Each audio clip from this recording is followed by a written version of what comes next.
Long before the digital age, the idea of extending reality was whispered through the pages of literary works and experimental concepts. It was a dream of worlds layered upon our own, where reality could be refashioned by imagination. From the minds of visionaries and pioneers, both known and unknown, emerged the foundations of what we now call XR. This technology has grown, evolving into a powerful force that changes how we perceive, interact, and connect with our surroundings. Yet we've barely even begun to reach its potential. Extending reality affords us the opportunities to extend our expressions.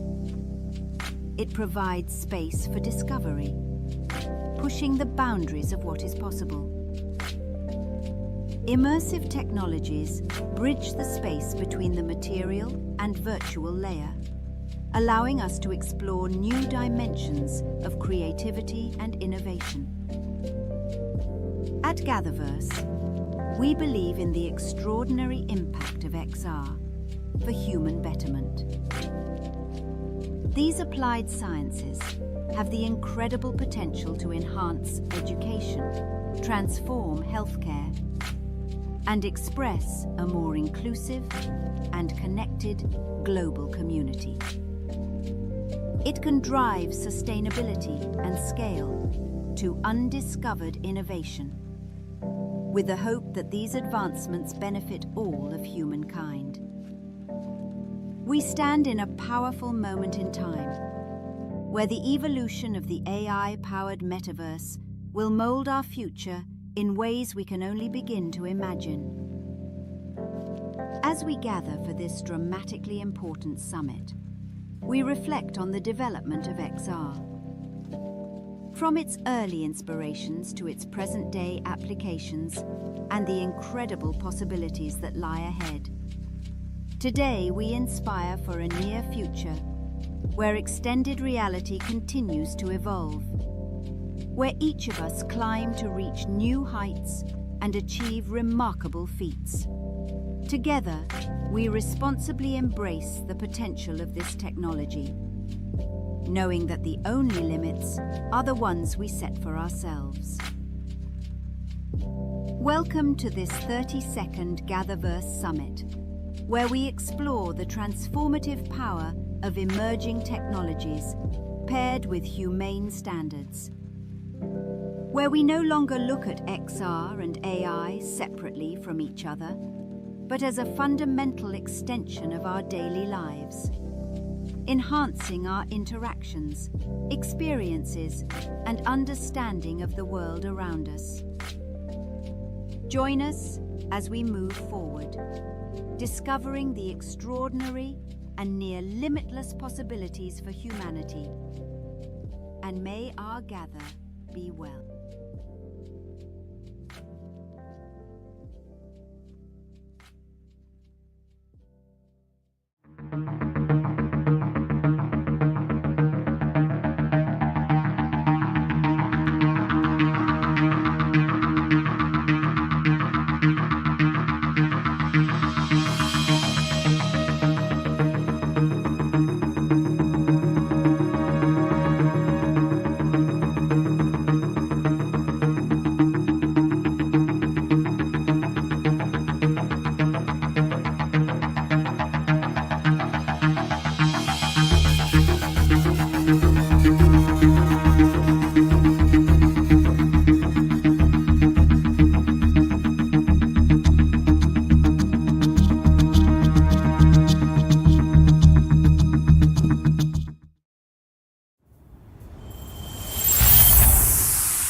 Greetings, and welcome to GatherVerse XREvolve Summit, Day 2, 2025.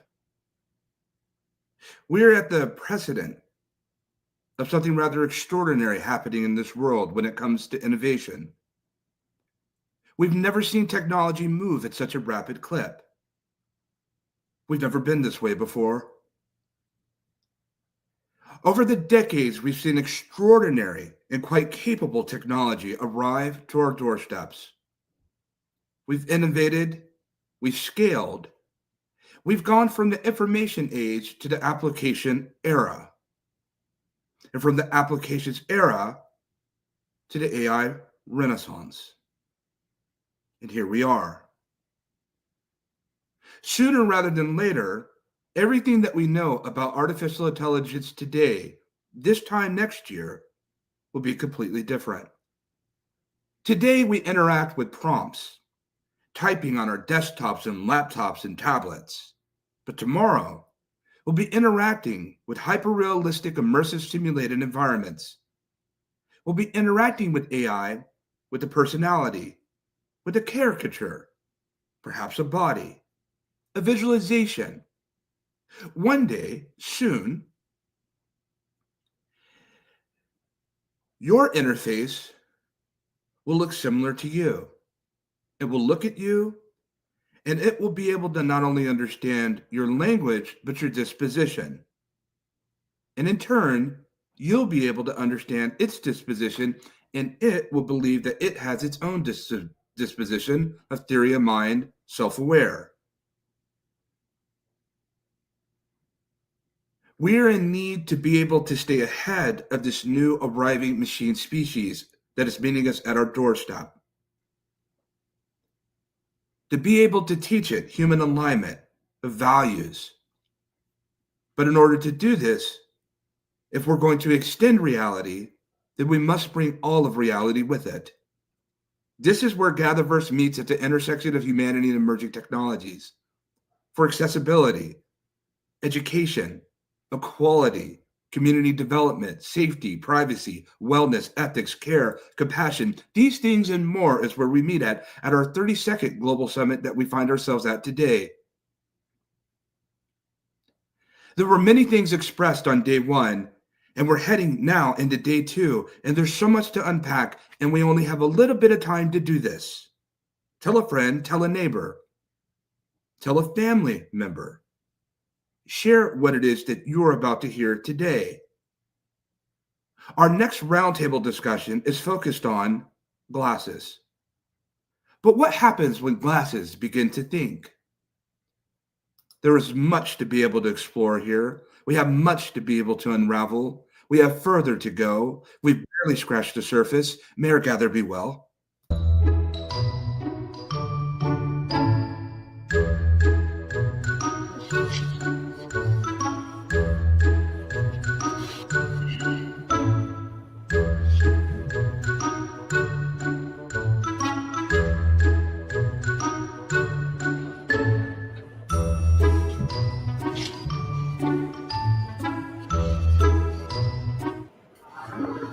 Hello and welcome to XREvolve Summit 2025 Day 2. And yesterday we had such an amazing day, and also a great introduction from Christopher as well. We have an amazing roundtable discussion coming up right now where we're going to be talking about the machine gaze, what happens when glasses begin to think. And also welcome to all the panelists being a part of this fantastic roundtable discussion. And if I can ask everybody just to mute your microphone, just so that we don't have any sort of feedback or interruptions and anything like that, so we can keep things running smoothly. And we do have a lot of questions as well on today's roundtable, so we're going to have a lot of interesting discussions. I'm very excited. So what we'll do is we'll quickly do a 30-second introduction from each of yourselves, and then after that we'll then get into the questions. So we'll start with the amazing Trina. Good to see you again as well. And then we'll go to Martha, Kuldeep, Vicky, Jamie, and then Ellie. So over to you, Trina. Hello, everyone. Thank you again, Russell, and our wonderful visionary, Christopher, for the opportunity to speak before this group. I am Trina L. Hill, CEO and founder of TLH and Consulting, 25-plus year tech exec, who is really focused on AI governance and resiliency in this season. I am excited about where technology is going, but I want us to be wise. Absolutely. Couldn't agree more. And I love that quick introduction, Trina. So thank you very much for being on point. Martha, over to you. Yeah, Martha Craichi here. Again, thank you for putting on this event. This is a really excellent event. I just run an 8-figure business from home with one full-time person. Oh, that's nothing. That's nothing. But we utilize a lot of AI, but again, responsibly. Trina, I'm so glad that you said that. It's so important. But yeah, that's who I am. Thank you very much for the quick introduction, Martha. And Kuldeep, over to you. Yep. I'm Kuldeep Singh, working in ThoughtWorks as a principal engineer and head of emerging technologies here. And I'm also an author of a book, Exploring the Metaverse. So, nice. Okay. Yeah. Interesting. Thank you for joining us, Kuldeep. And Vicky, over to you. And by the way, I really like your glasses. Oh, thank you. So this subject, they don't have cameras in them yet. Oh, damn it. I'm Vicky Jones. I'm founder and CEO of VMH Publishing, which also publishes digital magazines in sports and lifestyle luxury. I'm interested in AI. It's definitely a bonus for us in terms of the speed and accuracy we're able to get information and content out, but again, responsibly. So all dynamics regarding AI is an interest for me and my team when it comes to storytelling. And also that includes cameras. So the one with the glasses, we'll see how that goes, and how we want to make sure it's balanced, and also having some boundaries when it comes to that. So that's my kind of view on it, but excited about AI overall. Well, thank you for joining us, Vicky. And Jamie, good to see you. Please introduce yourself. Good morning, everyone. I'm thrilled to be here. I'm Jamie Dameron Larson. I'm a keynote speaker, coach, and adversity specialist, and I help leaders in a society obsessed with wins talk about loss and adversity and change, and understand that it's just as powerful. And we need to incorporate it into our leadership. And I speak nationally on the topic, and I'm thrilled to be here. Thank you for joining us, Jamie, and very interesting indeed. And Ellie, please introduce yourself. Welcome. Hello, everybody. Classic online fashion. Can everybody hear me? Yes, we can. Loud and clear. Awesome. Well, hello, everyone. My name is Ellie Boahen. I'm a first-generation Ghanaian American. I'm a cyborg anthropologist and technology ethicist, focusing on how we are going to impact and navigate through techno-literacy in a world that is constantly advancing and forgetting those who might not have access to the tools or the education to keep up. My particular focus is on older adults at the moment and developing tools, educational environments, as well as AI tools that include them into our current technology world and accessibly educate them while empowering them at the same time. I'm happy to be here again at GatherVerse. Great to see you again as well, Ali, and thank you for being with us once again. And last but not least, myself, my name's Russell. I'm the co-founder and chief visionary officer at GatherVerse. We're building the trust layer for AI, and our mission is to verify the integrity and trustworthiness of AI models and making sure, ensuring the responsible adoption across industries. And our long-term vision is to create a future where everyone can trust AI. That's the end goal, hopefully, fingers crossed. Right, let's get straight into the questions. And question one, what distinguishes machine gaze from traditional camera systems? Very interesting question. And Trina, since you were first up, I'm going to also have you first up for this amazing question. All right, Trina, if you want to unmute your microphone. All right, there we go. Can you hear me? Yes, loud and clear. Right, perfect. Yeah. So, the way I view it is the camera kind of focuses on the thing, right? So I take a picture of this beautiful screen of people, and it's what I see. The machine gaze interprets how Jamie's feeling, or the expressions on Martha's face, or maybe she's thirsty because now she's drinking. The challenge that I have with that is that the question is, who programmed it to interpret what it's seeing?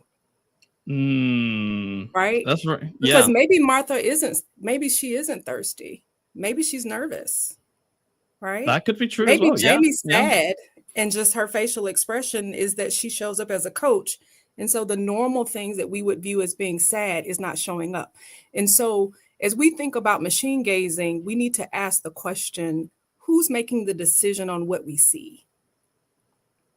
That's very interesting. And I think when it comes to AI and the autonomous of AI and integrating that with glasses and incorporating into machine gaze, it's also how are they going to interpret it too, right? From an AI's point of view, and how they're going to think and how they're going to process things. So it's a very interesting question. And Martha, actually, I can see you nodding. So please join in on the conversation as well.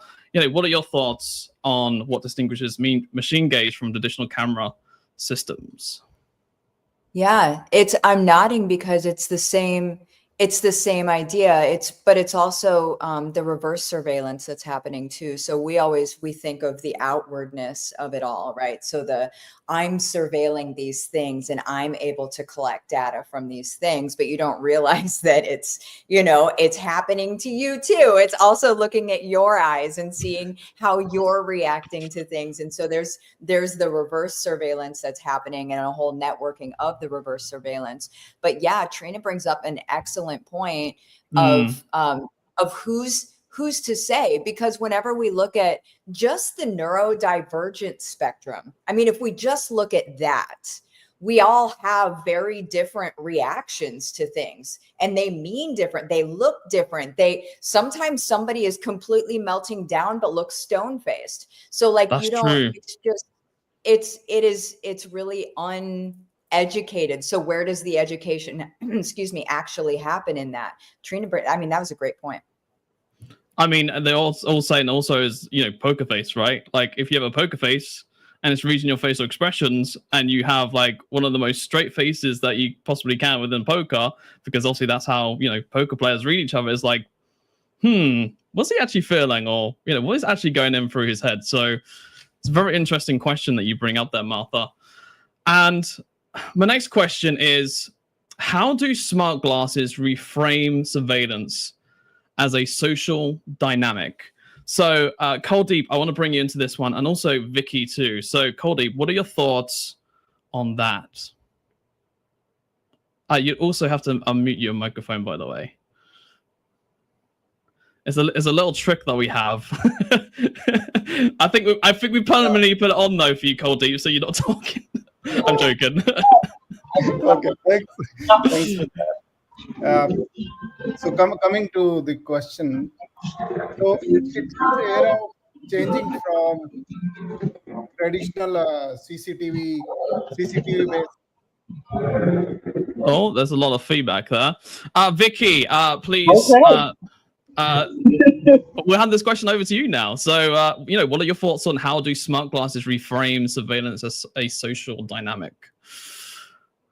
Oh, you've just muted as well. I think you might need to unmute yourself. There we go. Yeah, it's going back and forth. But I want to make sure you guys can hear me well. Can you hear me well? Yes. Okay, yes. Wonderful, it was just the feedback from the previous speaker. Right. Okay. So let me, because on the social dynamic when it comes to the cameras. Well, I want to say this, and I'm just kind of speaking just from a human perspective when it comes to AI, when it comes to cameras. To Trina's point, when she spoke about cameras and she said, you just take the picture, this, that, and the other, and that's it. What you see, that's what you're gonna get back. Whereas with these AI glasses and the cameras in them, there's more happening. There are the analytics. They're trying to read people, but there's a human factor that's missing, in my opinion, because you can't read emotions. And then there is the thing that I brought about earlier when I introduced myself, which is boundaries. You know, there are certain countries where you cannot take a selfie or it's against the law. In Dubai, you cannot do that. Something I just moved. Okay, there we go. I don't know what's going on. The production seems to be top notch. As you can tell, our production is like at next level. Well, I am now behind writing. This is fantastic. I just wanted to I'm glad you can see the writing. Please continue. I'll stay behind the writing. Okay. So yeah, the social component, when we're interacting with people, if I'm talking to, you know, everyone here, you guys are not thinking, okay, she's taking photos of me doing some, you know, Mission Impossible action. That's a social boundaries. You know, that's just humanity, in my opinion. So I think for me, just when you bring in, you know, AI and the glasses and the camera, when you bring in the camera and people don't know whether you're taking a picture of them or not. I know there's a lot of brands right now that are just excited about it. And I think on the social part, now on the flip side of that is this. When you're in another country and you have the glasses in front of you and you're not understanding the language and the language is translating, this is minus the camera. The language is translating right in front of your eyes. That is a bonus. That's a bonus for me. It's also a bonus. I know we're going to get into this a little bit later, but I just want to share this. It's also a bonus for those, you know, with the visual impaired, you know, some things. But when it comes to that camera and, you know, the humanity part, and if there's a selfie being taken, people around, okay, they have a camera up, I can duck, I can do this. You can't do that with the eyeglasses. You don't even know if a photo has been taken of you. So that's my take on that. Yeah, I think as Christopher was saying earlier, human values need to be at the center of doesn't matter what the technology is, it needs to be central to that. And to your point, when it comes to you know, translation, I mean, yesterday we had a discussion. Well, actually, I brought it up about how AI has their own way and their own language. Obviously, we need to be able to interpret that language as well with our glasses to understand like these future humanoid robots, or even if they have their own glasses, for example, right? So I think to your point, what you're saying absolutely is correct. It's so important, and I'm hearing feedback from somewhere as well. But definitely it's very crucial that we do have that for sure. So I completely agree with you, Vicky. And also, Ellie, let's bring you onto this question. How do smart glasses reframe surveillance and as a social dynamic from your lens and your point of view, because you work with a lot of different people from different backgrounds. So I'm curious to hear your perspective on this. Yeah, smart glasses basically change the surveillance dynamic from some big government or CCTV type system versus a peer-to-peer system. Similar to what Vicky had just brought up, you might not be aware if somebody has smart glasses that are recording or not. When the Meta Ray-Ban smart glasses first came out with that ability to record wearing on the face, technologists were able to quickly find out that if you just cover the camera with Sharpie, you won't know if someone's recording. This is where we're talking about health checkups, quote unquote, within both algorithms. Going back to the earlier question of camera, I have the note right here. There we go. Camera systems versus machine gaze. When we have camera systems, it's just the camera. It's up to the photographer to illustrate or conduct or frame the photo. But when you have machine gaze, that's where you get the coded gaze. That's where the machine is going to decide what is actually in frame and inform the photographer what's actually in frame. When you add that within surveillance technology, you can have someone being filtered through as a threat, as mislabeled, as somebody who is has a warrant out for them, as somebody who might be angry. And that's where this can be an issue, both in terms of daily life of surveillance, but when it comes to social dynamics, we're talking about neurodivergencies and neurological challenges. Those who might not be able to recognize faces might be able to recognize family members easier because they've developed and implemented their own relative tracking and tagging system using that coded gaze. But if you are getting misdiagnosed facial expressions or misdiagnosed appropriate indications that it is okay to record individuals, that's where you can end up in negative social dynamics. So to answer it more completely and concisely, I think we should first look into the algorithms that are being injected into these social dynamics and how these surveillance technologies might be carried on into third-party systems that can negatively impact us in our daily lives.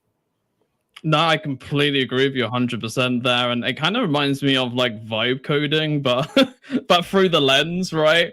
Interpretability, like interpreting, facial expressions, diagnosing or misdiagnosing. But then this also comes back to trust, right? And how are we able to trust what the AI is telling us within the glasses that we're wearing or what it's doing? So, and to your point, Ellie, I think we have to kind of maybe go under the hood, right, to be able to see that, right, to be able to understand, has this AI been trained the right way, or has it not, or what's the data that's been put in there, or even just like what is this simple behavior of the model, right, or what's the outputs of it, or what does it say, what does it do, how does it act? These are all sort of classic things that you can look for in terms of, right, if you can sort of trust a model or not, so to speak. So also, I want to bring in Aliman quickly because he's just joined us. So I wanted to get a quick introduction from yourself, Aliman. Kuldeep, also, if you could mute your microphone, that'd be really great. So Aliman, please introduce yourself. Good afternoon, everyone from Nigeria. My name is Aileman. And I'm an information technologist. I kind of specialize in training children in the areas of virtual reality and blockchain in Nigeria. Yeah, thank you so much. And thank you for joining us, Aliman. And it's a pleasure to have you with us. And also, Kuldeep, hopefully we've managed to sort your issues on the feedback. So let's go on to the next question now, which is, what safeguards should be in place before these devices reach consumers? So what we'll do is we'll head over to Jamie, and then we'll head over to Kuldeep for this specific question, and we will head over to you very shortly, Aliman, as well. So Jamie, please share your input on this question. Yes, I think this is a very important question, actually, and we've already touched on it a little bit. We know that the Meta glasses actually have a light when it's recording, and I think that people having an indication that you are being recorded is something that we should have, because to the previous question, the power dynamics have changed. Now that anyone can record someone, it's not just the police that are surveilling, or, now a citizen can, turn around and surveil the police, right? So we have a bit of a paranoid dynamic going on that I think needs a lot of clear safeguards around them.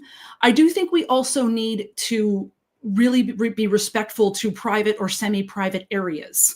If you're in a bathroom, if you're at someone's house, if you're not in public and you don't have that expectation of privacy, I think that we need to make sure that those safeguards are in place. And then most of all, I would say, and the people that are on this panel are doing it, and I hear a lot of amazing education. I think we need to be educated, and I think we need to talk to young people as little as 7 and 8, all the way, through our elderly population, is to educate that this is a tool. This is not a takeover. And we need to, the 25 years, this century, the technological advances are historical. And I think that what we need to understand is that we still, as human beings, can be in control of this if we educate and we put the sort of parameters in place that we need to keep our society feeling safe with technology and not have a paranoia situation with everyone being recorded everywhere. So I think respect to privacy and education. I completely agree. First of all, there is a massive education gap. Just in general, AI, blockchain, Web3, all the different technologies, XR, obviously glasses.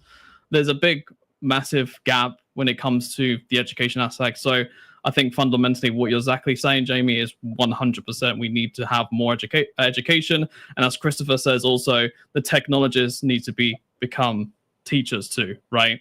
So that we can have more education for younger generations. Now, in terms of the safety aspect, I completely agree with that as well. But there was a guy that we had on the roundtable yesterday, and he did bring up also a very interesting point. He says, we already have smartphones, right, which already has cameras and stuff on. So we already have surveillance, so to speak, right, when it comes to our phones, because we were talking about privacy. And he was like, you can't really have privacy as such because the phones automatically track what you're doing and where you are and et cetera, and they can go onto your phone, so to speak, to look at things if they really wanted to, of course. But obviously privacy is very important. So from his point of view, I can see through his lens and I can see his point. However, I also agree what you're saying, Jamie, which is the safeguards do need to be in place so that we can safely adopt this, so that, for example, having the red light or even having like an opt-in, opt-out thing, or there's different ways which you can kind of like implement this.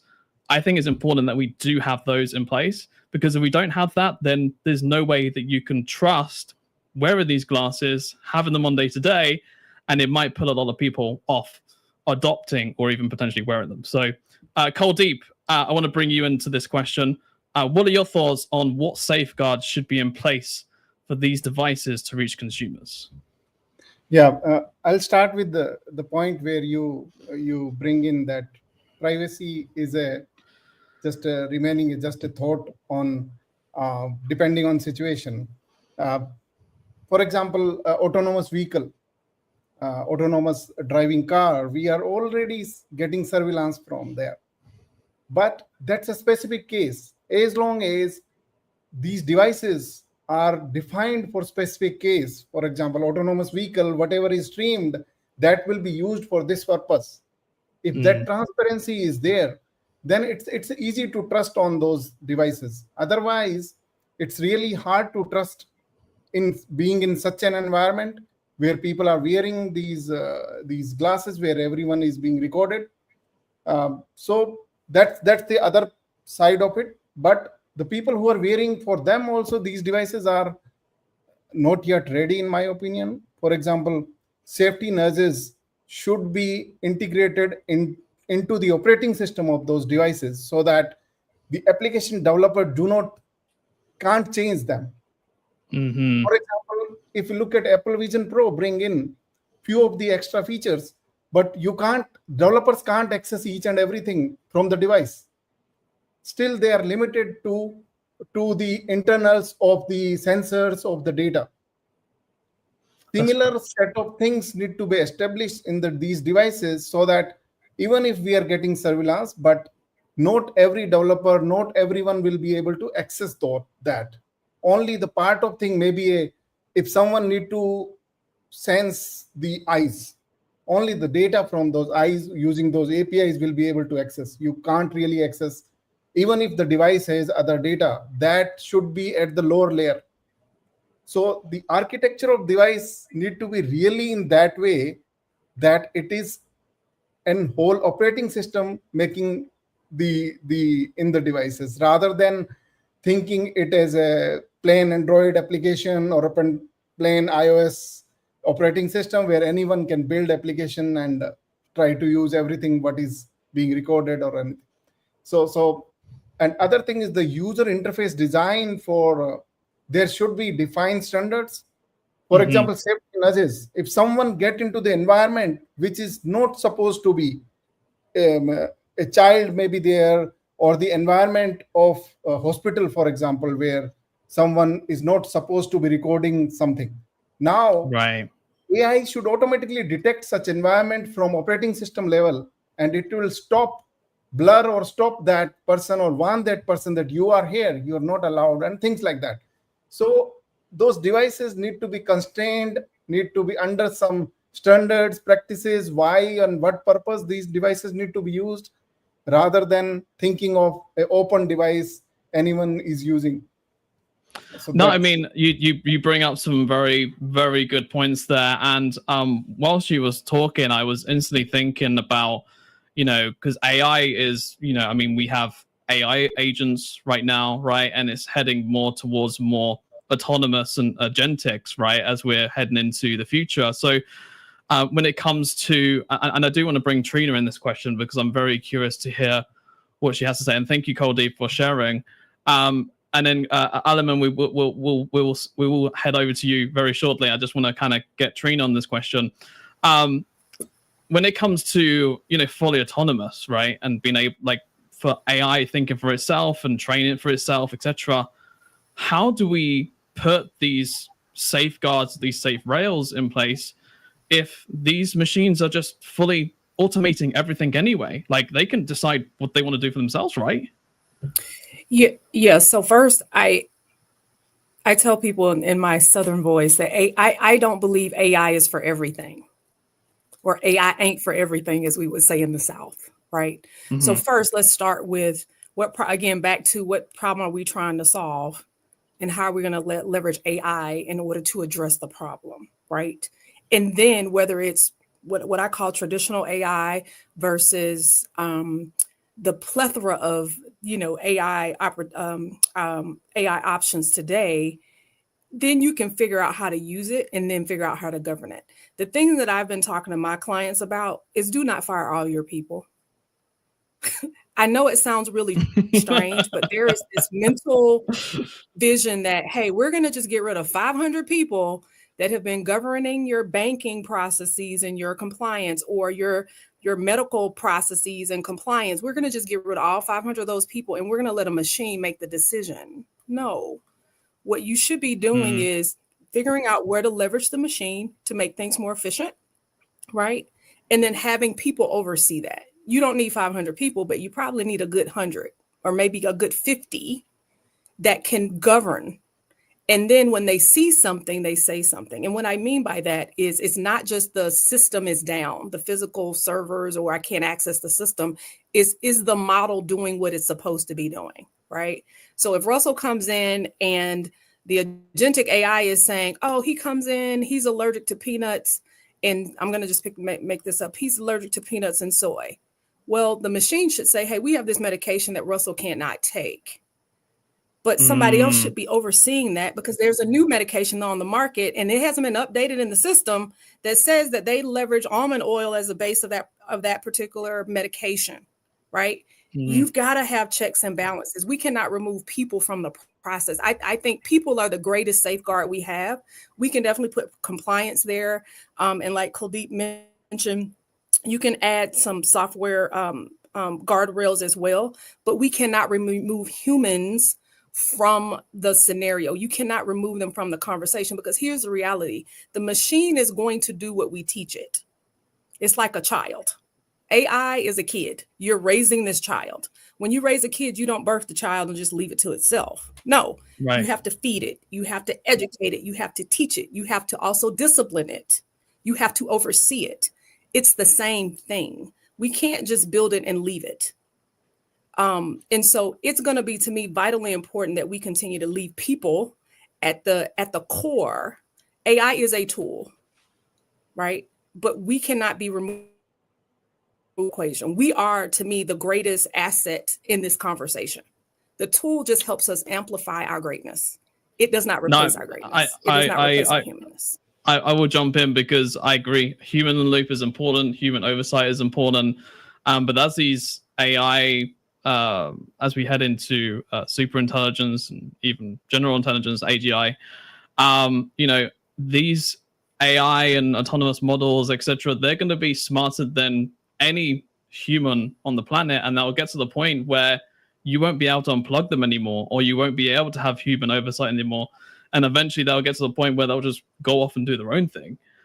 The best thing that we can do is make sure that we guide them in the right direction to make sure that they are responsible and that they do for good. But it's kind of worrying at the same time, but it's kind of like, okay, we can do that, we can guide, but like at what point does like the human get removed and then like the AI then just carries on going itself? Because it will get to that stage where AI will be controlling itself and AI will communicate with other AIs and guide AIs, etc., and they'll do their own things. So it's a very worrying concern. Please jump in. Yeah. So Russell, the way I view this is, I understand that's the vision, but I still think as we build and we control today, we need to think about that in mind. There should be a fail switch. We should be able to pull the plug if something happens. We need to build the infrastructure such that if something goes wrong, that we as humans can pull the plug, right? Because at the end of the day, we're still responsible. We're still responsible. I still liken this AI, and then I'll be quiet.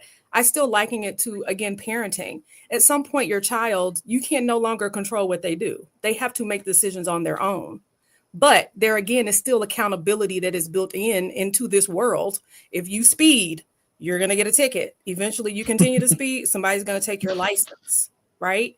To me, AI is very similar to that. We still need to have, everyone is responsible for the governance and oversight of AI. If it's not serving us well, we should have something that says we're going to sue you, we're going to hold you accountable, or we're going to pull the plug as we build AI into every single thing that we do every day.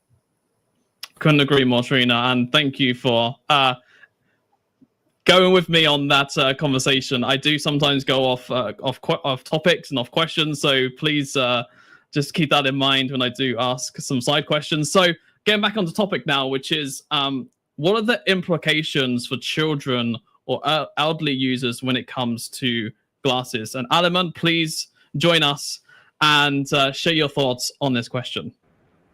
So I kind of feel that everyone has contributed massively already. And the second question, I wanted to just put in some contribution. What are the safeguards? What safeguards should be in place in terms of consumer and all that? For me personally, I kind of think that this technology does not control us. We are in control of this technology in the first place. So at the end of the day, we need to understand that when we are in this environment, we use AI, we use blockchain. We should not just forget that there's a part of us that has this humanity in us that need to do the right thing. So we should not just forget that part of us, right? Because at the end of the day, when you lose hold of your humanity, you begin to see things from the AI perspective, the virtual reality perspective, and you begin to do things that you're not supposed to do over time. So just lose hold of what humanity should looks like and what it should feel like over time. So that's all. No, I completely agree, and human values should be centered in everything, and that's what I'm hoping for when it comes to AI, that we can all input and having it in building it in the right direction and making sure that we have responsible AI and that human values at the center of all that. Now, my next question is, what are the implications for children or elderly users using the glasses? So Martha will bring you in, and then Ellie will also bring you in as well. And then we'll head over to Jamie and Vicky very shortly. So Martha, what are your thoughts on the implications for children or for elderly users? Yeah.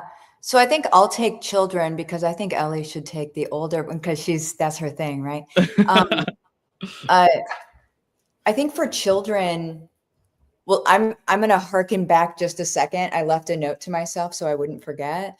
But whenever we are talking about, the safety of using them, and this works with children as well, like it's directly related, but the safety of it, I believe there needs to be just an auto geofencing in there where they literally shut down, where like if there's if the blueprints of all buildings exist in there, if you're in a restroom, you're in a restroom, they shut down. You're in somebody's hospital room, they shut down unless you're a doctor and can override it because you're using it for that reason. Like there should, in my opinion, be those sorts of things that just don't allow it to be abused. But for kids, I kind of think back to the beginning of COVID, and I remember thinking, gosh, everybody's got these face masks on, and how are these kids learning language right now? They're not seeing anybody's mouth. They're not seeing the human expression. And it kind of, to me, there's a golden thread from, not a good golden thread, but there's a golden thread from that to here, where they may be told, if they're watching, if they're wearing the glasses, they might be told, and we've been talking about this so far in this talk, they might be told, well, this is what somebody means when their face looks like this, right? And so they're learning that from a machine, right? And then whenever we look at the machine, just like Trina said earlier, who is teaching the machine? Well, I mean, there's also something to be said for all of these companies putting so much money into AI. And so we look at, if we just look at it in a microcosm, weaponized media, right? That's companies paying for media. It's companies paying to change the way that somebody thinks. Well, why are they putting so much money into this, right? It's a way to change how people are thinking and how they're perceiving. So we need to be able to also keep it very streamlined in an ethical way that somebody can't buy into. But I think we're already past that point, if I'm being honest. And so to answer the actual question for kids, I think that, sorry, I had my notes, right? But I think for kids, actually, it's just going to look a lot like we as parents need to be telling them, like, we don't live in our glasses, right? Your glasses are not supreme truth. The supreme truth is our lives, our way that we interact with each other. That is supreme truth. The glasses have their place, but we need to be able to explain that to them, because a few generations from now, they may not still have that. No, honestly, I completely agree with that. And I think we were even discussing last time about, being able to have contact lenses. Eventually it will change from glasses to contact lenses. And then if it's always on your eyes all the time, how do you tell the difference between reality and not, right? You have to be able to take the lenses out so that you can get, as you say, the supreme truth, which I really like that, by the way. Thanks. You could take it. All right, I trademarked that. Thank you. Not joking.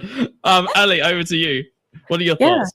Oftentimes when I'm lighthearted and talking about how I create the educational materials that I do for older adults, I joke and say, when you look at young early childhood education and older adult education, it's a Venn diagram that almost looks like a circle. But that's on the education piece versus the actual lived experience. When we're talking about with children, as Martha had mentioned, they're still developing social cues. And I saw firsthand of how not being able to see the full face has impacted children's abilities for speech, because they're not seeing the full mouth move, enunciate.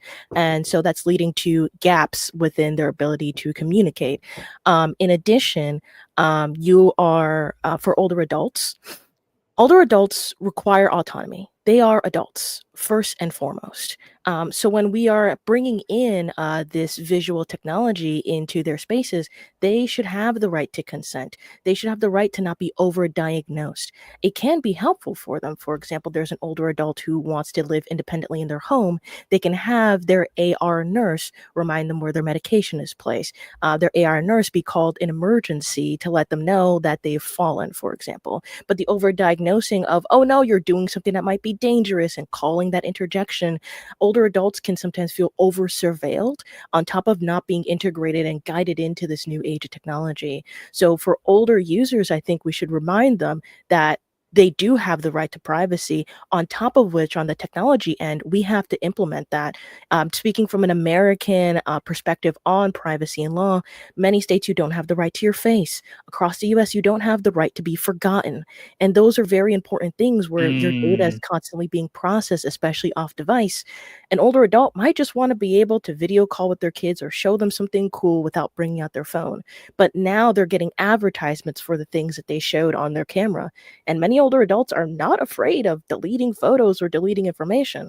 So fundamentally, we need to remind developers, and from the technology perspective, right down to the device, of privacy by design, consent and autonomy for older adults, and of course, managing that hands-on for children. Honestly, you said it really well there, and thank you for sharing that earlier, Martha. I think both of you covered a lot of points there, and yeah, I mean, it needs to be adopted correctly and right, and built in the right way too, and how you're saying, privacy first, safety first, and I think also it comes down to trust, right? I mean, I want to be able to trust to put on glasses and be able to use them on a day-to-day basis. I don't want to be having to worry about my concerns of safety all the time, or having to worry about, is it recording this or recording that or doing this, or is the AI starting to go off like crazy and AWOL and doing all different, crazy things as it gets more autonomous. So, I completely agree with both of you there. So anyway, let's get on to the next question, which is, how do we define accountability when AI makes perceptual decisions? So Jamie, we'll head over to you, and Vicky. And yeah, my voice went up there, so I didn't know I could hit that high note, That's okay. I think that what we need to I think everyone's talked about it a lot here, is that the first thing that we need to remember is that we still exist. We are human beings, okay? And we need to, as Trina was saying, and I think to piggyback on what a lot of people have been saying here today, is to remember that we are in charge. We are the human beings, right? And that's how we can define accountability. We already talked about, the geofencing, is that, as I mentioned before, is that this is a tool, and the accountability is only ever going to come from us. So we also need to talk to developers. We need to talk to and understand those people, the people that are distributing it, and then the education around the institutions that are getting these, and is to understand the origin of, and the algorithms, and what we're using as far as making sure that we are watching, right? So I think that there is, again, to piggyback on Trina, I think there's sort of this dream that we're not going to need humans anymore, and we won't need any more, we don't have to pay for healthcare anymore. We don't have to have people, and all we need is this machine. And it's just simply not going to be the end result that works well in our society. I think functionally, I think ethically, I think that we are always going to have to be accountable for overseeing it, because there is an amazing tech side of life. I love tech.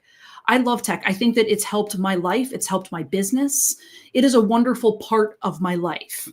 But the other side of our lives, empathy and emotional intelligence and the courage and the communication and the part of humanity that also makes us wonderful, has to be where we are accountable and stand over the machine to make sure that it becomes part of our society and not a takeover of it.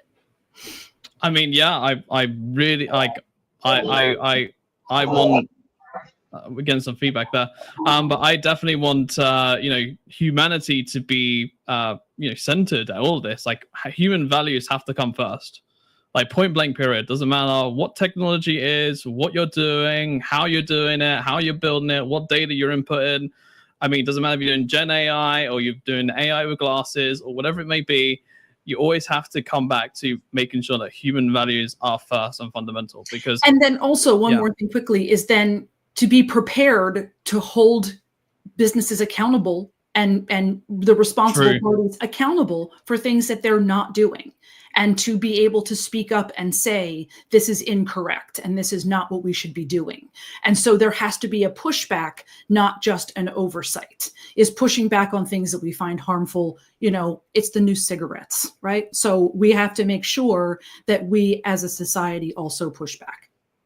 No, I completely agree, honestly.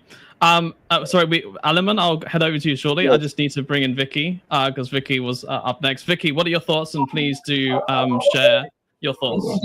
Indeed. Thank you so much. So on the perceptual, is going back to what we originally said when we started out, is AI may have a perception, or artificial intelligence has a perception of something, but that doesn't necessarily mean it's reality.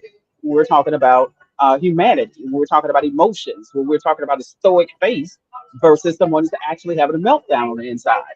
So that can't be read, by AI. In my opinion, it can't be programmed. When it comes to accountability, this is just my take.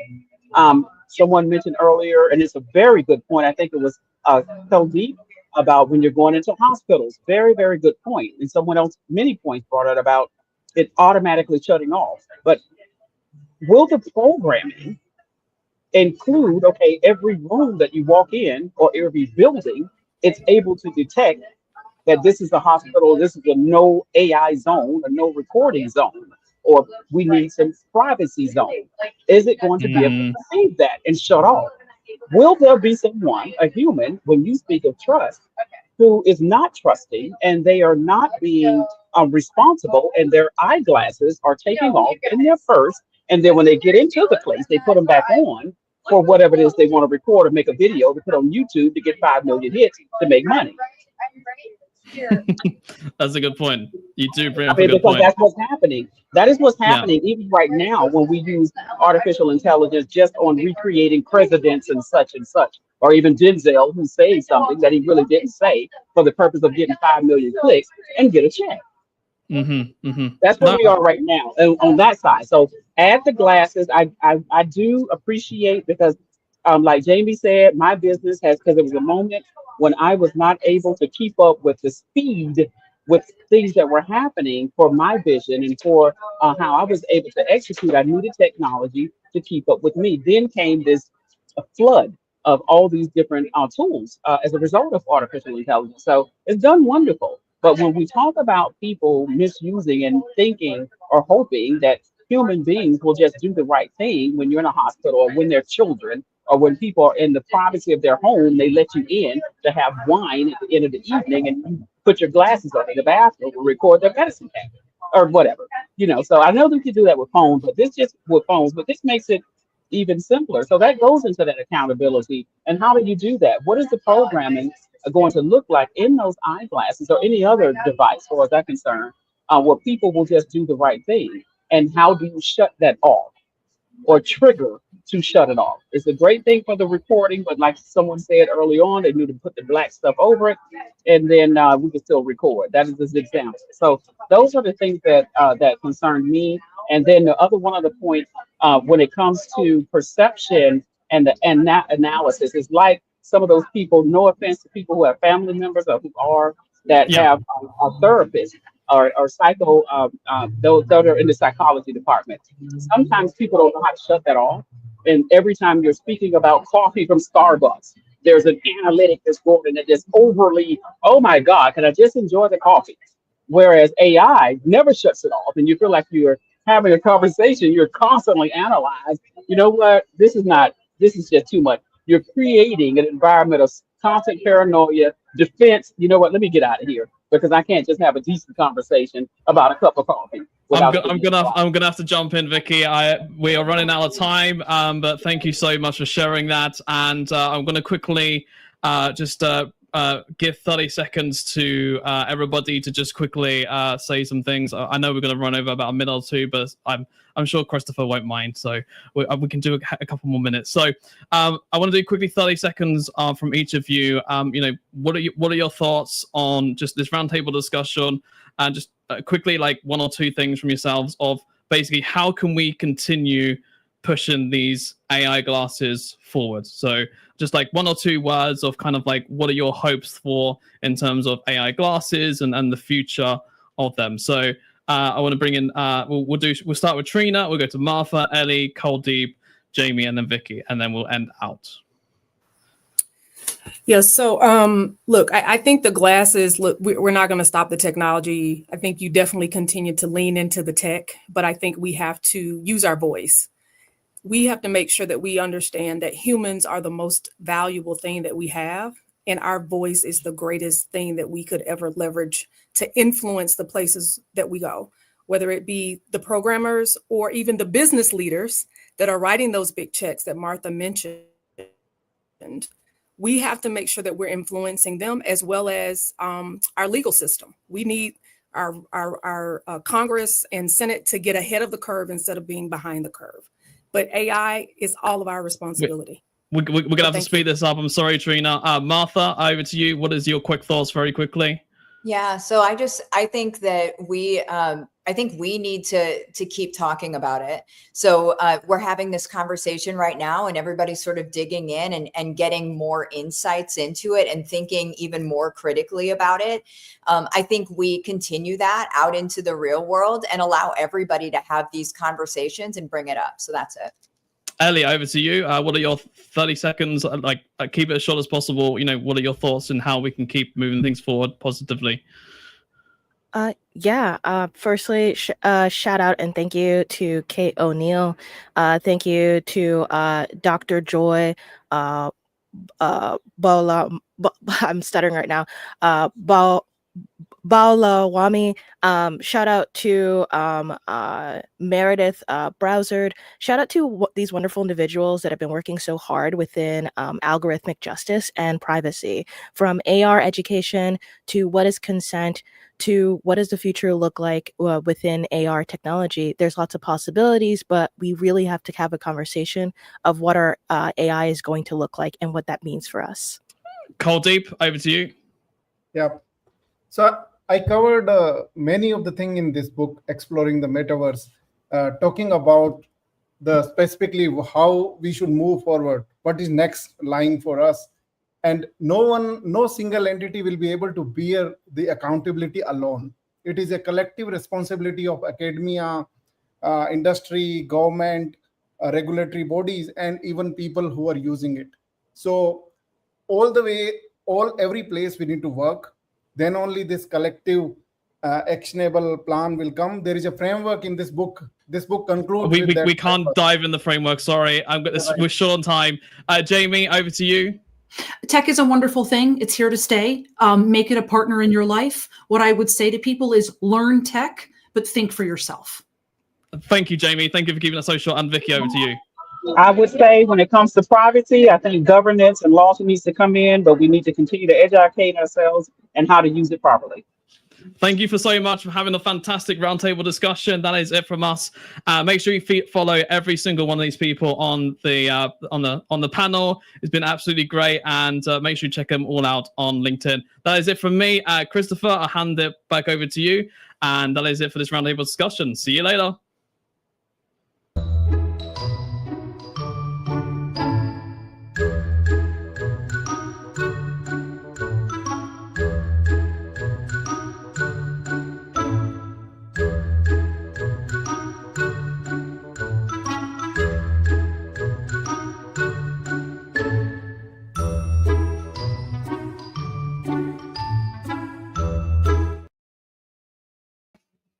Hello and greetings to the first Fireside Chat XREvolve Summit Day 2. Russell, that was a very impeccable panel. Now I know what happens when glasses start thinking. Well, with me, I have Catherine, and we're going to discuss about learning in all directions, immersive cross-cultural education. Kathy, we're very happy to have you here, and I would request you to introduce yourself and tell us what brought you here today. Lynn, thank you for the introduction. And my name is Catherine Cavanaugh. I go by Katie. I'm founder of Screen 360 TV. We just came through a National Science Foundation Phase 1 grant that helped us elevate a prototype to the next level, which is presenting short international films as learning tools to cohere a generation of international peers. And I call myself a learning tool innovator. I came through the program at Stanford in learning design and technology. And this is what we do. And cinema is our technology. And with the technology that we have today, we have the capacity to bring the incredible film festival atmosphere that I've been seeing for 30 years at the Berlin Film Festival to more learners. Wow. Yeah, so I'm looking at a combination of the cinema and education here. What a unique panel or a fireside chat. You know, Katie, you come to me as someone who is very exposed globally and has had so many interactions with so many learners all over the world. And I'm just curious to find out, how has that helped you approach your, wait, let me question that differently. How has that helped you, your approach to immersive education? Well, Christopher and I started our conversation talking about immersive education. And first, it starts first with a group, formally in person. But with the technology that we have today, we can extend that immersive nature of education. And what we're trying to do with Screen 360 TV is create a travel-like experience, which is completely immersive. And we learn so much about other people and ourselves through travel. But many learners in the world, in the United States, just let's stay with the United States, don't have the capacity to travel for many reasons, for economics. Perhaps their parents or educators have not traveled themselves and therefore don't feel that the exposure is essential. And for healthcare purposes as well. And we found in my research that cinema can give a sensation of some of that. And we've created a framework at Screen 360 TV that has distilled those moments in travel into a framework of 5 questions that anyone can ask themselves. Can we go deeper into those frameworks? I'm very curious to find out more. Can Sure. we go deeper into them? Sure. We call them Edel, E-D-E-L with an extra L. And in German, that means noble. It means noble. So we start with E, empathy. What is similar to my life and the lead in the film, the child driving the action. And we're talking about films for young audiences, which are made around the world and very often don't get to the United States. I see them annually at the Berlin Film Festival. And so these are the films that we show at the on Screen 360 TV. So Edel, E, we have empathy. D, discernment.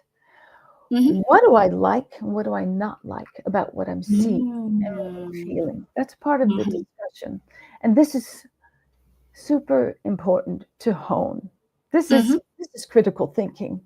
If I hear something about a country over the national news and it's being disparaged, this country, but I've met a child from that country Yes. through a film, and that child puts strawberry jam on their toast in the morning like I do, Mm-hmm. I have an empathetic connection with them. So I want to find out something different if I'm hearing one thing but know another. So that encourages me to inquire. So Mm-hmm. back to Edel. Then Yes. we're at E, expression. When we're Mm. talking about a film, we Yeah. ask the participants, both spoken and written, to express what a scene looks like. We ask, Mm. we ask them to use their senses. What Yes. is it? I mean, cinema is only two senses. Mhm. But if the filmmaker is really good, it Yeah. helps the viewer experience all of the senses.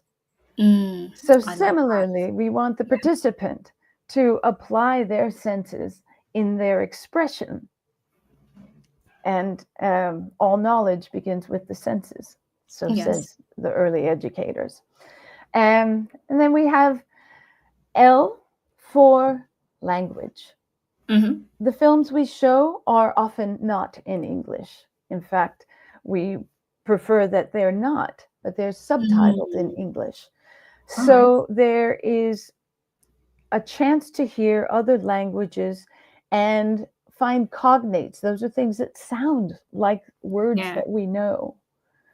So language is especially important, and language teachers have been using foreign films since the beginning of time to immerse their students in language. And finally, the L for location or geography. Oh. Yeah. Wow.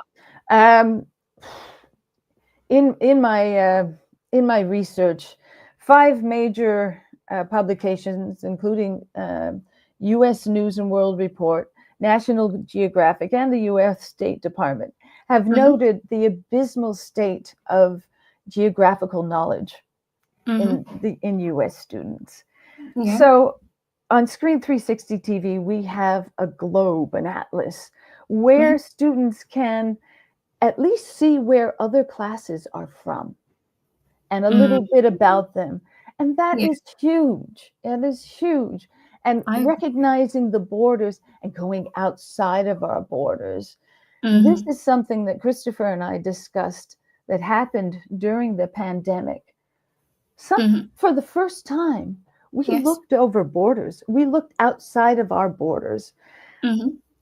We're hardworking in America, and people are hardworking in other places in the world as well. Yeah. This is just not a U.S. problem that we look only within our borders. There's a lot of media coming at us, a lot of needs, family. We're focused here.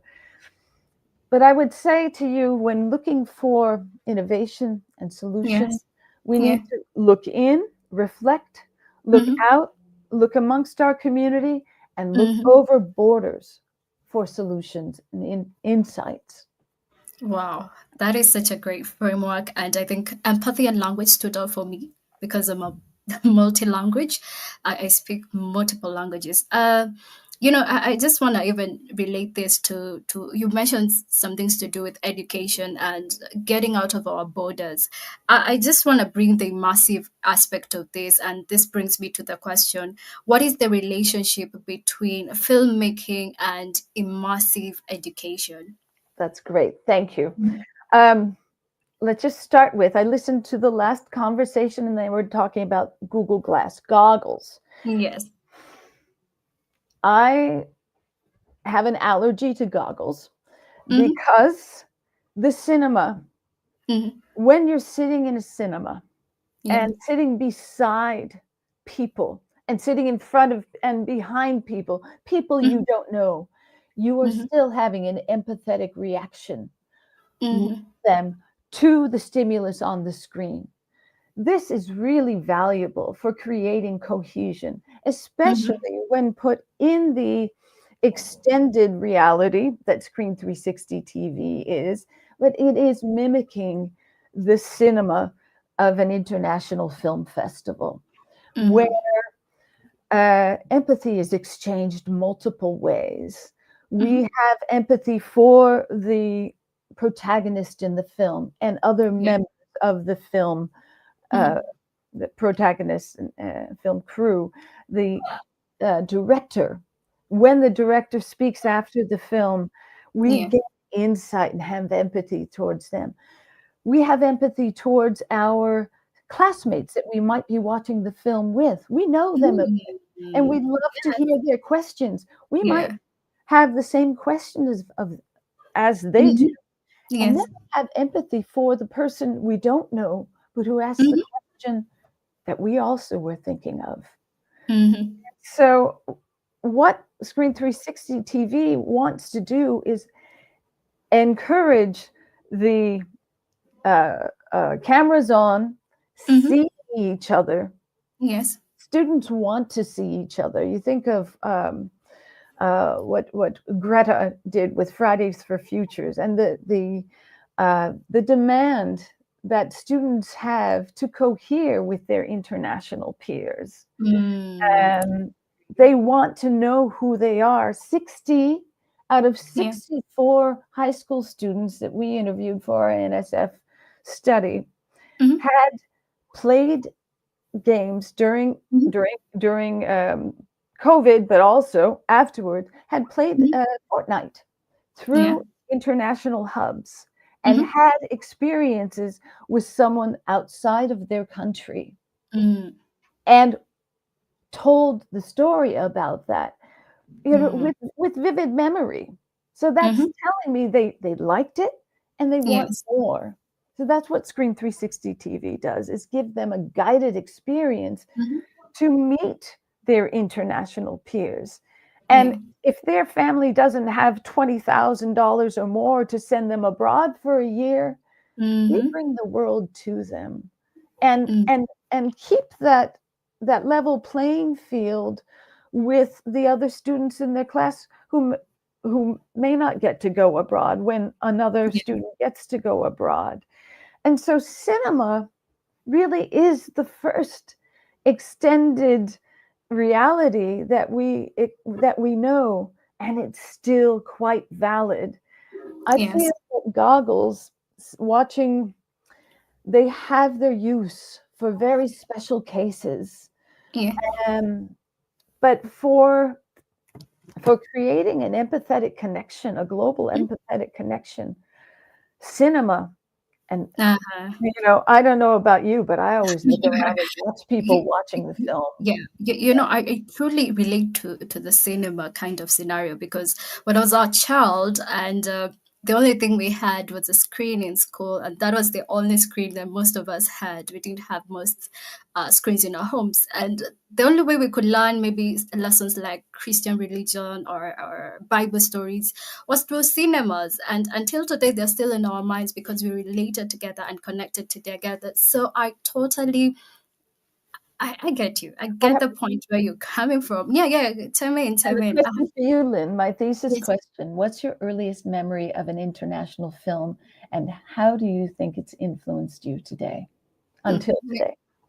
My earliest memory is just what I mentioned. It was a Bible story. I think it was about Jesus. So until today, I still remember vividly how the crucifixions for us who are Christians, and Easter and everything. So it's still fresh. The memory is still fresh. Yes. And so, because that memory is so vivid. Yes. Can you imagine that it attached to other similar vivid memories and this is how we create instinct, right?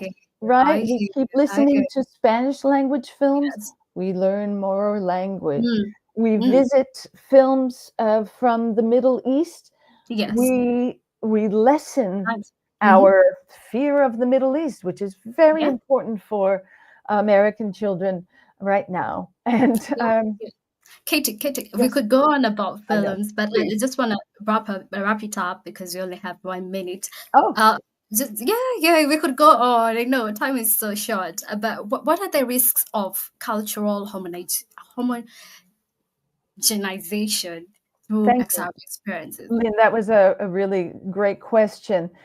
And some could say that American problems are showing up tragically in other parts of the world. But I would like to say, I don't think we risk that if we truly listen, because the individual is so unique. Yeah. I don't think if we really listen and watch and honor those things that we not usurp or what's the word, appropriate, that we honor those things that we bring from another culture and remember what the lesson was, why that it appealed to us so much. There's a word from Todd Patinsky, who's a professor at SUNY New York, called allophilia. And if we honor something, take something from another culture that we learn from into our lives, that is creating not homogeneity, but richness. Richness. In our appreciation of culture and the world. And there we are. And that was such a rich conversation. I know we could have gone a distance with this. I also love your charisma and how you express your passion. And we could go on, but time. We have another roundtable coming up. Katie, thank you for joining us. We have more GatherVerse summits coming up. Even She Summit. I look forward to seeing you there. I will be there. Thank you so much. Over to you, GatherVerse team. That was such a powerful fireside chat. Thank you, Lynn.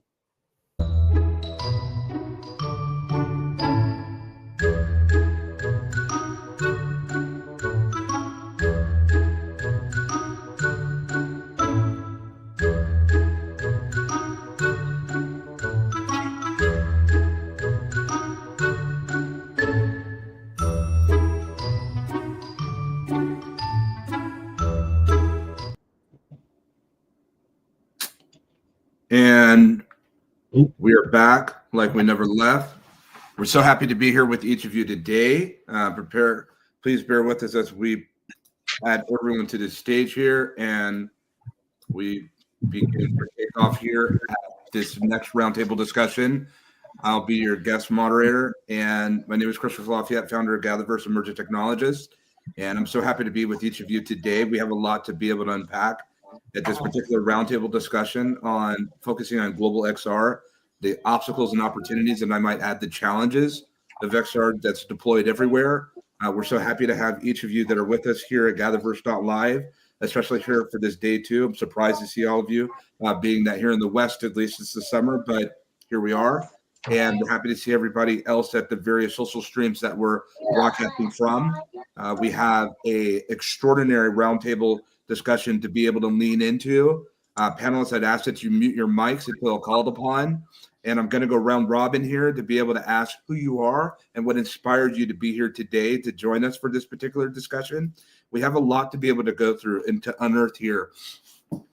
There are topics and questions that you're going to see on the actual screen. Just be prepared that we're going to go off topic, if you will, on the particular questions. We're going to create a semi-hive mind, and let's chop wood. Chantal, welcome. Hello, Christopher. Thank you so much for having me.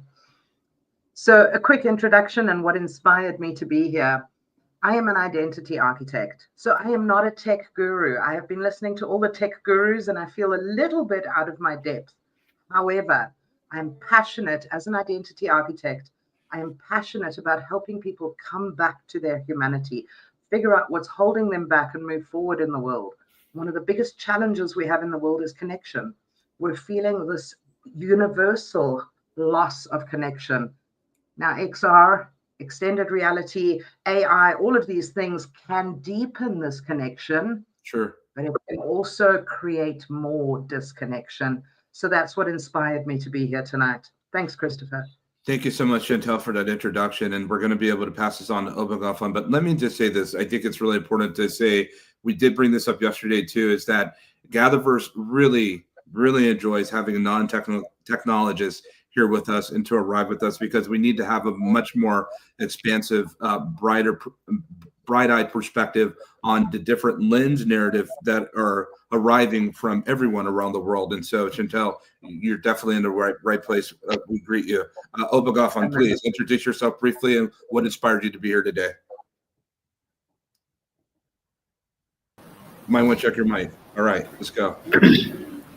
Yeah, thank you, everyone. Yep. Thank you, Christopher. Everyone, amazing Professor William Jackson. That's my mentor from Florida. And everyone, I want to say the name very well. I want to call respect by calling your name, Chantilda Edward Mimi. It's amazing panel. So I am Obamafon Udambat. You can say OBF for short, OBF. And I am the head of AI at Innovation Labs. It's a startup in Nigeria called Innovation Labs, a SaaS and EdTech startup. So at iLabs, we build virtual try-ons for e-commerce. So that is where my XR and VR experience come in. In the early days of the metaverse, I tried my hands with Mixamo, with Unity Engine, where we do virtual immersive experiences. We apply it in education. And my wonderful prof here, William Jackson, was my coach in those days, where he trained us on how to do so many amazing things in the virtual spaces. And now at my startup, we build virtual try-ons for e-commerce, right? So, Obagaman, let me ask you, what inspired you to be here today? yeah, I am here to contribute on different ways that we can solve the obstacles that are there and also present opportunities in the XR spaces. Excellent. We're happy to have you here. Thank you for sharing. Thank you for unpacking, and we'll continue and we'll be back to you shortly. William, you're up. Thank you. I'm just glad to be here with some amazing people to learn from. As an educator and business owner, a lot of works that Aida and I do are in the community, not just locally here in Jacksonville, Florida, but internationally. So we share our knowledge, we share our abilities, we share our resources, like OPF was talking about, working and mentoring and helping youth, teens, and young adults around the world. Because as you mentioned multiple times, Christopher, about the humanity of technology, and we need to keep that first. And it can only happen if we're mentoring young people and young adults and inspiring them to learn as much about the technology and use it ethically. So thank you. Here, I wholeheartedly agree. And thank you for the service that you and your wife do around the world. It's rather inspiring. We're happy to be able to learn more about your present happenings of the things that you're doing and have been doing for some time. Edward, we're happy to route over to you, sir. All right. I'm Edward Prentice III. And I used to just say Edward Prentice, but my son just graduated from Purdue Mechanical Engineering, and he's Edward Prentice IV. So he tells me, say your whole name, Dad, so we don't get mixed up. I told him I might be around for the 5th, but not the 6th. I'm the founder of YEP Nation, which stands for Youth Empowerment Program. And our mission is to empower women to get into these AI and metaverse spaces, especially in these political times. A lot of women are shunted out of all the technology spaces. I'm a pretty spiritual guy. So the Lord led me from sleeping in my car, and a young lady back then, I wasn't able to save her due to the fact that I didn't have resources from sleeping in my car. So then he enabled me to build a multi-million-dollar organization doing Baxter, BP, and whatnot. So then I wound that down to start up YEP Nation, built a platform that we will talk about here, and to train young women quickly. And the reason I really, for meeting Christopher, is he's so deep into all of this, and that's my whole mission. We're trying to get the women into these platforms. And the reason I wanted this one, because that's a key issue, is how do you develop platforms to where it can go to all of the different audiences?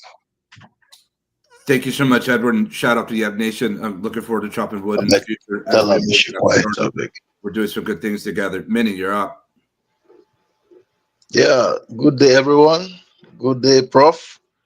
Good day, Christopher. It's nice seeing you again. Pleasure. Yeah, but this time I'm out of Nigeria. I'm in Canada.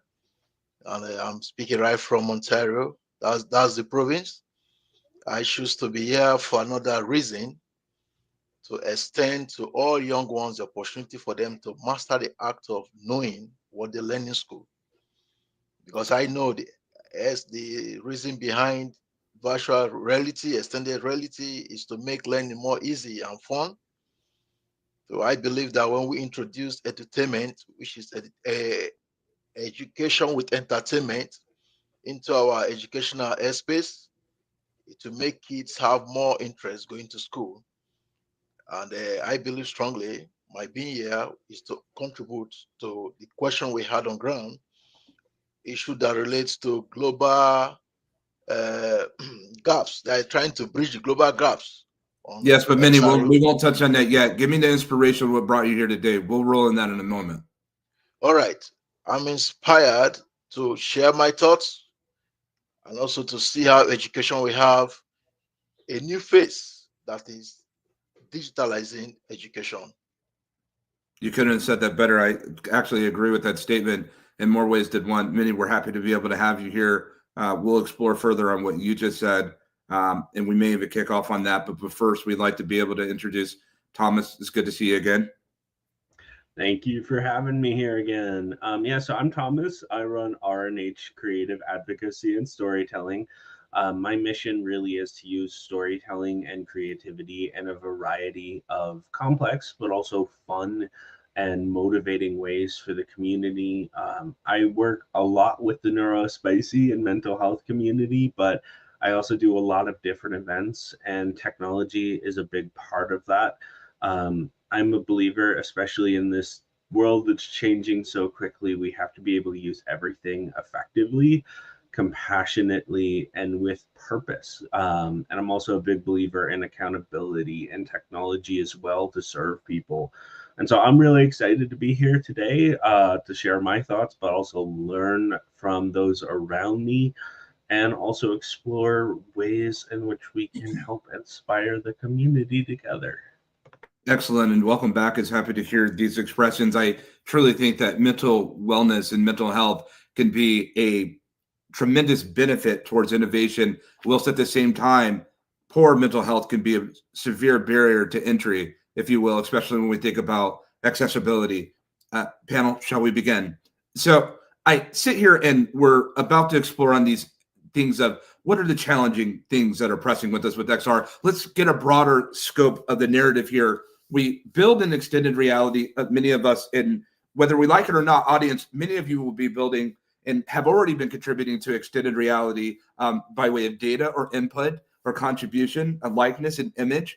And we look at this technology as something that's extending, that's coming on top of this foundation of artificial intelligence, these models that have been deployed out into the world, highly proficient and quite capable. These things that we interact with today by texting and prompting, if you will be able to interact with us in more fluid, seamless ways that are almost indiscernible to human perception. And at the same time, machine perception will kick in. Yeah, at the same time, when we think about deployment, this is a rather interesting time of life, because if you look at XR, extended reality, glasses and virtual reality headsets, they certainly come with their cost.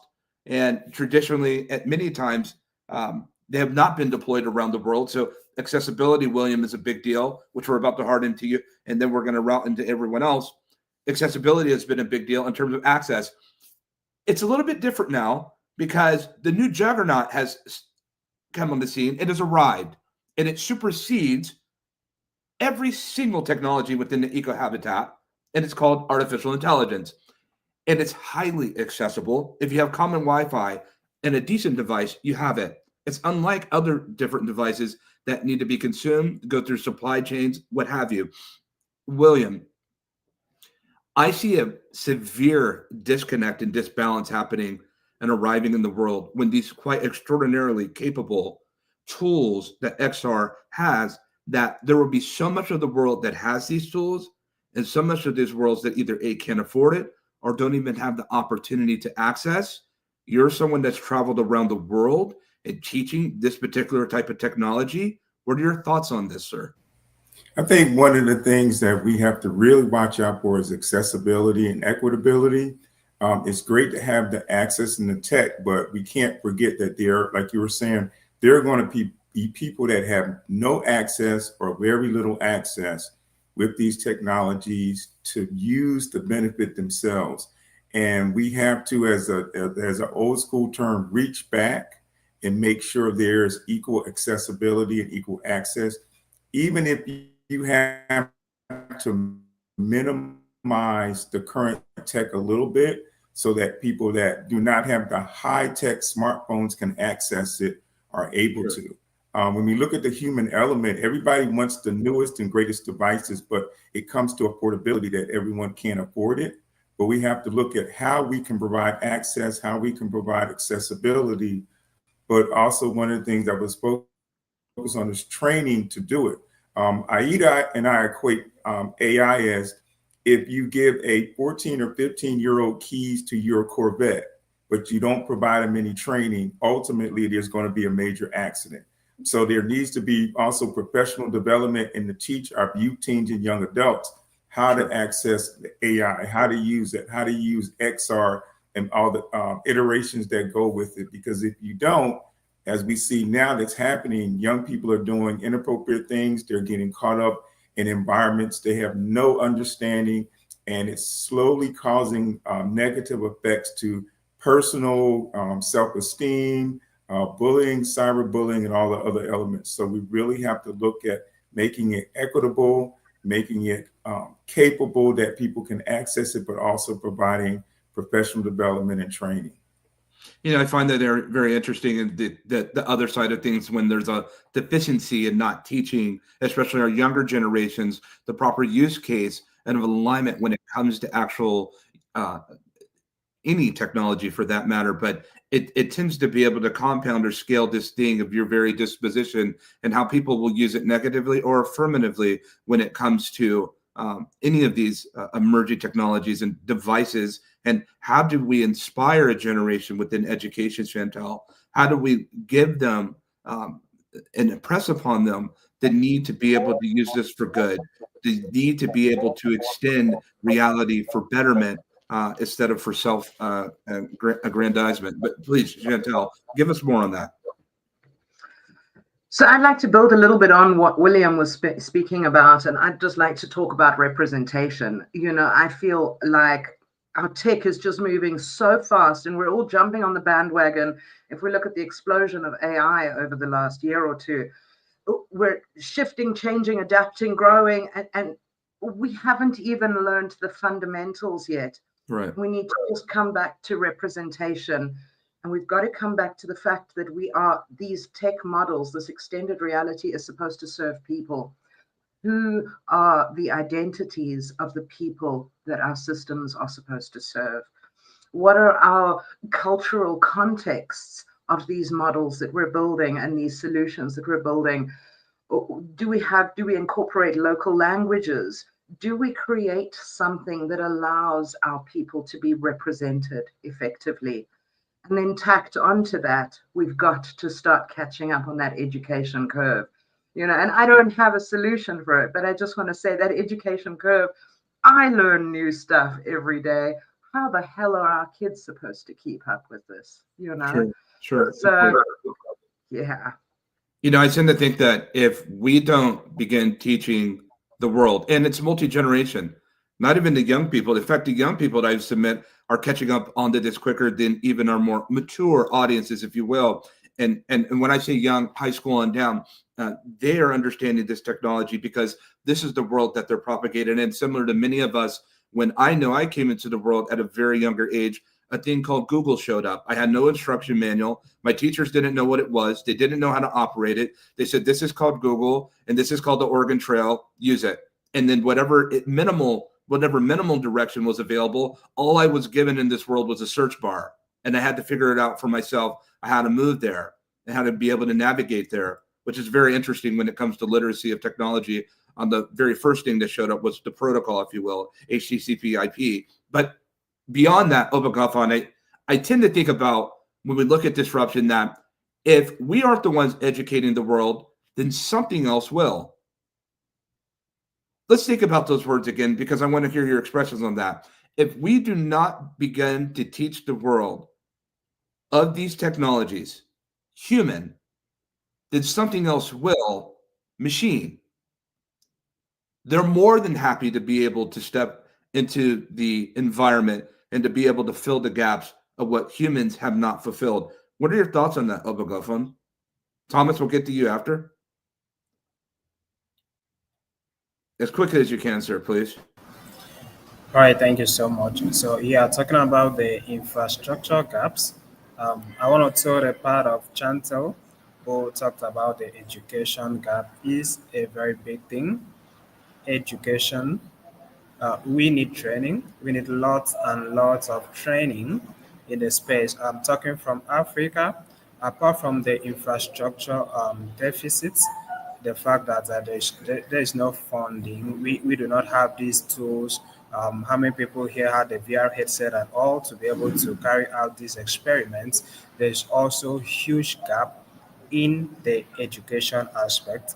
So people need to be trained. People need to be educated. In fact, I think and I believe that the schools should incorporate this into the curriculum so that at a younger age, young people should begin to learn about XR, extended realities, and we should begin to let the machine go after the human. What do I mean? The machine should learn to serve the human and not the machine taking over, like we are trying to see it in the era of AI today. So humans should be in charge, humans should be in control, and there should not be a negligence over that. So education, when the education gap is breached, that problem could be solved to a considerable extent. So we Thank you need so to, much. develop training program. I wholeheartedly agree with that, and thank you for bringing that up. And I think it's important, especially when we talk about XR. Listen, here's to the XR community. Audience, can you hear us? Are you with us? Here's to the XR community, to the XR industry in particular. Not everybody even knows what XR is. They don't know what the metaverse is. They don't know what spatial computing is. They don't know what spatial intelligence is. They don't know what immersive intelligence is. They've never put on a VR headset, and the AR glasses are arriving, and you will not sell those glasses if you do not teach them and teach people a reason to wear those glasses, especially at the price points of what you're wanting to sell these glasses for.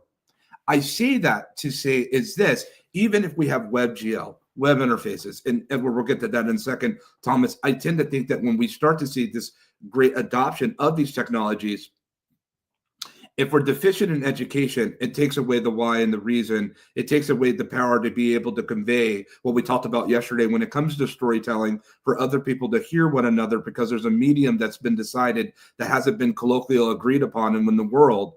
And when I start to think about the deficiency of education, as these machines begin to teach others that have an interest and even have a modicum level of understanding of what it even means, it seems to me mentally that there's going to be massive depression. There's going to be those that feel disbalanced, left out, and they won't feel included in not only the innovation, but the adoption and the subscription of these platforms of what's being deployed in the world. Lastly, I'll say is this. I'll jump on that in a second. Thomas, go ahead. Yeah, I just so there are a couple of things I wanted to say really quickly because there's been so many great things. One of them, I think that one thing that has not been said is it's so important, especially in education, accessibility, deployment, all these things. And I know it's hard. We can never think of every single person in every single way, but so often when we talk about accessibility, it's important to acknowledge no matter how hard we try, there is going to be someone left out of a conversation. Like I know in particular, I've championed this on GatherVerse summits before, and I've talked to a lot of people about this. I think the great age of this education and of these resources is making things more accessible to people. A large chunk of the communities I work with, they can't leave their home all the time, or there's not a lot of transportation even as an option. A lot of the time, there's so much education, so many resources out there, but people don't know how to access it, or they don't know what they can do. especially within the government level, the amount of people who don't know what they can access and how it works is astronomical. And I think when we look at these kind of tools and education, it can become very convenient to talk about groups that we view as the target audience. But I think it's so important, especially in a digital age, especially with XR, to talk about the people who are forgotten, who are left behind, who are ignored. And part of that reason is, and at its core in accessibility is to be for all people, right? We can't leave people out because it's convenient. But on top of that, I think with technology and in this realm of education, one of the great benefits is education is more accessible to people than it ever has been. There is more information out there. But it's also, I think, a big part of this, and I'm going to try to summarize this really quickly so I don't keep rambling, but I think it's so important when we have these conversations to acknowledge the value of those communities that get left behind. I think these organizations, these people behind this, need to start pulling in people who are not heard, who are not talked to because they are at home and they can't get out, or they have a physical ailment or a mental health ailment. And I truly believe the future of sustainability, the future of infrastructure, all of these things is pulling in those voices to better serve the people who are not in those situations. Sure. Because the more community voices we bring in, the stronger the infrastructure is going to be, the stronger the system is. And really, just as an example of this, for so long to get into a building, a lot of the option was just walking upstairs. Or it was, sometimes you would have to have you've had staircases in a home. The problem with that is not designed for a massive chunk of humanity. It never was. And so, as we've seen in recent decades and recent evolution, accessibility is evolving, but it's because we're pulling in voices from all communities. And yes, we have Thomas, a long way to go. let me interject for a second, because I Yeah. don't want the train to go too far off the tracks here. And I really like what you said, and it's moving at a rapid clip, what you just expressed. What I really appreciate that, Edward, is about human culture. We talk about eco-culture, these human characteristics that are permeated in and throughout technological ecosystems themselves. And I really believe that the world just categorically does not understand the inherent benefit when we start to begin to talk about cultural development and foundational development. This is the sole reason that accessibility is so important, because what we're actually contributing, everyone has their own unique IP to be able to contribute to technology itself. And the more culture we add ecologically to the ecosystem that we all share, the stronger that ecosystem becomes. The less culture, the more homogenized in culture and ecosystems that are built in homogeneity, the less of the strength of the ecosystem itself. In other words, we go from a monocultural perspective or development to a polycultural perspective, and that is key. And so those are some of the things that we're looking at right now. Edward, what are some of your thoughts? Because I know that you want to champion accessibility, especially XR, for women in particular. That's a culture. That's not just something that we look at and say it's a feel-good thing to do. This is beyond feel-good an initiative. This is an imperative for the foundation of the construction of technology itself. And to be candid, when it comes to my AI models, I don't want my models to be completely made by one class or one specific group of people. Give me the whole bowl or nothing at all. Go ahead, Edward. Well, one thing, I'm gonna try. I might jump a little bit, but it'll come all together. I do a lot of speaking for junior achievement, right? So, and it's mostly youth, all the way from third grade to seniors and going into college. I ask them 3 questions all the time. I say, how many of you, play video games, listen to music, and watch videos on your devices? 100% of them raise their hands. And then I ask them again, how many of you have heard of AI? And I just say AI. 100% of them raise their hands. Then the third question I ask, how many of you have heard that AI is going to take your job? 100% of them raise their hand.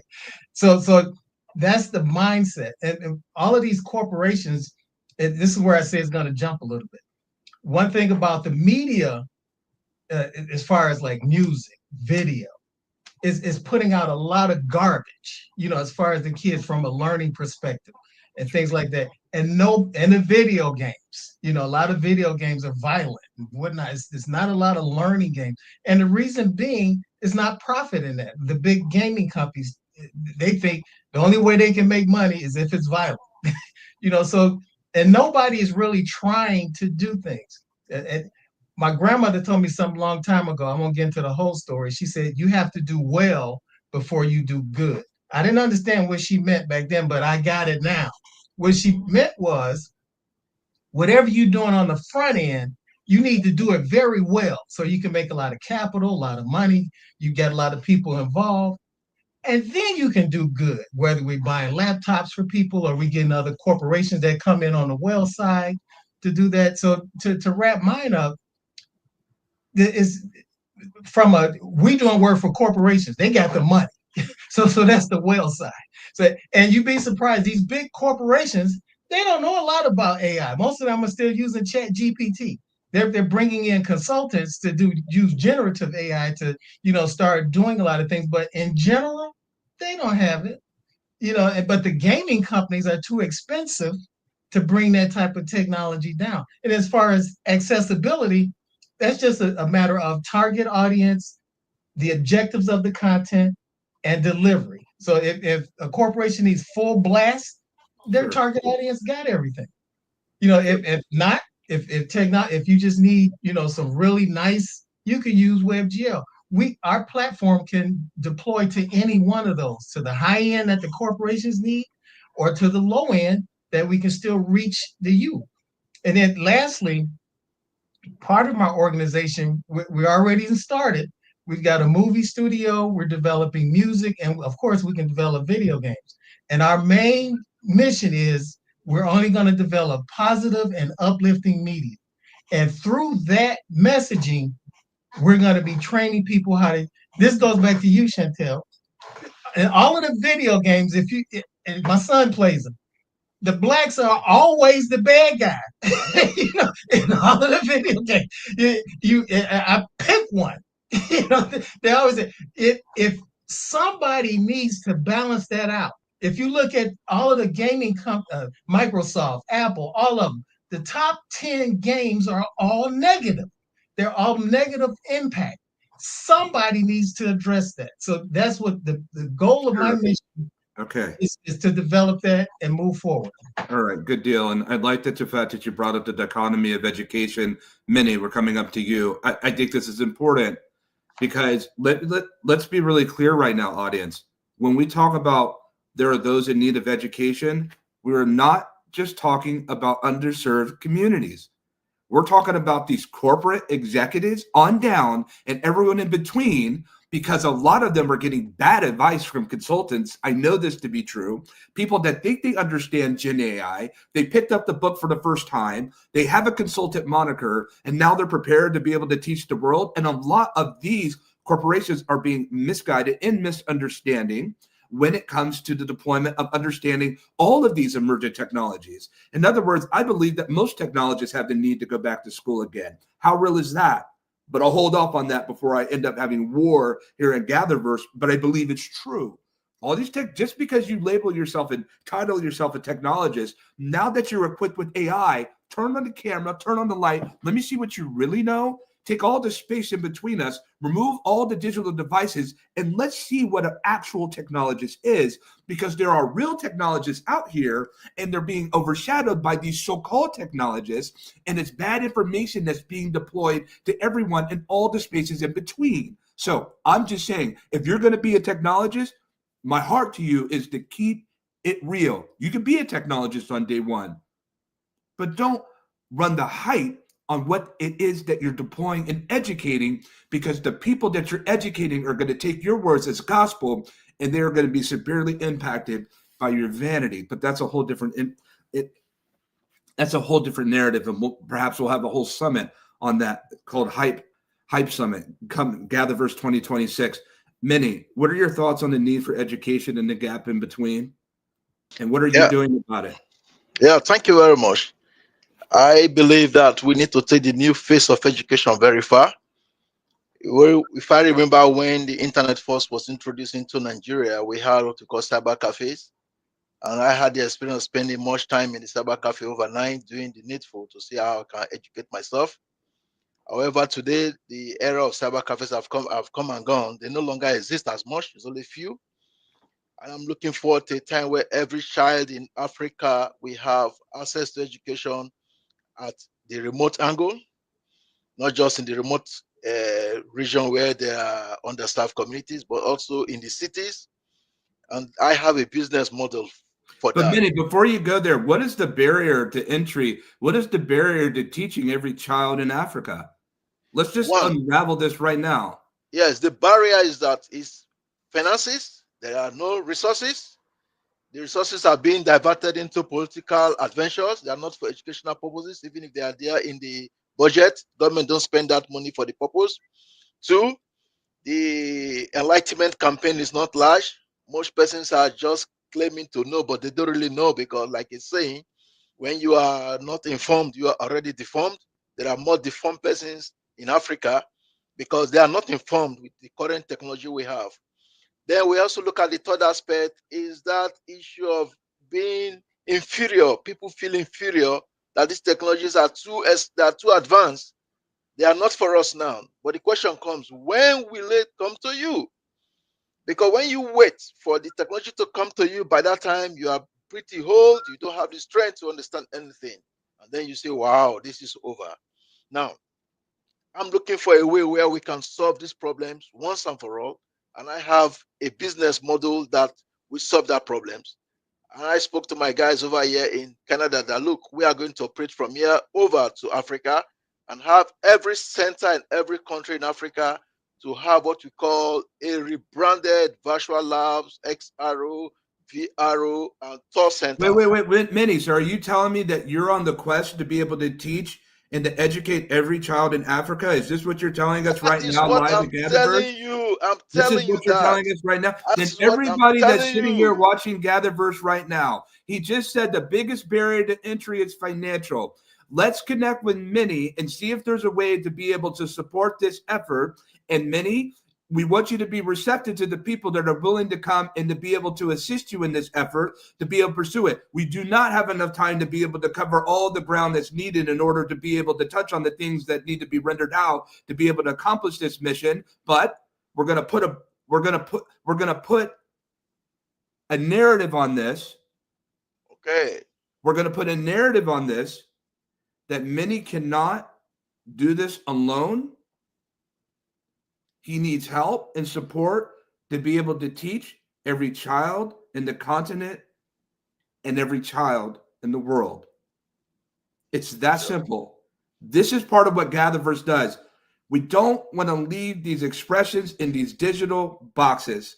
We need to go and climb outside of this, because if we do not teach our children, then something else will. Obagafan, what do you have on that? All right, quite amazing, many. So I was listening and I was very immersed and so excited at the opportunity that many want to bring. So I am in Africa right now. I'm in Nigeria, and yes, we are aware of the technology.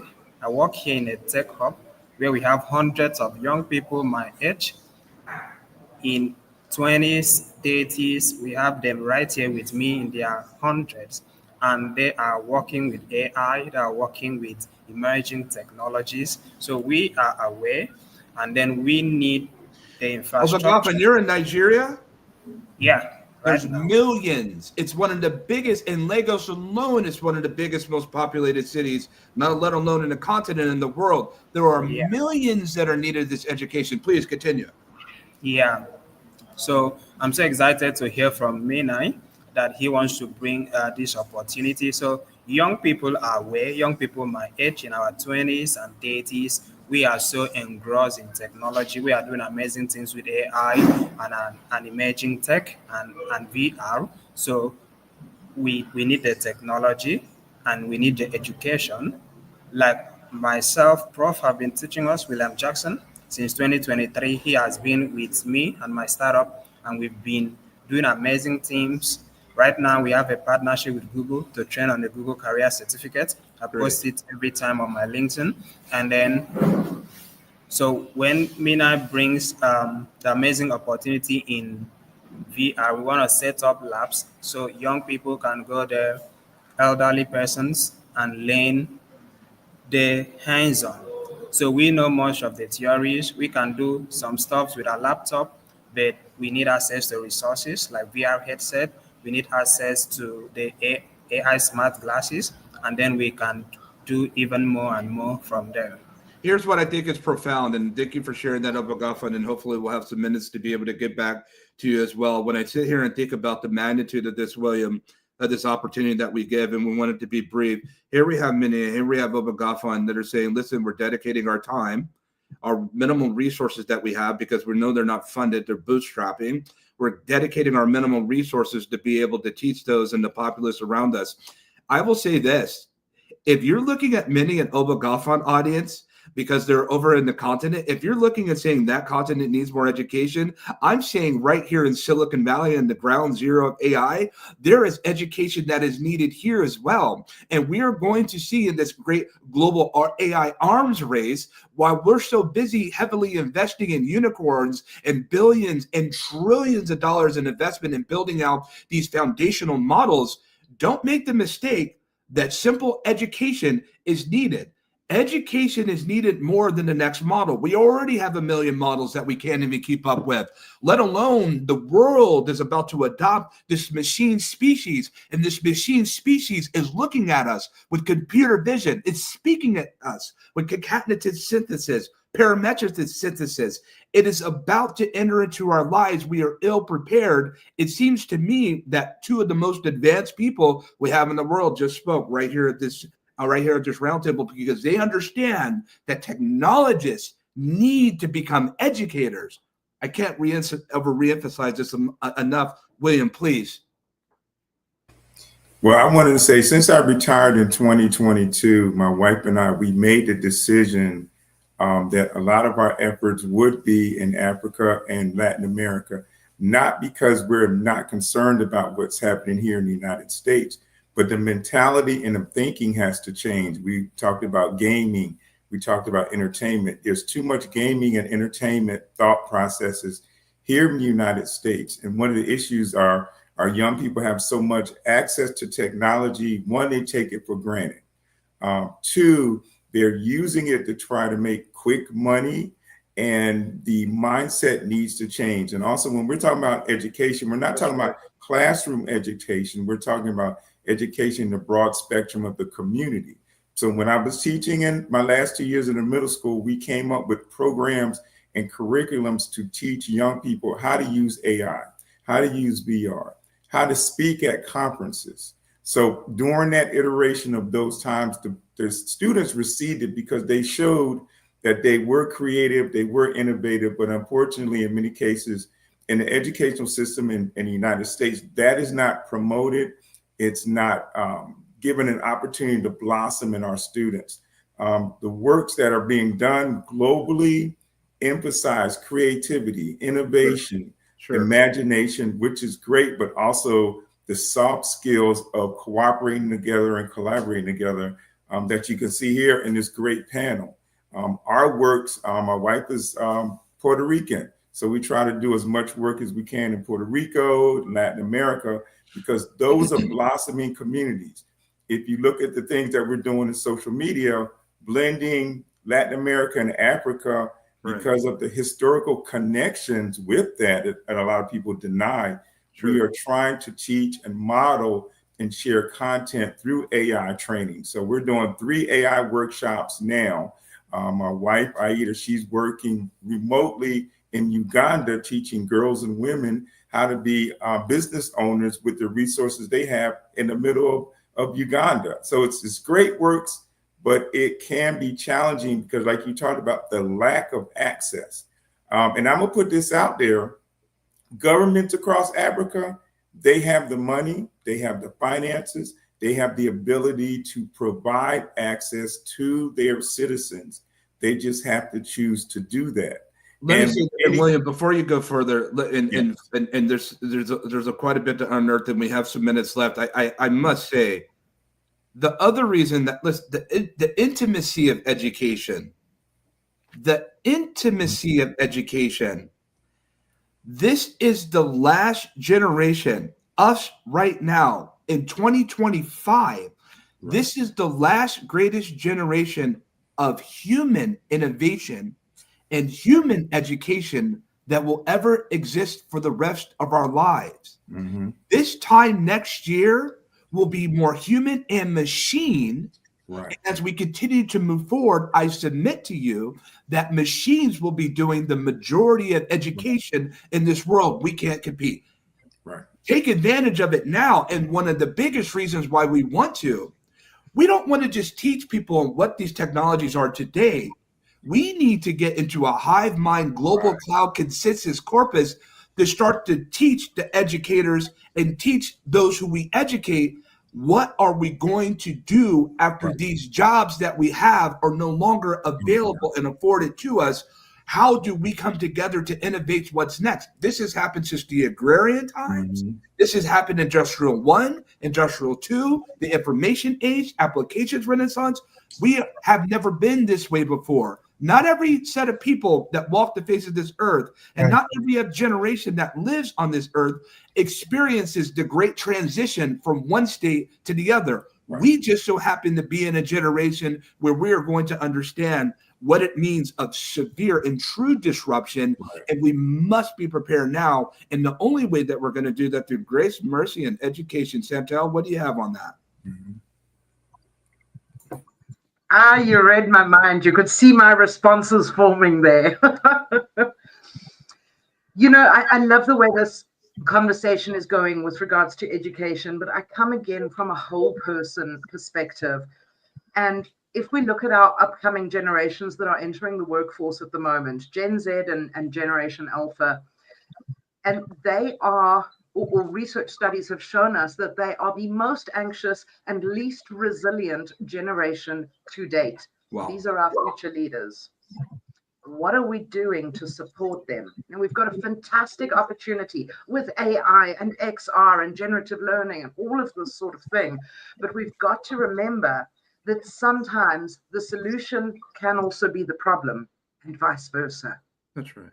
So as much as XR can help and it can create it can foster the sense of connection and support in ways that I never had when I was young, for instance, it can also create disconnection.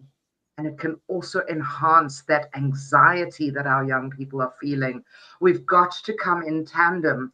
We've got to start looking at how do we support their mental health through the generative learning, through extended reality, in partnership with real human connection. And that is my absolute passion. We cannot forget the mental health of these youngsters, our future leaders. I completely agree, Chantel and Thomas. It seems to me that it's more prudent than ever to be able to teach from a human heart as opposed to teaching from a machine. What do you got? I absolutely agree. With so much of what is said, I just want to say, Chantel, thank you for saying what you said. I do want to preface one thing that gives me so much hope about these new generations and the younger generations is the preface of mental health. I think it's more of a discussion than it has been ever in humanity. I think part of that is so much because of the anxiety and the worry that younger generations have right now. But I think one thing that's really fantastic about that is, speaking on just human heart, we are also in a time where we can shape our education, where we can shape our technology, where we can shape our conversations as human beings on emphasizing empathy and compassion and wisdom and emotional intelligence into how we use technology. I have so much of a hope that as we go forward, and I'm not saying it's going to be like rose glasses, everything's going to be perfect. It's never that case with humanity all the time. But I think when it comes to technology, if we start teaching people how to apply technology, how to apply XR in an empathic, loving, compassionate way where we can move therapy or other programs onto this, but also put at the heart of it human well-being and human compassion, we can create a pathway to, I think, a more loving society. I know We right will now, create a pathway, not just yes, can, but we will, Thomas. We will. absolutely. And here's the deal. And we have to move on to Edward, and then we'll move on to everyone else for a quick 30-second go around, because I have a final question for each of you. It seems to me, Edward, I find myself finding more respect for someone. Listen, I have more respect for someone that can teach 1 billion people as opposed to making $1 billion. Exactly. But the key is you find those people where you can make $1 billion off of doing stuff for them, which will give you the money to reach those billion people. Because if you think about it, this technology is not that expensive. You know, Chromebooks and things like that. And most people get internet access. So it's not a gigantic barrier to get a lot of this technology to the youth. It's just the access to capital is all up. And let me say this too, though, because I know a lot of us want headsets and Chromebooks, and we want desktop tablets, laptops. You know what? We have at our fingertips some of the most extraordinary, powerful technology we've ever had before. If we just connect the dots, why does Google, Apple, and all these other platforms have to be the ones that we have to go to gain access? Build our own. But and the key is, and that's kind of what I'm doing here, building an army of women that know how to create this stuff. A lot of your creators are creating garbage. And the great equalizer now is AI. You can use generative AI to develop, instead of making a copy of Michael Jackson cussing, you make a generative AI young lady that's telling you kind of what Mr. Wilson is talking about. Go out and meet with your friends. AI is just a tool to deliver a message, period. And now that tool is available to anybody. So you got good and you got bad. The bad is kicking our butt, you know, because they're just out here just creating all this garbage, but nobody has the initiative of training people how to use this technology for positive means. And I'll close with this. All the kids now, their faces in screens 80 to 90% of the time. If they're not in school and school don't take their phones, we need to access those. And Chris, you hit it right on the head. Now is the time to get to the youth and young adults, not just high schoolers, telling them about this AI, how they can use it, how they can be a user and not just the doer of something, so the user of AI won't get replaced. And move forward with that. But it has to be a movement in that area to reach those screens, to give the messaging, to get with this AI so you can use it for your future. Okay, so Edward, we're going to start with the 20-second kickoff, and we're going to pass the mic around to each of you. I've never done this before at a GatherVerse roundtable. This is going to set a precedent, but we're doing it now. What is your commitment towards human betterment at the innovative level? I'll go first. You got 20 seconds and less. 20 seconds. I'm not counting. Basically, we're going to work with young women in order for them to learn enough to where not only can they do work for money, but they can also, help their own get into this AI space. Great. We'll hold you to it. We'll see you next year. Thomas. My commitment is just making sure that all community voices are heard, all people are taught how to live their best healthy life using technology, but also that we can go forward and create sustainable pathways forward for mental health, education, and for humanity in general. We'll hold you to it. We'll see you next year. Thank you. Obagafan, quickly, please. Yeah, currently I'm committed to training young people in the inner city communities on the Google Career Certificate. I lead what is called Google Developer Groups. One of the Google Developer Groups in Nigeria is a third-party organization associated with Google, which we have, we get scholarship and funding from people of like minds to train people in the inner city community on different tech skills. So I've been running that for the last 3 years. Good. I'm personally holding it to you. I'll see you next year. Minnie. Yeah, my commitment is I'll be kickstarting very soon an apprenticeship program using XREvolve for the Nigerian youth and Africa at large, then even giving them remote jobs. I work together with a partner in Pakistan. We just launched a platform for remote jobs. So we are going to make sure while you are being trained on these skills, you'll be given a job so that you have something in your pocket if you choose to continue your career in the university. Many, I want all the children. I want all the children in the continent to be educated. I want you to stay on that path. And audience, I want you to connect with many. Many, if I do not see this by the time next year, and when you show up here, if it's not happening, then it tells me everything I need to know. William. I will make sure it happens. See you next year. William. Yeah. I would say this, my wife and I remain committed internationally to teach about positive uses of AI, VR, VRE, IoT, and the growth of what we're doing, being certified. So we're certified in all those areas to empower ourselves to internationally teach youth, teens, and young adults to be business owners and entrepreneurs and improve their community. So that's GatherVerse support William and Miss Ada. Support them. Even if it's just a word of encouragement, support them. Don't turn your back on them. Chantel. My commitment is to help people shed the beliefs that are holding them back because they have no idea of the potential they have. So I'm going to help people shape or change the way they see themselves, because then the sky is the limit. They can become the innovators and technologists and teachers and trainers of the future. And my commitment, and we'll hold you to it, Chantel. We'll see you next year as well. Nobody's off the hook today. And my commitment, and you hold me to it, my commitment is to continue to drive and to be able to propagate and to be able to highlight these incredible leaders that assemble with us from around the world at a place called GatherVerse.org. That's my commitment. I'll hold it to you. All right, panel, we're out.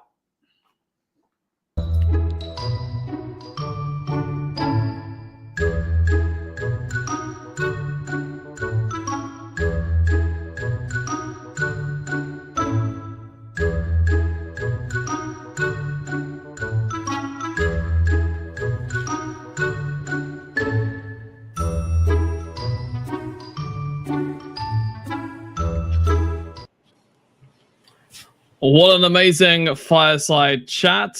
And for some reason on the stage, there we go.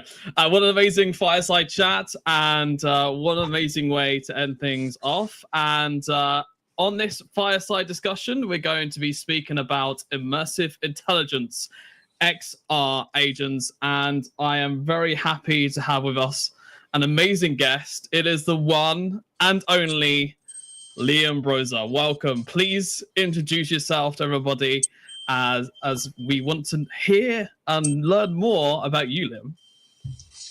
Oh, Russell, that was extremely kind. Yeah, my name's Liam Broza of Companion Intelligence. And I've been working on for a while building personal databases, digital memories that allow people to actually build an automatic autobiography of themselves that a computer can understand, so they can search and explore their lives and then gain insights, make predictions, make suggestions about their lives with the help of AI. And I've been doing it for a very long time, kind of pre-deep learning. And as time has gone on, I've been adding XR, immersive technologies, and LLMs and other AI technologies to help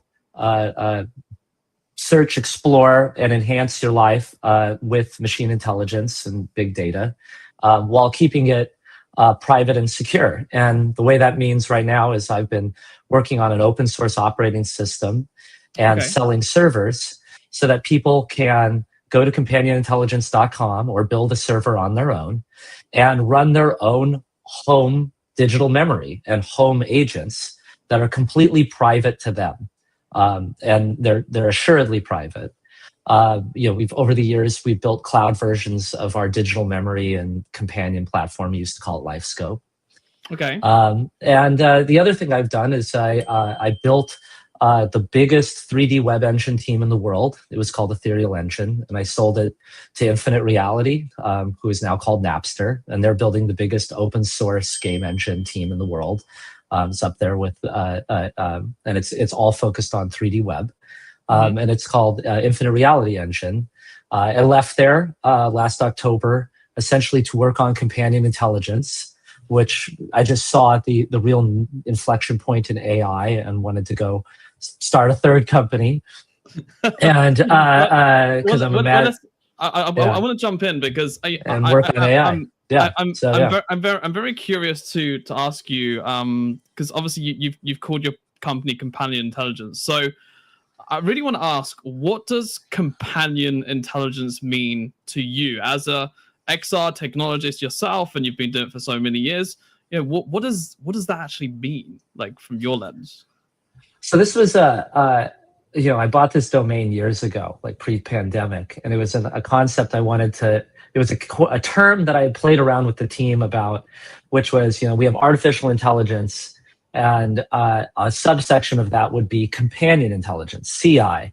And we kind of envisioned that back in like 2018, 2019, back in the really early LLM days, was a AI just tuned to your life, to the time stream of your life, understanding the correlations in your life in an individual, like inside out focus, just on that individual of what came into a person's life that were the major variables that drove, the places they went, the people they interacted with, the things they did, the physical things in the world they interacted with, and the digital content they created and consumed. And those were kind of the 5 lists that we had made that we considered the major variables that you would track in a person's life to really do major predictions. So I started this project with Kyle Barron and Stephen Barry and a few others back in like 2015, 2016, and we started building a data collection system so we could all build our own personal databases.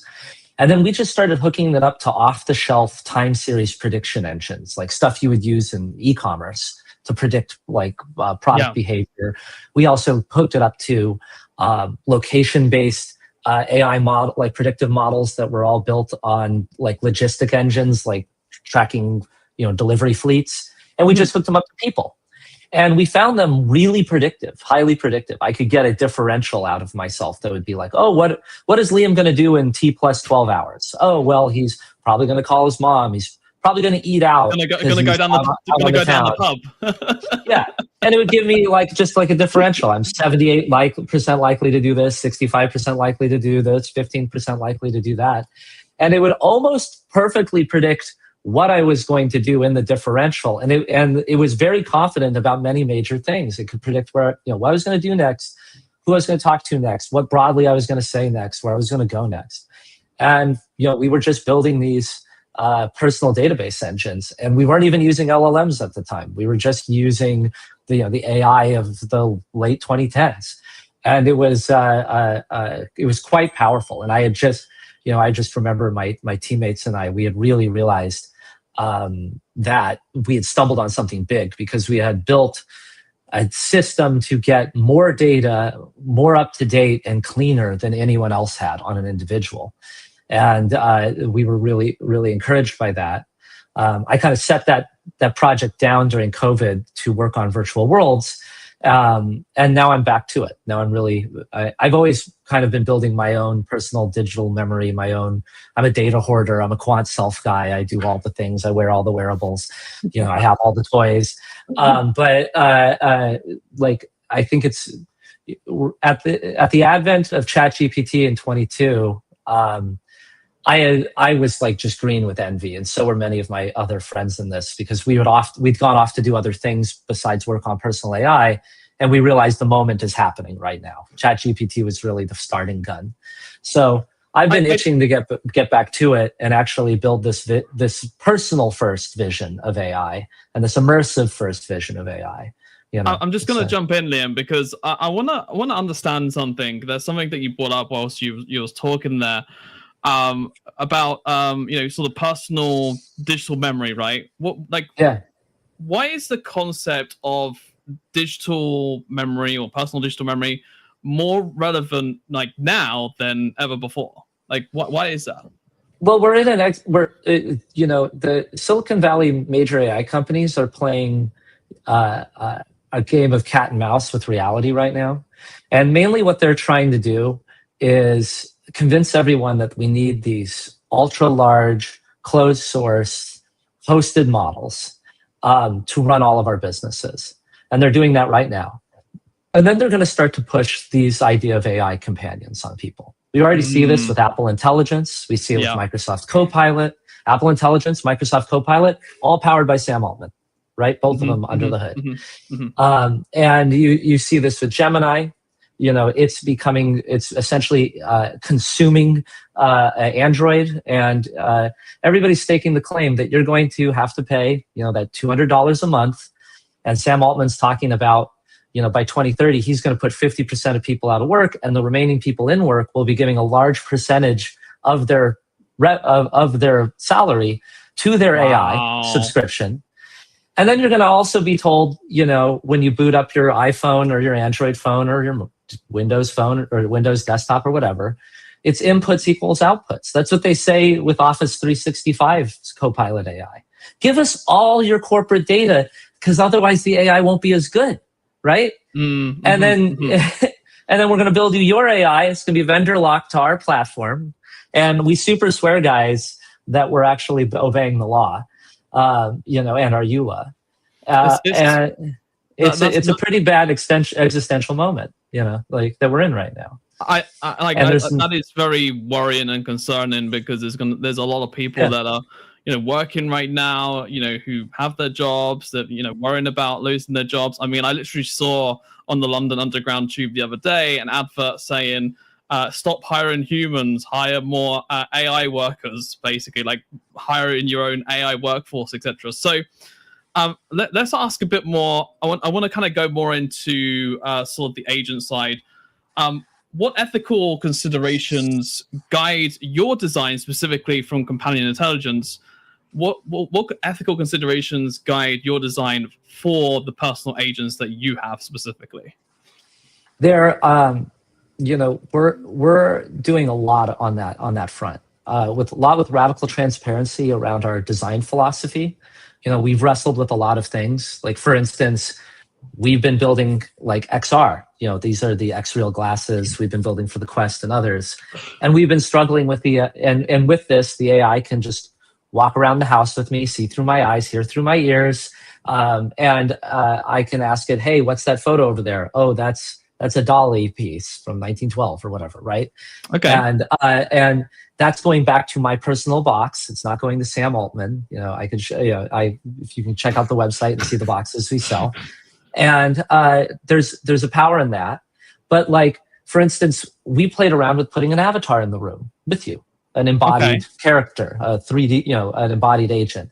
And I think there's really interesting things about having embodied XR agents. They activate the empathic circuit. They're very natural. There's all sorts of things they can do. Instruction. They can show you how to do stuff like fix your car or something, right? But also personifying these AI, anthropomorphizing, humanizing them, getting too close to a relationship with them, where you start to mistake them for people, because that's what your brain's meant to do with things with faces and eyes and voices. Like, you're going to get a parasocial relationship. And there's tons of literature out there right now about how parasocial even ChatGPT is, and how people are, you know, they're going the full her. They're falling in love with Samantha, you know. So and if you look at IO, you know, what Johnny Ive is doing with Sam Altman, they're going to be, you know, having pendants and earpieces, and they want everybody to have the full her. And you know, and there's going to be there's already many companies. I own most of the things that are out yet on wearable AI, and I use all the agents, and there are an unlimited number of companies like Replica and others that are totally fine selling you the girlfriend, you know. And there's millions of people dating AI right now. I think the number is like 6 or 7 million people that they know of, probably many more, that are dating. They're doing romantic stuff with AI, and it's like, that's the stuff that I really worry about. Anthropomorphization. I really worry about trying, as we build this system, to push, like, bring the benefits of AI, but push away all the parasocial and manipulative parts of it.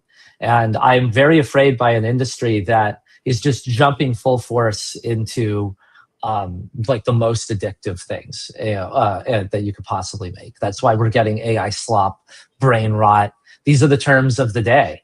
because it's pretty bad out there. It's like TikTok brain 2.0, you know, like the next level. No, we've gone from heroin to fentanyl. We're just like going right up the ladder of escapism.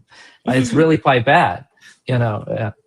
I mean, I do have one other question, and we're gonna have to finish on this, which is, everyone can have like their own companion intelligence, so to speak, but who owns the personality of that specific agent? Like, is it like the person who's getting their own box, so to speak, or is it? So the way the system's working right now is, I'll tell you a very broad overview. Is we build you these lists of everywhere you go, everyone you know, everything you create and consume and interact with, and this big time stream. And then we have the box get to know you. It has thousands of questions built in that it's trying to answer about you. Like, Russell, where'd you go to school? Where'd you grow up? Who's your best friend? What religion are you? Do you have a kid? Are you dating? I hope not. And it tries to answer these questions itself, because nobody wants to answer thousands of questions. And then it starts to take insights and ask for action. So it goes, hey, Russell, I see you're kind of eating junk food. Maybe I should order you something healthy. And it kind of just asks you, hey, you said, I figured that you're trying to go to the gym. Let me help you build a workout routine. I see you and your girlfriend listen to music in the car. I've made you a playlist. So, and the way it's doing that is we're essentially giving it abilities to ask questions, find insights, understand your current context, and teach and give it actions that it can take. And we're going to make this a whole platform, so anybody can add their own questions. Anybody can figure out the insights that, or things it wants to track in the current moment and the actions it wants to take. We're looking at working with MCP, which is a big platform you might have heard of, Model Context Protocol, which is a way to give every agent actions. And we think that we're looking very hard at that, and many integrations. Now, this all works. I'm gonna have to jump in, Liam. I'm gonna have to jump in, Liam, because we are out of time, my friend. No worries. No worries. It's been fantastic speaking with you, learning more about companion intelligence. I think it's amazing what you're doing over there. Please go and check out Liam Broza, obviously on LinkedIn. Connect with him, follow him, support him.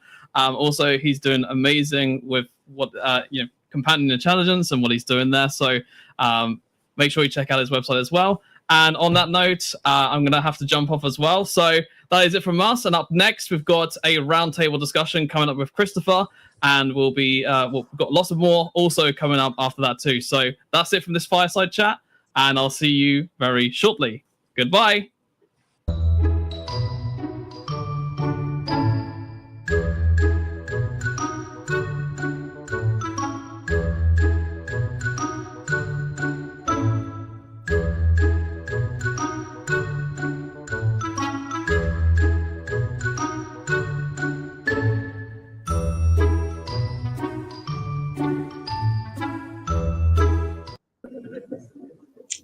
Greetings and welcome to our next roundtable here at GatherVerse XREvolve 2025. It's now time to be able to scale into the narrative of education.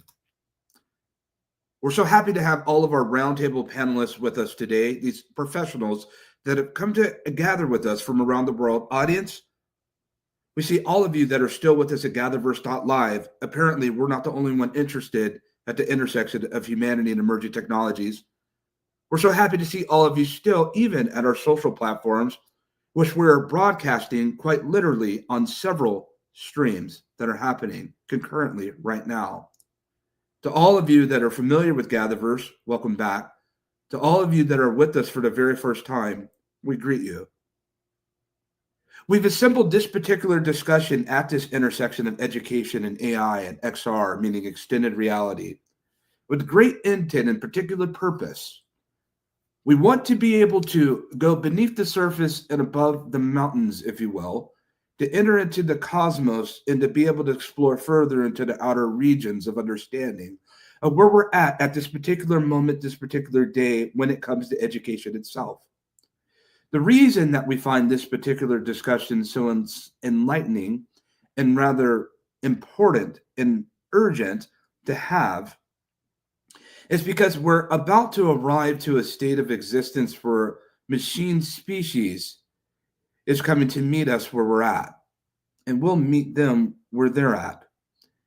To what extent, we don't know.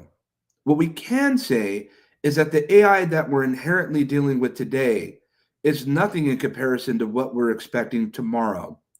In fact, in a lot of instances, when we talk about extended reality, we're about to deal with an interface that can read and express and that could be able to share and to be able to look at our disposition. And it will one day turn around to believe that it itself has its own disposition.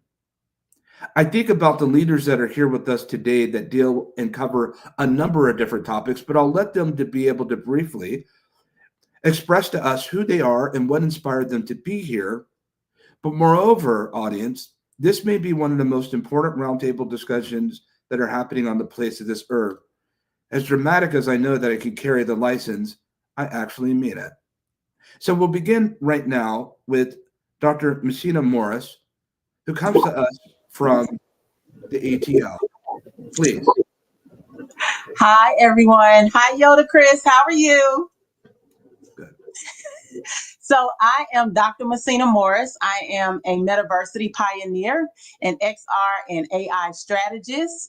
I am an educator of the future and champion for equity and immersive learning. So they call me Dr. Mom, which stands for molder of minds, and that's exactly what I do. So I mold minds, I build futures, and I make sure that no one gets left behind in the evolution of education. I'm a mother of 5 sons, a wife up to a gamer. He's all gamed out, super techie.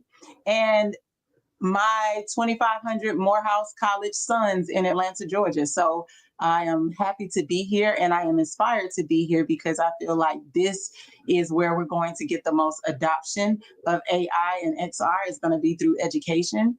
And our children are already there. And so they're looking to us for guidance though, because they don't have the forethought that we do. They don't have the understanding of how this technology evolves and can evolve. And so it's our responsibility to make sure that we get it into the classroom in the appropriate way. And so I'm training 1,000 educators across the globe on how to use XR and AI in the classroom. And I am the founder of my own company, Metaverse United. Dr. Morris, we're certainly happy to have you. Your work is outstanding. And I've been with the real pleasure of visiting you in real time to see you demonstrate this work, which is excellent. We look forward to exploring this further. Caroline. How you doing, Chris? Hi, everybody. So excited to be here on this panel. My name is Caroline. I run a group called the 228 Accelerator. And then we're called the 228 Accelerator because it will take the average Black family in America 228 years to achieve wealth parity with white families. And we argue that's not because one group is better with money than the other. It is because we have broken relationships in our country. So my work and my vocation is to help people redesign relationships to build more trust and also to make us more human. And we've been playing around with AR, XR, and AI technologies for the past couple of years, especially with adult learners. I firmly believe I'm an educator by training, an engineer by training. Also, the kids are fine. It is how do we get the adults to be more human, more loving and more open, and how can we use this technology to kind of leapfrog many of the ways that we've been doing teacher professional development. So super excited to be here in this space and be a part of this conversation. It's rather fascinating, Caroline, to make the expression that the kids are fine. We're going to lean in on that. We're going to touch on that as we should. We say things here at GatherVerse, we hold people to it. We're going to reach the stratosphere with that. That was a lot to say. But nevertheless, we certainly do welcome you. Rui. Hi, everybody. My name is Rui Pereira. I'm a creative technologist for 20 years plus, with the last 10 years focused on augmented and mixed reality. Both many companies and many roles, from research to innovation and marketing campaigns. In the last 5 years, I've been running my own studio called Humanus. We're a very small, specialized studio in XR and AI and creative technology processes.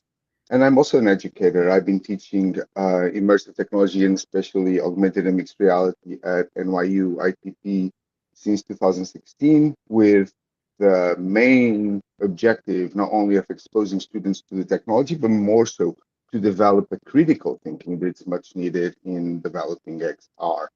I'm really, really happy to be here, and I'm, really excited that I already have a lot of counterpoints. I'm really excited about XR in the role in education. I think it has an enormous, gigantic potential because it's not only, connecting this learning content with our context, both our environment and our egocentric data, the data we generate from our lives. Sure. It also has a strong potential of making things tangible, right? Breaking abstract things and making them tangible from a complex formula you can visualize, etc. But I think AI is also, an enormous role. But both of them can bring very, I think, immediate benefits. And one of them is Brilliant. Before we go further, yeah, all right. on that. All right. Before you jump on this soapbox, we have a little bit more to be able to cover, but we'll allow you to get back on that sooner rather than later. Edinka. Hey guys. Hi, my name is Adeyinka. Ade, you can call me. I've been in technology for the past 15 years. Started within the e-commerce space. And now I more recently work with a partnership team within our organization, Kaleidoscope. Kaleidoscope is focused on providing virtual reality solutions for caregiving within the healthcare sector. So what we focus on is providing empathy training for caregivers. As we know, a lot of us are living longer and having a longer life expectancy. So it's critical for us to also make sure that the life expectancy is lived with quality life. And that's what we're trying to do via providing top tier caregiving experiences, leveraging AI and virtual reality to do that. I'm very happy to talk to you all today. And my excitement is that this topic has been on my mind for a while, and being able to share this stage with the rest of the panelists is really cool. And I look forward to what we can achieve together. And thanks, Christopher, for this amazing event so far. Eddie, we're very happy to have you here, and thank you for your sentiments that are expressed. We're so happy to have each of you that have actually come to arrive to give a little bit of time of a thing that you'll never get back again, and that you lend it. We never take that lightly. For anybody at GatherVerse gives us time, even including you, audience, for all of us that are with us at GatherVerse.live and elsewhere on our different various streaming and social platforms. We just don't take that for granted, and we never will. Shall we begin? I think about this world of education. I think about the industries that are highly prevalent at this intersection of AI and XR. We could take a look at health tech and science and logistics and manufacturing, if you will. And there's more verticals at defense, entertainment, sports, so forth and so on. But I look at education as a catch-all, Dr. Morris, when we think about on the adult level or the youth level, the dichotomy in between, from corporation to public to private sector, technologists, non-technologists, policy legislators, what have you, it seems to me that each of us, even myself, as an emerging technologist, is in need of a heightened, accelerated sense of education, one. Two, that if we don't, as it's been established at this summit already, if we as humans do not do the training and the education, then something else will, a reference to machines. But moreover, being that this accelerated, innovative scale in this global AI arms race is happening at a rapid pace, and knowing that XR will appear to manifest itself more human than pixelation, and the majority of the world hasn't even adopted to GPT 3.5 or any other model at that example, how do we bring people up to scale on a very fast-moving train that in many ways, when we say that technology is coming more advanced than the technologist, how do we lessen this gap? I think that the most important thing that education is absolutely missing right now is that we have to train our young people on how to navigate information, how to have a healthy skepticism for what we see, and how to discern real from fake. And I think that's going to take for us who have more human experiences to actually lead the charge. And so I tell my education friends and people in the field, don't shy away or shirk yourself away from the technology. A lot of people say, oh, I don't want to be on social media, or that's not my thing. I don't want to use AI, or, I think it's going to take jobs, or whatever the case may be. It is going to take your job. And it's also going to brainwash your child. And it's going to teach your child exactly what a machine wants your child to know, and not what you, as a human being who has real lived experiences, needs them to know. So I tell all educators that there's a new teacher toolkit, and it's technological. Literally, it runs on prompts, it runs on platforms, and it also has to run on purpose. You have to make sure that you are infusing the knowledge and the wherewithal. So we talk about AI literacy and fluency in our young people, and we talk about how immersive learning is really good for helping engage the young people, but there have to be rules and guardrails for everything. And I'm not saying create the policies that are going to cause us to continue to fall behind. But what I am, as an educator, really tired of, and I'm the kind of person that's going to, I'll ask permission later. I'm not going to ask permission for doing what is right as a human being for the cause. And one of the things that education is doing is waiting for the world to decide and decipher and tell them what to do. And I think that's the wrong way around. If we are with young people who are the future of the world, 40 to 60 hours a week, you got to think about how many educators are with your children, molding them, instilling all kinds of behaviors, life norms, everything into them all day long. And you want to wait for them to actually develop some kind of ethical framework around this technology, that's backwards. They should be the ones, because they spend the most time around your young people. They should be the ones designing it and deciphering how and what they learn, because they actually know what causes harms. They know what really happens in those classrooms, and those behaviors that you see at home or you see in the world, they come from sitting in a classroom all day, disengaged, disenfranchised, bullying one another, picking on one another, so afraid to move and just being told to sit down and shut up and take a worksheet, that our children are not actually learning anything. So it's not AI that's going to rob them of the learning. It is us as human beings that are not doing our job because we don't want to step into something that is new and different than what we grew up with. But we So have— Dr. Morris, on that note, are we suggesting that we take a backseat to AI? No, I'm not saying that. I'm saying that we need to be the ones up under the hood, and we need to be the ones directing it. Like, for instance, I'm a global fellow for OpenAI. I'm the one that's at the table saying, hey, y'all are doing this wrong, or no, this is offensive, or hey, this is going to cause harm to our children. And we have to be unafraid to confront technological companies that are building, I don't care who they are, and I don't care how big they are, and say, hey, I'm here with our kids all the time, and this is going to cause harm. And honestly, you'll be surprised how many times they listen.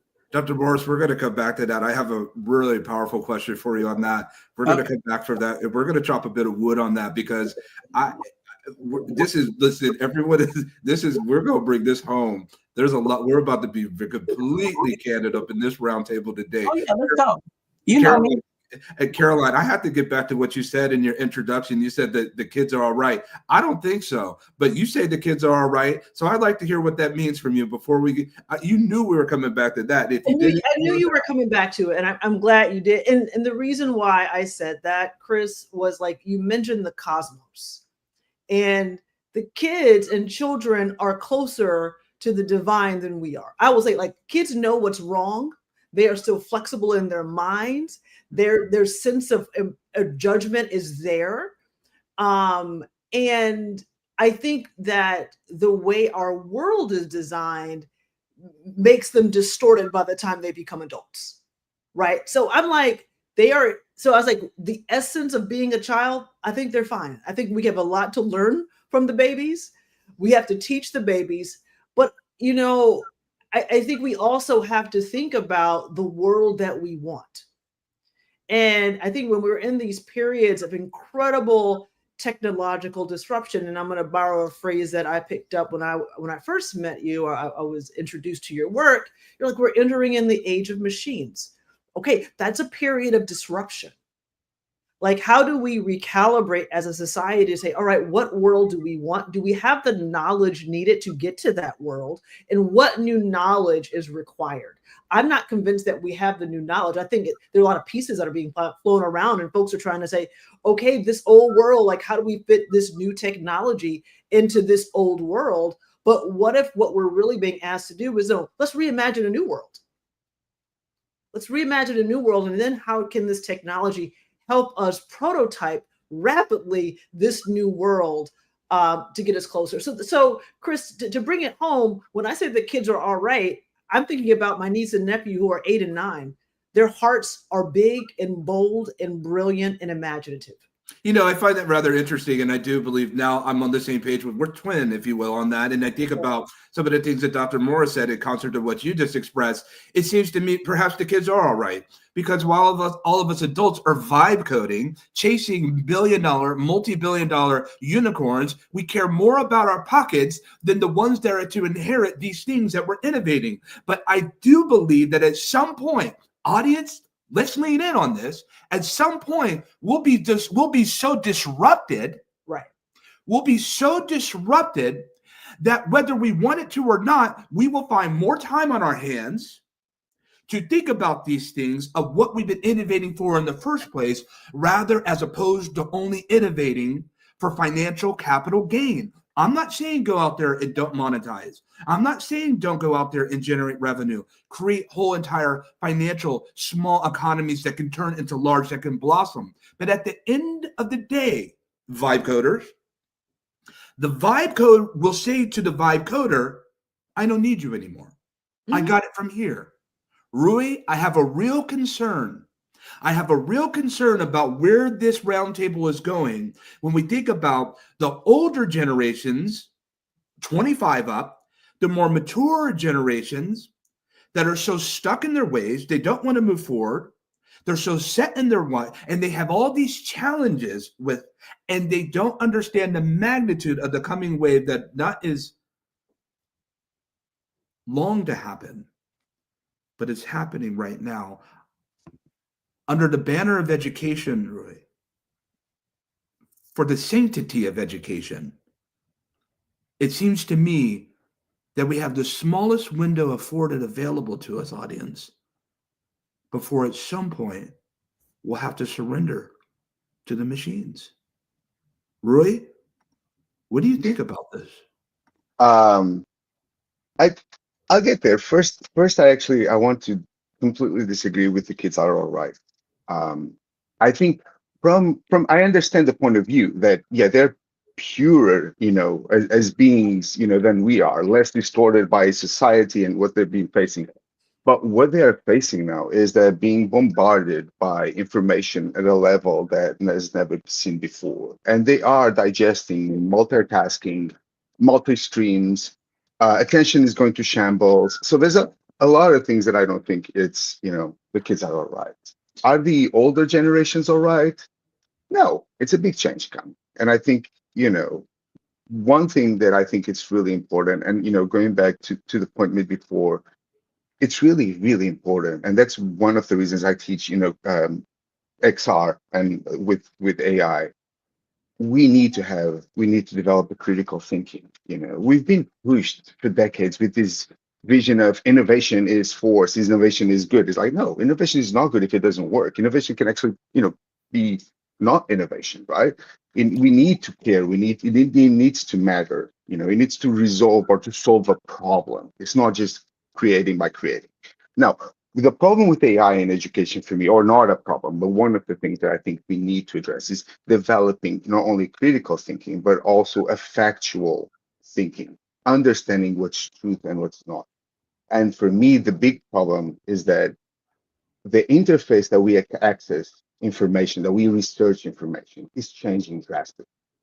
If we think from research, years before. We had people going to libraries, having to go to other places to access books.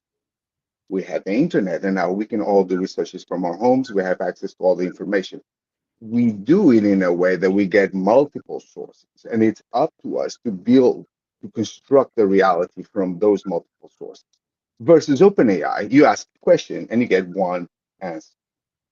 So you're not exposed to multiple sources. You're exposed to one single source that it actually sounds like a God's truth.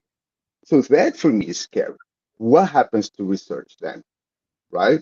So that for me is one of the points where I really, think we need to break it down. And I think RAGs, the way that, we interface with RAGs is much nicer, right? You ask a question and it gives you an answer. It gives you, oh, by the way, I got this point from this part and that point from that part. And we create the references, right? So there's. But hold that thought, Roy. I know we're talking about real-time augmented generation. We talk about RAGs. I may or may not come back to that. I want to give Caroline a moment to be able to reply to the kids are all right. Yeah, I definitely hear what you're saying, Rui, and I think this is really complicated. I was listening deeply, and I was like, "Huh, are they all right?" And I think that my response is that they are working in a world that we created. They're working in a distorted world that we created. So I definitely don't want to dismiss the fact that their life is being mediated by screens right now. I think that is distorting and changing their brains. But I was like, but the adults did that. They didn't do that. Adults did that, right? So I want to hold the responsibility of the people with the power, right? Like the babies are doing what we allow the babies to do. And because we're not always as responsible with the technologies as we need to be in preparing them and having a more imaginative, robust, expansive way to live and show up as humans, we projected that onto them. So I think we're in agreement. I think it's like where do we start solving the problem? Rui, before we go further, Rui, do you have a few seconds on that?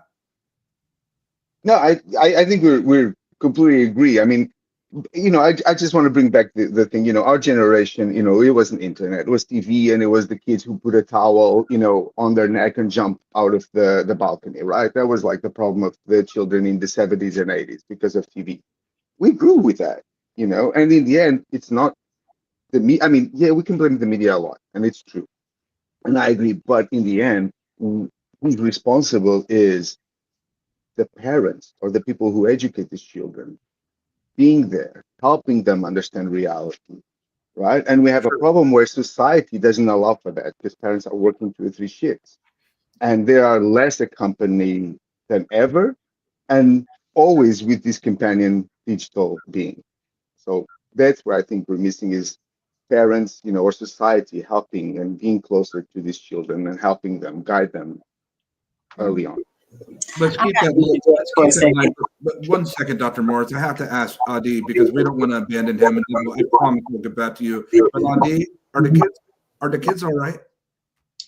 I mean, to answer that question, I think what I would first start with is, if you want to tell the future of any society, look at how they invest in their children and the young people of today. Technology has always been in the business of disrupting how we live our lives. If you look at the automobile industry, I mean, vehicles were claimed to be very dangerous. Then after a while, we invented seat belts. And in the rooms that everyone is in today, there is more regulation in that room than there's a regulation on the screens of our mobile device. And that's a failure of the adults of today to say, we have drinking age, we have driving age. We introduced social media to these children at the age where their brains were beginning to form, and there were no guardrails. So of course, there's going to be a byproduct of that. Has social media and Web 2.0, now Web 3.0, now we're talking about the hype cycle of AI, are they going to transform the way we engage in our lives? Yes. Do we need guardrails? Absolutely. When we talk about guardrails, I hear this used often. I know what they are. What are guardrails? How are we quantifying this word, these words that we use? I want us to be able to teach this audience as well. What are guardrails? What do those look like? And how are they propagated in this instance? So I'll give a simple example. I just get like, if you wanted to drive, there's a driving age. So there should be age limit for kids to have access to social media, for example. And I'll tell you, like, these tech organizations know how to do this. But unfortunately, if you look at incentives or the government they are not like incentivized to do these changes, when they figured that there was a threat to their bottom line, and I'm talking from a sales perspective, so I understand the business side of this. When they're talking about when there was a threat to the baseline and the bottom line of this organization, they use the same technology to figure out how to know that an 80-year-old should not have an Instagram account, or a stranger shouldn't be able to have access to the DMs of a 13-year-old. These technologies can absolutely deliver on that. And that's one example of a guardrail. And I think that as society, we as adults, we need to put pressure on all the institutions that we trust on to ensure that we have these guardrails in place so that the future of our society, which is like the kids, are super protected. And that's why I can then, if that happens, I can then agree with Caroline that the kids are all right. Right now, I don't think we are doing them the level of service. We've just handed them the world, and we've not given them anything to navigate with. I'm going to say this. Fire hose, literally speaking. Adi, thank you for saying that, and thank you for further defining from your lens these guardrails, Dr. Morris. I tend to think about, to be candid, audience, when I think about guardrails in this present time, I think that guardrails are a fallacy that's centered in the mark of illusion that's acquiesced into the presence of delusional grandeur, because the regulatory establishment, at least here in the United States, has lessened. The regulatory establishment in Europe has heightened. But we're at a global AI arms race where guardrails slow and can impede the process. I believe that trust is needed, but I think democratized trust. In fact, I think if we hold to the standard of guardrails, to OpenAI, to Anthropic, to Google's Gemini and DeepMind, to all these other platforms that are sitting on Hugging Face and Gaggle, and we say, hey, you and governments, public sector, you need to add guardrails and safety. First of all, the technology is moving at such a rapid clip that they don't even understand the magnitude of what it is that they're protecting and putting a fence around in the first place. They don't understand this technology. They don't know what it means. It's hyperscale, and the technologists are far behind. They're so far deep in the trenches that they don't even understand. Don't think that everybody who works at Anthropic understands the AI that they're building. All they're really building are pots and pans and deploying it to us, the chefs, to see what dishes we'll make.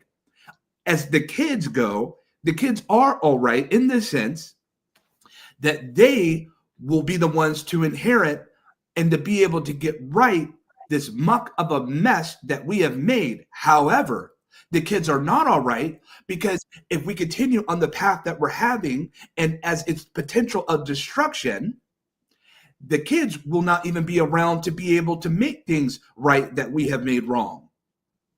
Dr. Morris. So I'm a mother of 5 sons from ages 29 all the way to 8. And I just had a little granddaughter, so she's Generation Beta.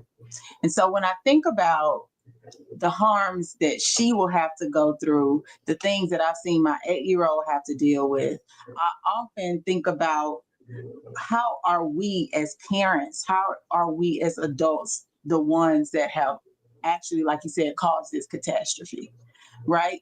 We have made it where our kids have access to so much because we feel like that's the way that we're going to love them, because we had so little in some ways.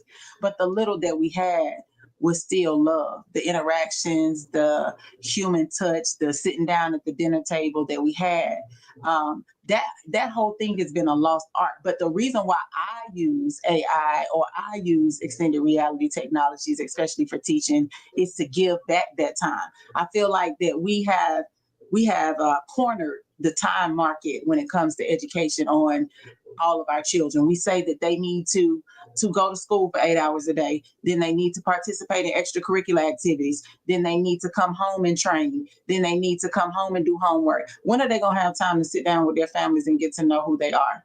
When are they going to have time to go on family vacations, because AAU season run all year? At what time are they going to be able to just be children and run outside and play? And we talk about that, but then the neighborhood is not safe.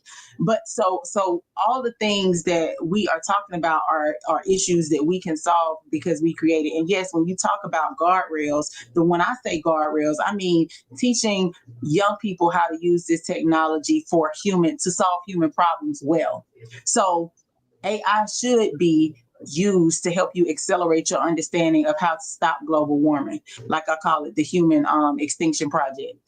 It should be that they're more bold in their approaches to how they learn certain things, that they use it to understand how to do certain scientific processes, how to come up with new ideas, how to brainstorm, how to critically think, how to collaborate with one another, because they are going to be working on teams no matter what they do. You need a team of people now. And so how can you get AI to working for you and you be the mind that guides and design it? So that's what I mean by guardrails. I don't mean slow us down, because we already slow. I mean, find a way to actually train the young people to use it appropriately to solve problems that we can't solve alone. And it takes so much time. And I know as a biomolecular chemist, how many times and how many hours I have spent researching and looking up things, and how that is so much different now for me, because I could do a literature review and search, but I also know how to go back and fact check. I know how to go back and use databases. And so I'm saying, when I say develop a healthy skepticism for these technologies and how they're used, it's teaching them what their new workflow is, because their workflow is going on TikTok and then working backwards from there until the real. I have to ask this. You're a very decorated professor. Right. Extensive experience. Yeah. I've seen this with my own eyes on your campus. Since we're on the subject of extended reality and AI, and Roundtable, this is for all of you.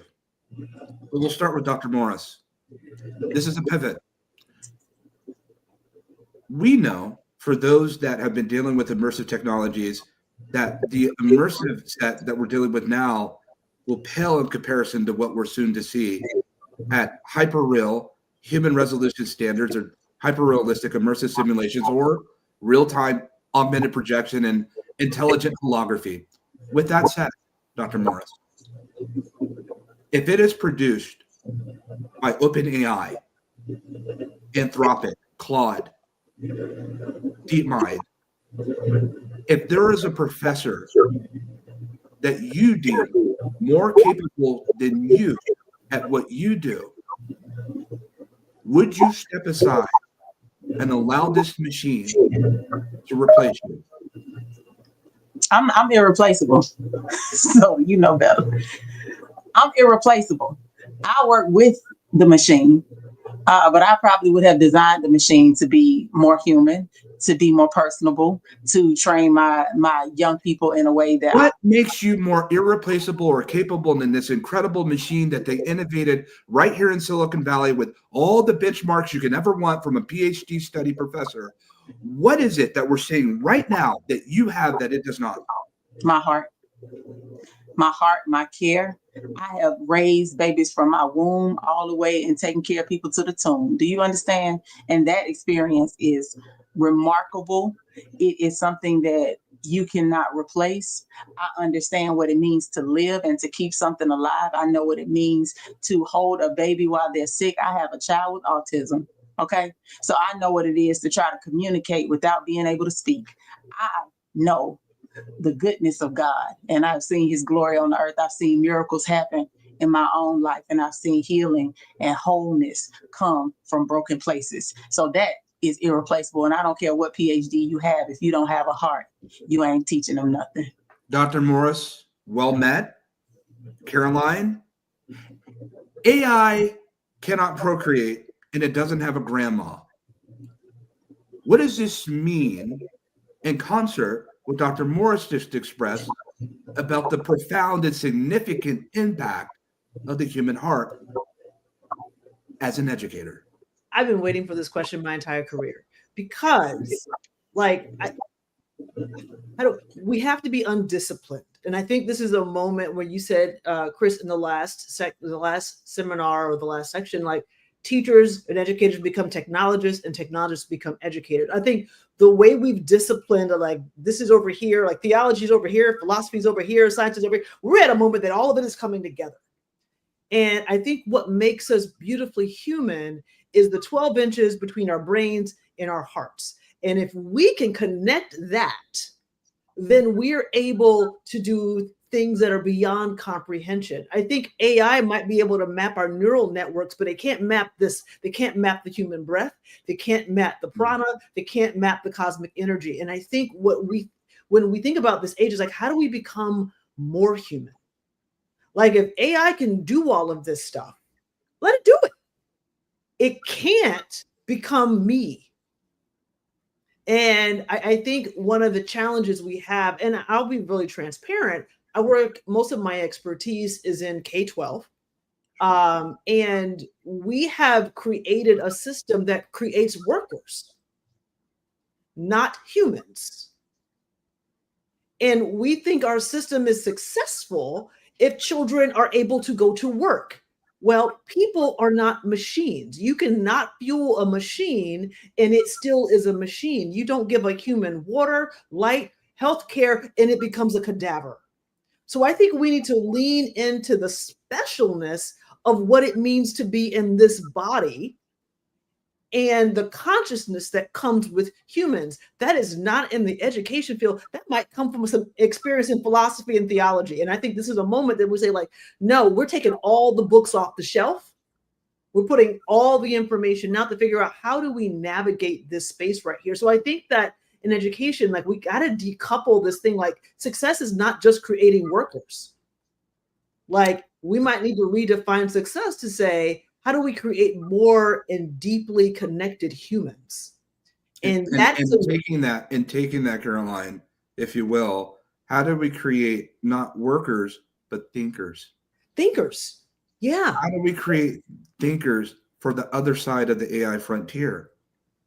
And on the other side, and just I'm going to plus one that, and for young people and older and young people in adult bodies, like you have a unique contribution. This is why you are here. Do you know it?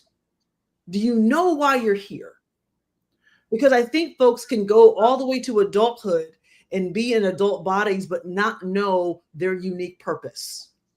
And I think I was like, I don't know if I got that in my 12 years of secondary education. I got it at home.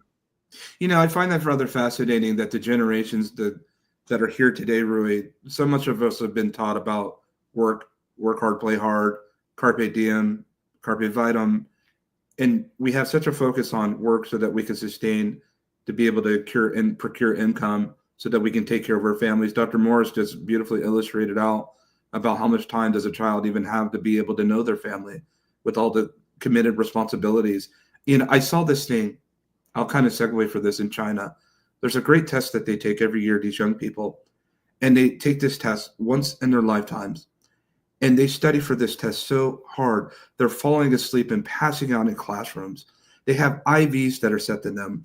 And forgive my graphicness, but women are using certain contraptions to be able to delay their periods just so that they are able to take this test so that they can one day be productive members in society and to be able to have a career. What happens when this idea of the career path is disrupted, just like the ideas of startup culture would be disrupted? Rui, I have a real concern for what is it that we're actually educating, because we talk about the need for educated, but what are we actually educating them for? That's a great question, and I think that's a great problem. You know, as we, Dr. Morris, Caroline have said it, and so well. First, education is not a factory. Students are not machines. We're not dumping information. That's not learning. That's dumping information, and that's what we've been doing. And we've been using education as this kind of rail to job, right? So it's like rail to the industry. You learn how to be a doctor, go be a doctor. You learn how to be, and it's like this machine. And I think that's what we need to assess is what is education and what is learning. Education for me is not learning facts. It's not dumping information. It's learning how to learn. If I learn the tools to learn, I can learn everything, anything. And I think we need to focus that, especially in times of disruption and changes like this. If you learn how to learn, if you know how to learn, you're less afraid of the future because you know you can adapt, you can grow. And we need to teach our kids not only critical thinking, but learning how to learn, learning how to research, how to grow. And that for me is like what, the changes that need to happen. We need to stop thinking about education as our generations and older generations, thought. Also, it's not working. It hasn't been working. I graduated 20 something years ago in a country where since the year I graduated or 10 years before, every year is like, there's less jobs, there's no jobs, there's no jobs. So it's like, yeah, we're still, going through with this machine and like, yeah, we need to go to college. But what happens after? You don't have a job. So why are we hammering down these like, forced career paths and, ingrained like dumping knowledge, less thinking, less critical thinking. So we need to change that. I listen to these words, and thank you so much, Rui, for sharing this, and it's quite compassionate. Adi, let's explore this some further together, can we? I think about what we're teaching our young people now, and I think about the things that I've been taught, and some of it has been well received.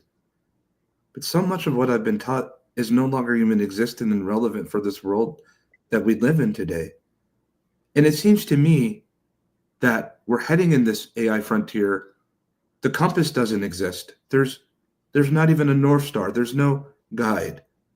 It seems to me the only thing we have is our hearts, and to be able to be led by them with grace. Adi, what does this look like for your own responsibility when it comes to educating the generations to come with the work that you're doing with Kaleidoscope, but attending this GatherVerse Summit, knowing and understanding there's a demand and a need and a vacancy of education, what will you teach them moving forward? Yeah, I think like this is a powerful question because we've been seeing, I mean, like Rui just mentioned, the key thing that I believe this new generation will need to focus on is on learning how to learn. The education space has been in disruption over the last 2 or 3 decades. It's just become accelerated now, and people are becoming alarmed about it. At KXR, one of the things that we are focused on doing is introducing empathy training into the system. So one of the things that I would say to anyone, and my role is how do we leverage technology to create new on-ramps for people to become competent at their job. So if you wanted to become more competent, you can leverage technology that we have and have more empathy and have more understanding. That said, on a broader level, it's also important for us to start to create new on-ramps for people to create value in society. So whether or not you are going to become a doctor, you're going to become a product manager, there needs to be new ways for you to know how to learn and not be forced into the same funnel. So with AI, with any new technology, and I'm going to go one step further to say, AI is just one phase. In the next 3 or 4 years, we will be contending with another technology, and we will be back to this stage of saying, how do we help people to learn? So I feel like Rui's point is excellent.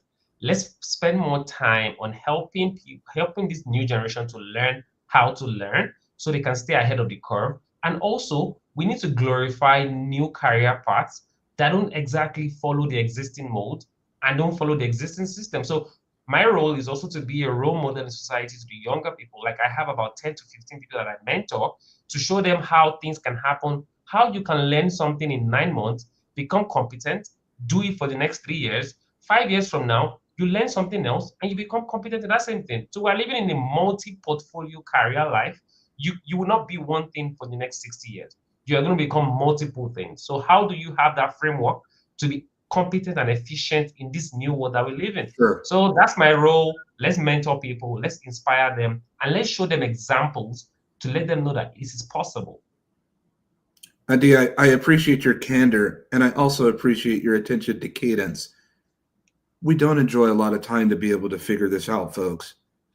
We're so used to, give us the 12 to 24 month cycle, the AI that we're interacting today will be nothing compared to what it will be this time next year at GatherVerse XREvolve 2026. It won't. It's not even a question if it will. It will not. We're getting the warnings from all these companies and corporations, Dr. Morris. Briefly, on your mission and the work that you do, what's the most important thing that we need right now and how we collaborate with you? We have to be very brief. We have 2 minutes and I want to get everyone on this. 30 seconds, please. Support my efforts to train educators from around the world to make sure that they are integrating this technology humanely and that they're making sure that our young people actually get what they need. Because one thing that I still say we can't replace is that human touch, that ability to just be there in the trenches with young people, because they still need that nurturing. We as human beings still need that love. We still need that closeness, and we still need that understanding that someone has walked the path before us. So just like I stand here on the shoulders of giants, our young people need to stand on our shoulders and be there with us. And AI just needs to make time for us to be able to do it easier, to do it more seamlessly, and make sure that they have the purpose-driven mission that they need in this life. So join me with that, and you can find me at unitethemetaverse.com. Thank you so much, Dr. Morris. We really appreciate those expressions. And Caroline, your mic, please. I would double click on everything that Dr. Morris said, but I think in order for us to move through this disruption together and more whole, support us in creating really, really vibrant and alive professional learning communities for K-12 educators so that they can remind themselves that they're still learners, they're still flexible, and they can learn new things. And it's required for us to continue to learn new things to create a rich learning environment for young people. Caroline, thank you. Rui, your mic, please. Sorry about that. To, continue and as much as possible, teach my students and other students and even clients that it's okay to say why and to say no when we think that a technology is the objective. And it really is okay to say no and to look at technology as tools and to question and to really bring the human in human and let the technology do the system parts. Thank you, Rui. Adi. Excellent. I think at Kaleidoscope, we are committed to leveraging technology to continue to create value and change lives, and to see how we can create better outcomes for humans. Keeping the process very human while also using technology to level up. On a personal note, I will continue to be a role model for the new generation to see that with technology, with understanding how to learn and how to create value, there are new on-ramps to living a fulfilling life and a high-quality life. And that's an example I'm committing to.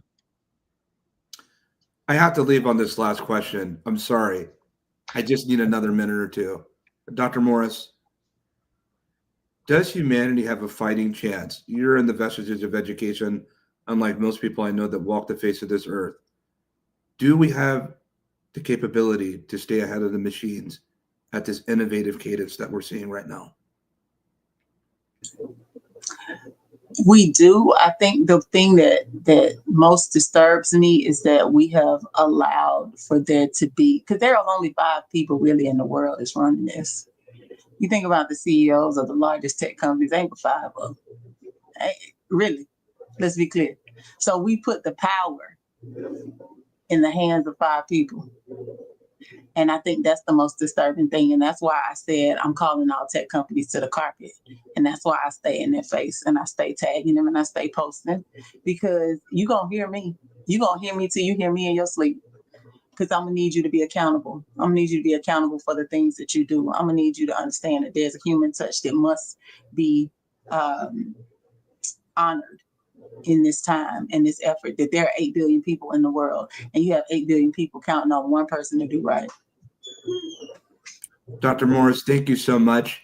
Roundtable, panelists, all those that have attended here at GatherVerse. We have our final roundtable that we're about to be met with, and they are in studio waiting right now to carry the baton of all the things that have been expressed these past 2 days. There's so much more to be able to be said, and we have such a little bit of time to do it. And we have the very best that we could present to do this. Thank you so much for joining us at this extraordinary panel discussion at the intersection of AI and XR. Our gather was well.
Hey, everybody.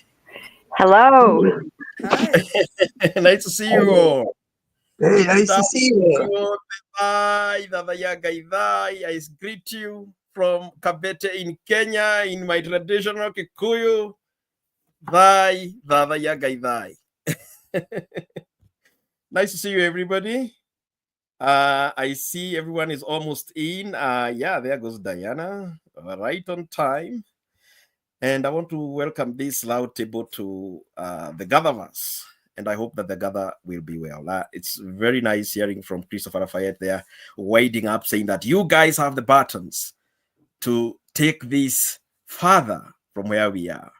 And so I see good people. And first of all, I see Diana there with our students on the bottom right of our screen. And probably going to say hi to them so that we can let them go. I know they have a bit of a drive going home. Diana, as you say hi, we're going to give you the first row to probably say hi so that you can let the girls go. You want to say hi and introduce yourself before you go further? Yeah, absolutely. Can you hear me? Loud and clear. Oh, that's good. Hello, everyone. My name is Diana Njeri. I am the co-founder of Africa VR Campus and Center and also the director of XR Girls Africa. XR Girls Africa is a digital socio-economic program that was launched by Africa VR Campus and Center to empower young women here in rural Africa. And today I want to introduce them to you so that you can meet them personally. Come on, girls. 3 seconds. Introduce yourself as we go on. Hey there, my name is Shukwa Agnes, a student at Africa VR Campus and Center, and also a member of XR Girls Africa. And yeah, I can say I'm a proud student being here. And I want to give a shout out to Edward. I can see you there. Hello.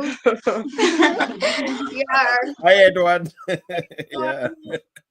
My name is Margaret Wanjiro Mushai, a student at Africa VR Campus and Center, and also a member of XR Girls Africa.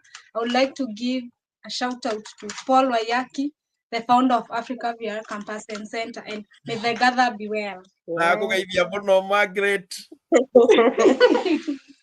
Hello everyone, I'm Nyambura Lucy, a student of the Africa VR Campus and Center, and also a member of XR Girls Africa, and I'm proud to be here. I want to give a shout out to Dot Colonel.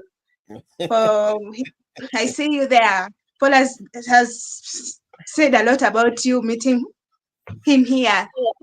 May the gather be well. May the gather be well. Thank you, Nyambura. And I'm Zainab Miraho, a student at the Africa VR Campus and Center, and also a member of the XR Girls Africa. And personally, I would like to give a shout out to Tom, our co-founder, also our father figure, our supporter. We love you so much, and nice meeting all of you guys. Canon, I can see you, Edward, and everyone. We are to the world. Yay! Hi everyone. Hi everyone. I'm Agnes Wanjiro, a student at the Africa VR Campus and Center, and also a member of XR Girls Africa. I'm really excited to be here at the GatherVerse Summit. Yes, I would like to give a shout out to Thomas Zobak from Europe. I can see you there. Thank you for supporting us. May the gather be well.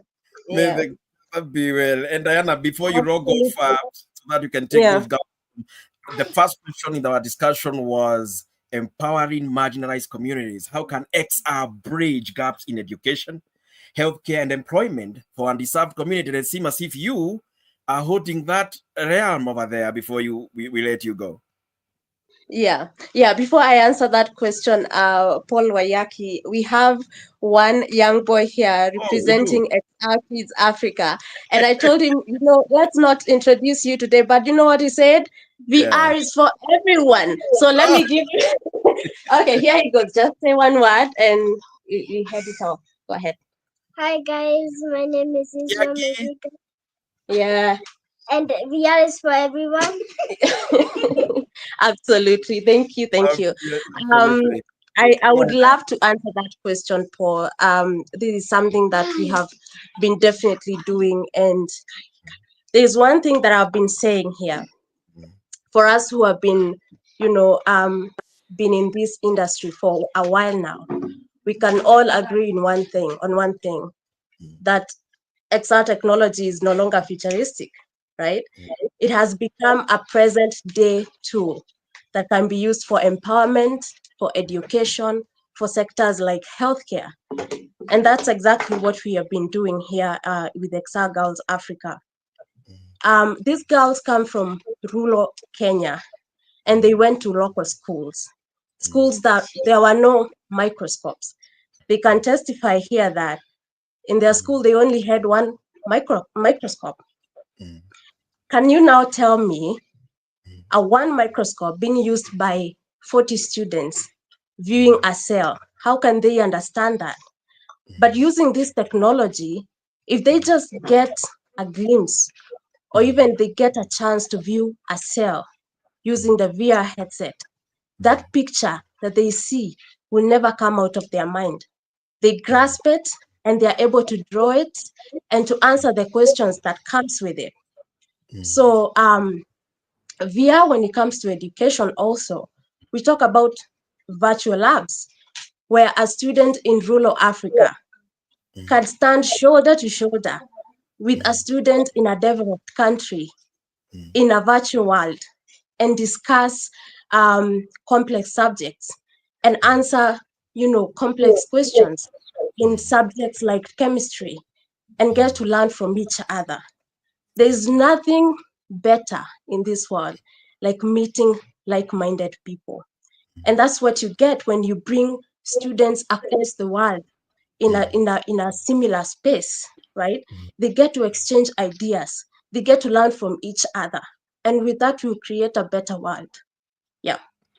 Thank you. And you know, we have got Diane McLaren here, XR for Human Rights and Advocacy. You introduced these young girls to VR, and taking on what Diane has to say, there is XR for Human Rights and Advocacy, of course, even as we talk about the undeserved communities and bringing everybody in. Diane McLaren, as you introduce yourself. Yeah. And you're muted.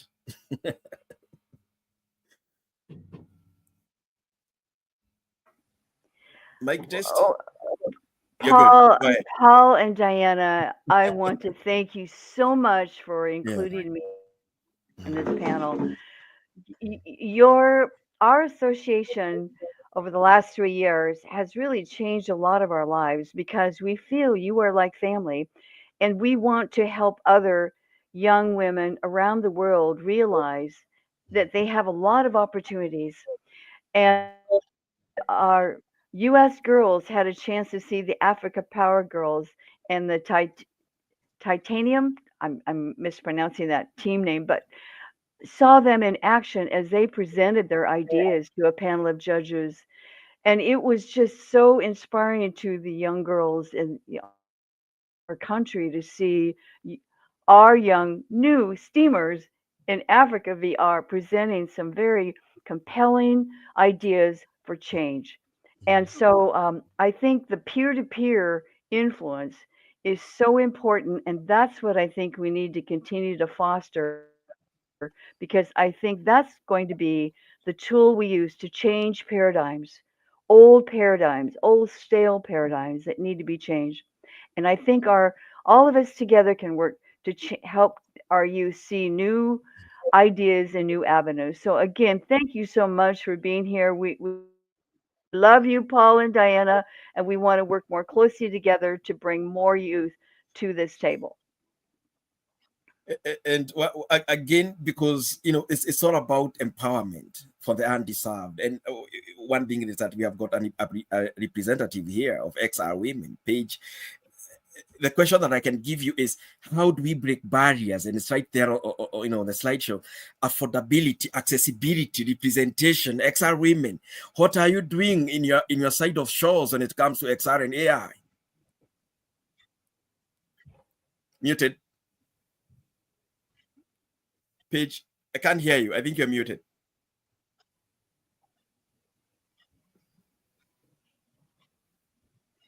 Can everybody hear Paige? I can't hear Paige. All right, just a minute. And maybe as she gets that, Helen, you are also right there in that question: accessibility, representation. You host Fika, a Swedish community. We come in there, we learn about the Swedish community and everything that they do. As carrying the mantle of representation for a whole country. I've not seen another Swedish community, event in the metaverse. Take up the mantle from there and tell us what that is all about. Yeah, it's very interesting that Fika is almost the thing that gets the most attention, and it's really lovely. It just means coffee with friends and something sweet to eat.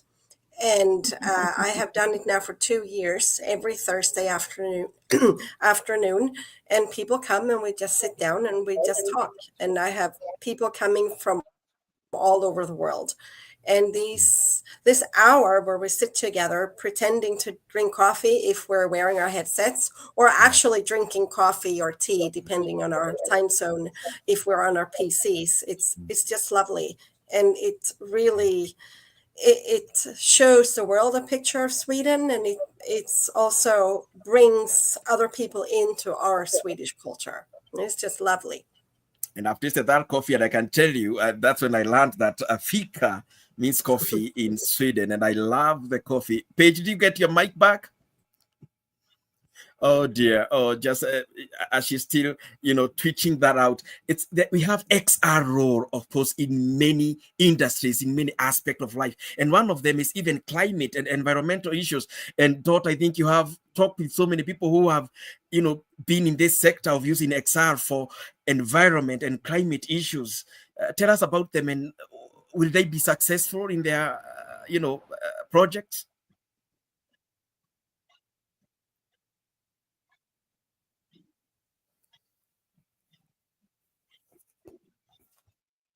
Who have you called on? Was that me you called on, Paul? Dot Cannon, and I think she's still muted. There, did that work? Yeah, there you go, Dot. The mic keeps switching on and off. I apologize. I host a podcast called Over Coffee, and I've had the pleasure of talking to a number of innovators and educators, including those who are teaching about climate by actually creating simulations. What comes to mind immediately is I've recently spoken to somebody who has created a situation where you are an orca and you are learning the world of the orca whale. And that's something you could not do without XR. There's also what NASA is doing currently, simulations that are happening throughout the world and making it mean a whole lot more. When Paige comes back, and I don't want to take her spotlight here, but she is doing something really interesting where she has gamified with XR. It would be really fun to hear her say something about that.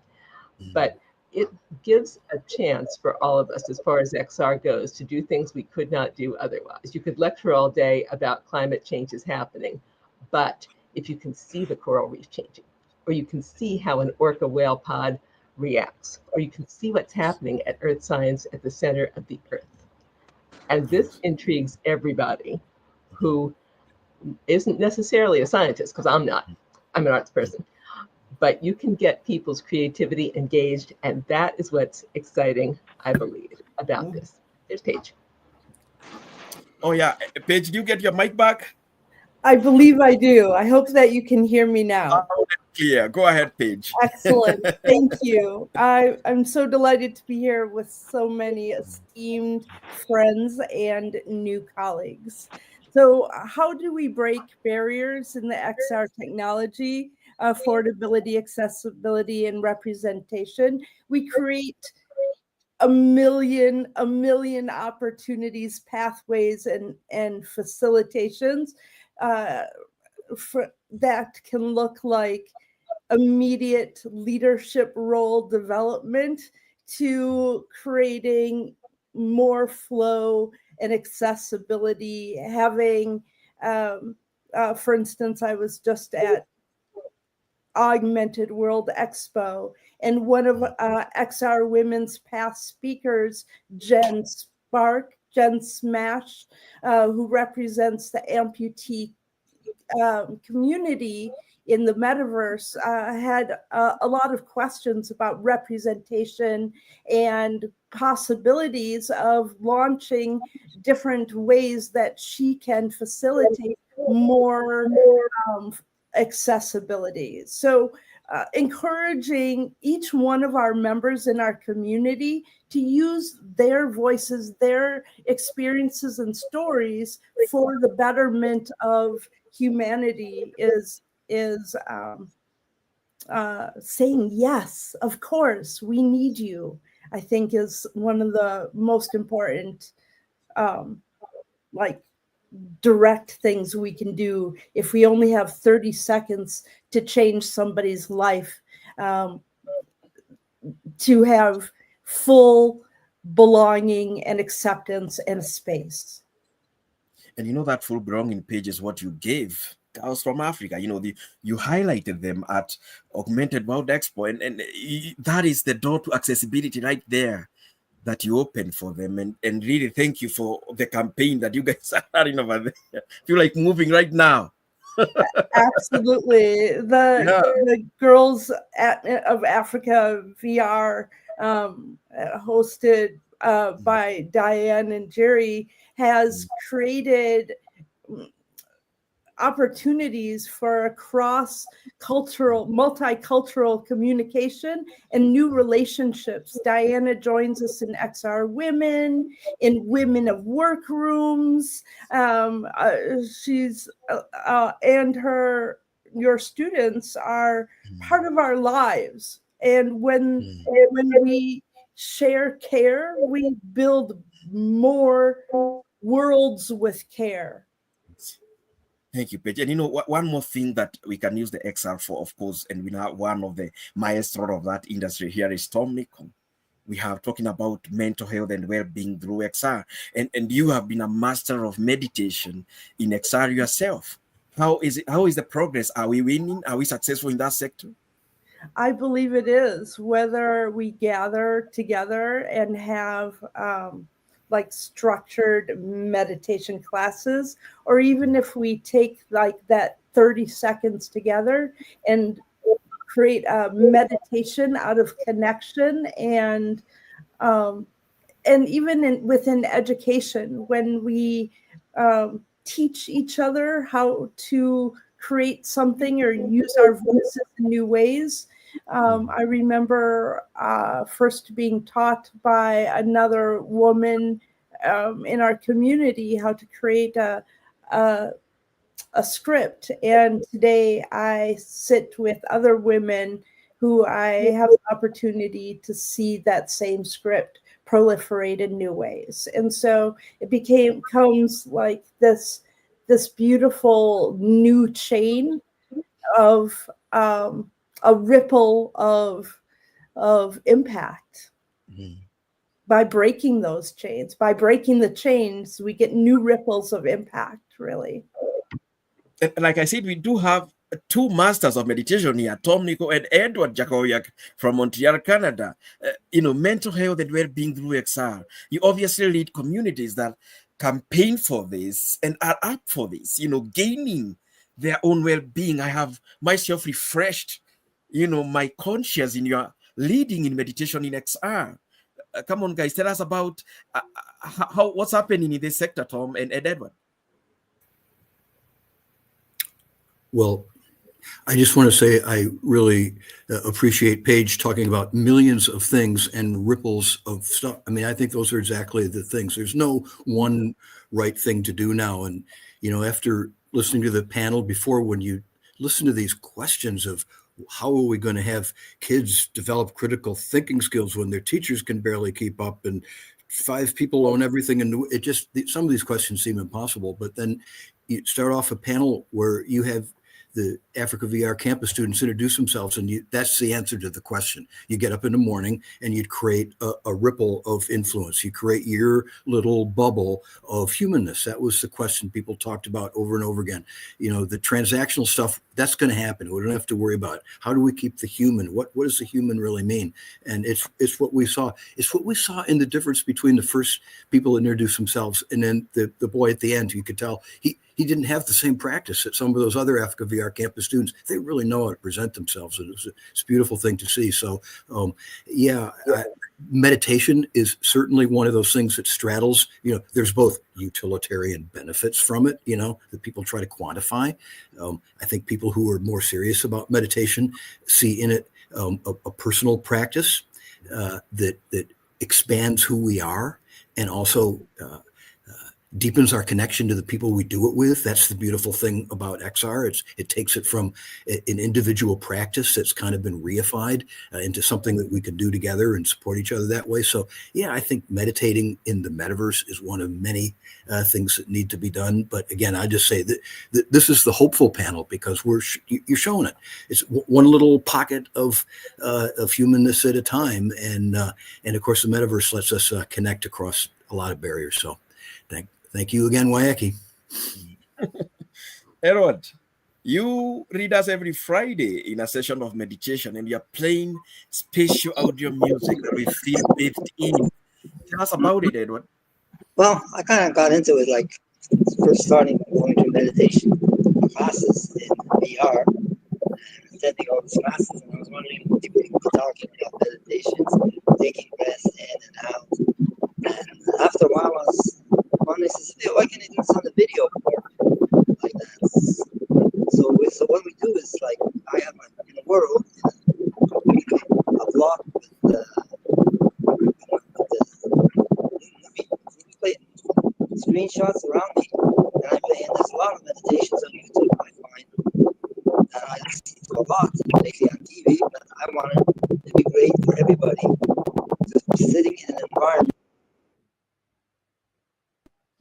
like that, okay. And it's helpful. talk to everybody, and it's like relaxing like that. And not only that, but we can like be with each other, talk with each other like that. So that's my background on meditation. Yeah, and one person whom I know that has never missed a meditation is Jerry. Together, you access Edward's meditation there, and we are sitting around in a round table, just like this one. It's only that we are in our avatars. Do you feel its impact all the way? This guy is in Montreal, Canada. You are in North Carolina, United States. Do you feel the impact from across the cosmos?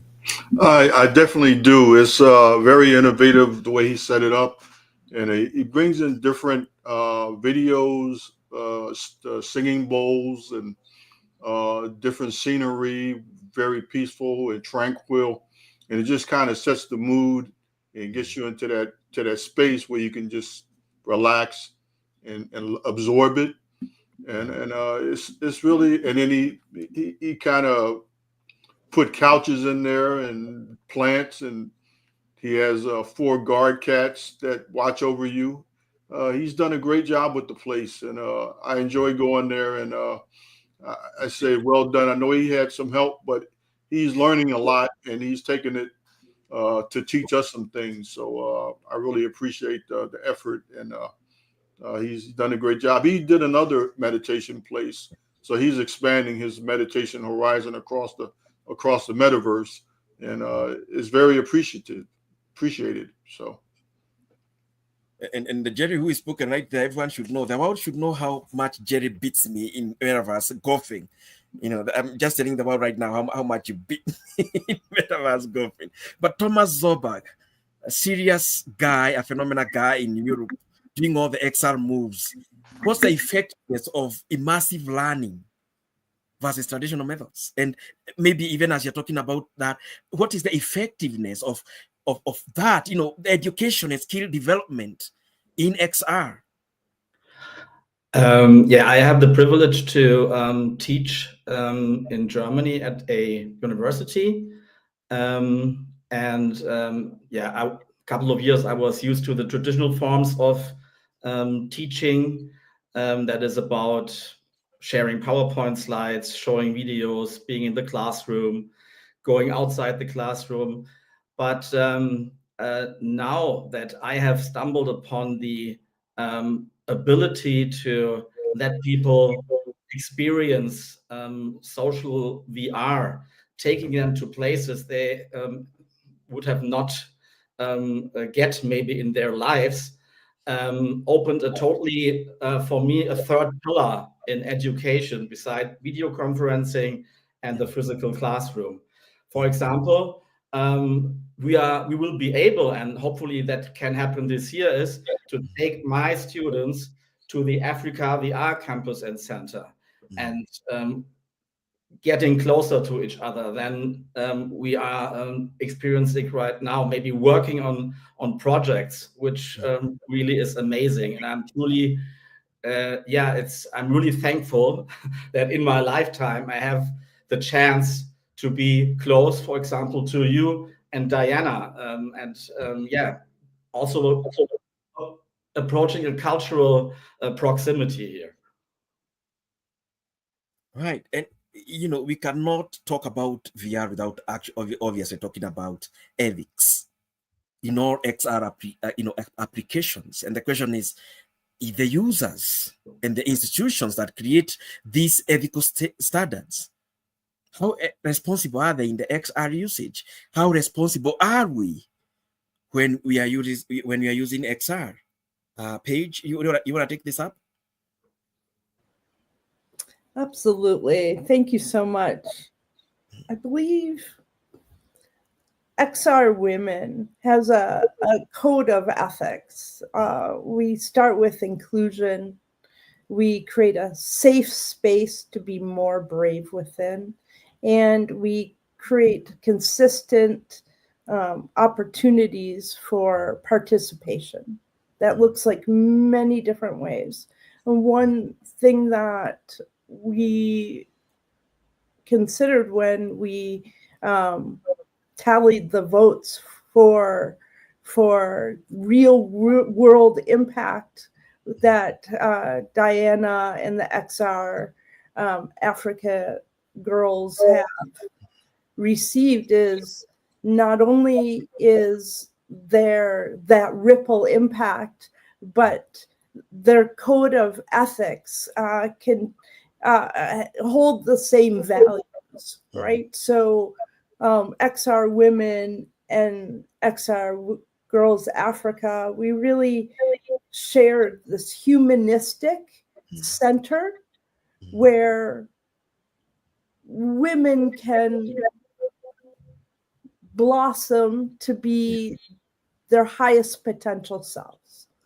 With the inclusion of AI, XR technologies, the ethics of humanisticness at the core for the betterment of society are values that, in my wish, would be at the center of all experiences in XR. So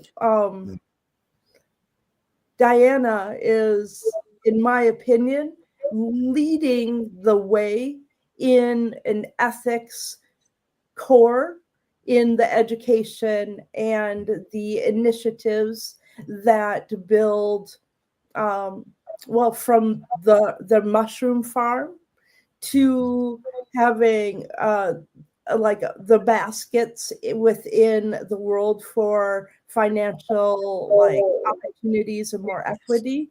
All of these are rooted in that humanistic ethic, and that is a model for more enterprises, educators, institutions, and people going forward.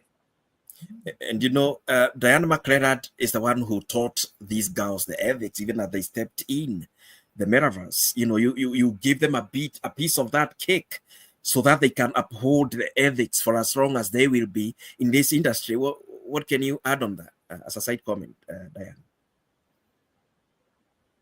Well, I think truly our future, the world's future, is in the hands of our young people. And I think that our role as mentors is to encourage young women to use curiosity, empathy to heighten their awareness and notice what they're noticing, where they can see new opportunities that they can potentially capture as a business opportunity. We've been doing this for Girls Team Institute for 11 years, and it is amazing the young people, the young girls from 13 to 18, when they are around other like-minded girls, they realize their voice is important. And that's what we want all of the African girls and all of those within Africa VR Campus and Center we want to continue to foster that realization that their voice is important, and we want to hear from them because they are part of our future, Paul and Diana, and I think all of us here on this panel realize that. And the power that these young women have is seeing like-minded women wanting to achieve and become servant leaders. It just inspires and creates a whole new avenue of opportunity that these young people have expressed to me over the years. They realize that I didn't know that an idea that I could generate could be made into a business. And that just lights them up and creates a fire in their belly, so to speak, to say, I can do this. And so we need to surround them with love and understanding and mentorship to say, you can do this. We see you as our leaders of the future. And so, Paul, I just really want to thank you and Diana for the leadership you're showing. And I want to help foster that and expand that worldwide because you have the culture, you have the understanding of what we need around the world. So I want to thank you. Dot, have we successfully brought ethics in XR? Because you have interacted with these students from Africa. Do you think they have instilled in themselves the ethics that we are talking about? I absolutely think they have. I am so struck by how very compassionate, how very gracious the young women are.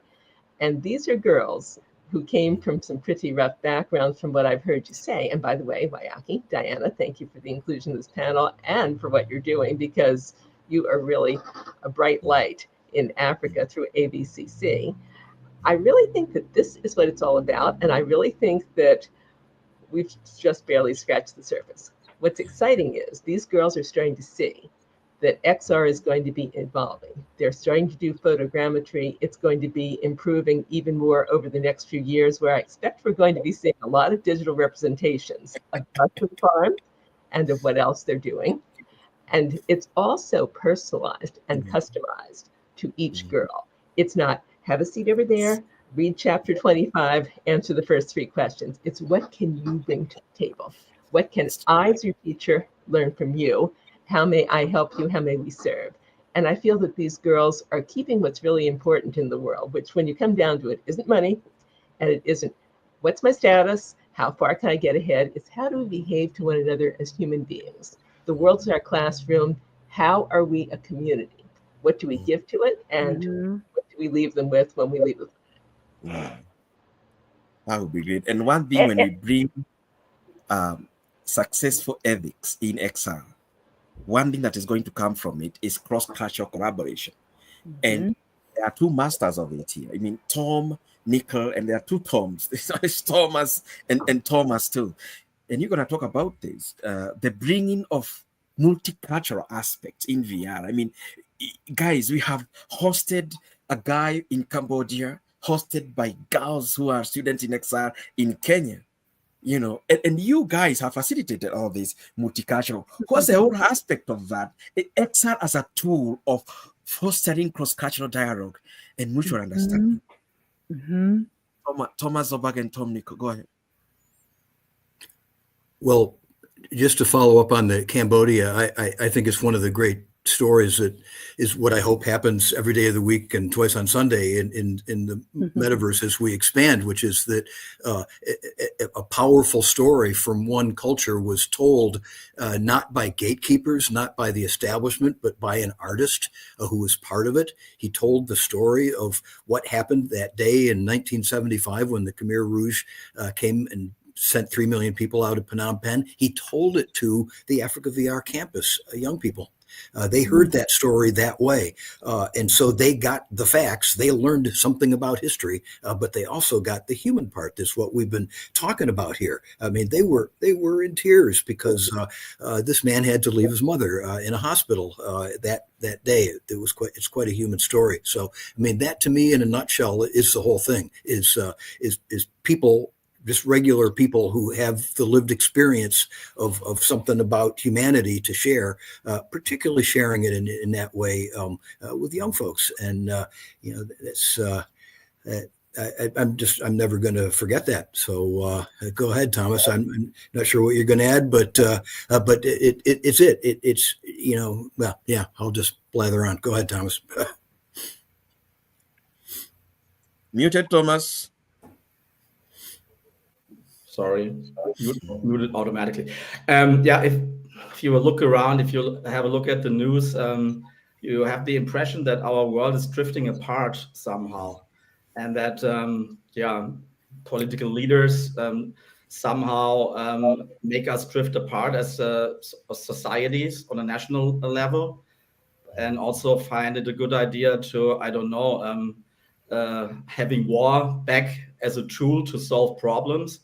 Yeah. And from what I have experienced now in these 5 years, being active in the XR sphere, is that there isn't a chance that we transport ourselves into the life of others, even if to people, if you maybe disagree. And here's where my hopes are for the future, that we can use this sphere more to somehow understand each other better. If there are differences on a cultural or political level, this may be a little bit naive, but at least I have experienced myself, that I have the chance through the empathy that XR can create, somehow dive into people's stories, like the one that Tom just told from Cambodia, something that happened a long time ago, but XR and what Tom and the whole session brought about was taking me back in history and learning something out of this. And this is something XR can create. And let me add a brief coda too, which was that we were not just, we were doing more than acknowledging some of the difficulties of human nature that happened 50 years ago. What the young people from Africa VR campus experienced when he told the story, we've told it several times in the metaverse, when he told it to them, was 50 years later, human resilience drawing on its own culture came back from that dark place and are here now to speak about their experience, to speak about rebirth, to speak about what was important to them as a culture, and then to share that with another generation. So just to make it clear, it wasn't, even though it started with one of the darkest aspects of modern history, it ended up telling a story of possibility, resilience, and growth. So. And even when we look at these faces, even right now on the screen, it is multicultural, isn't it, Helen? It is multicultural. The other day we celebrated Happy Swedish Day in the metaverse. Exactly. And it was quite amazing. And several people here were very good sports and celebrated a very specific cultural dance in the Four Mothers Cafe around the Midsummer Pole. And one thing I want to say also, and if I can go with what Thomas said, who said it may be naive. I don't think it's naive. I think these tiny little ripples that we create when we meet across borders, where there's no geographical barriers, and we sit down at a table together and talk with each other, or we participate in a cultural event like several of you did at my holiday event on Saturday for Swedish Midsummer. We are really breaking barriers, and we may just be a few people, but this will have a ripple effect. And I really believe we're changing the world. And it can be something very simple, like a cup of coffee or a silly dance that was originally, in our case, a children's dance that somehow became a very traditional, for all Swedes dance. And you guys know that it's called the frog dance now. And and it warmed my heart that you all came. Yeah. So, yes, I believe we're changing the world. Have you enjoyed this multicultural interaction, Jerry? Have you enjoyed us doing everything together? We go to the Happy Swedish Day in the metaverse, and the next we are playing golf all together from different continents, and you are beating us over there. You're muted, Jerry. Jerry, you're muted. How about now? Sorry. Go ahead. Yeah, I was just saying it's an exciting time we live in. We have this technology. Yeah, I did get to participate in the Swedish summer thing that we had this past Saturday. Got to do the frog dance in VR with my avatar. I like to maybe do it one day in person with my real avatar. But it's just great that we get a chance to. We're all over the world, and I'm here in America, and Paul's over in Africa, and I get to beat him in golf. That's just I can't even. That's wonderful feeling, and I get to beat Edward in Canada. So it's great that we have these connections, and then there are other things you can do, but there's some fun things you can do. It just builds friendships, and you get to see people when they let their guard down and just relax and have fun. So I think if we can do this more across the board, we see that we as people, although we're different, we're all the same. We all have the same things in common. We all do the same things. We do. We're all human. So Absolutely. This world is ours, but we have to stop being so divisive with it and come Right. together. And we're all together. This is one planet. We don't have another planet that I'm aware of. So we really need to take advantage of the time that we have on this one. So that's Paul, may I add a couple of points that Yes. have been really important to me? I'm 82 years old, but I'm 12 years old inside, and I have 3 sons, and they say kind of like, Katie, bar the door, Mom, you're not going anywhere. So I used to say 82 on my way to 100. Now they say, no, it's got to be longer, Mom, 110. And so I really feel that there's 2 things that I've thought about throughout my life, and that is notice what you're noticing. Because if we increase our awareness, we aware that there's always an answer for everything. And that if we look at creating cohesion and like-mindedness, we are all the same. We are all human beings having this, well, actually, we're spiritual beings having a human experience. And the other key thing for me is, if you don't stand for something, you fall for anything. And that has been a keystone throughout my whole life.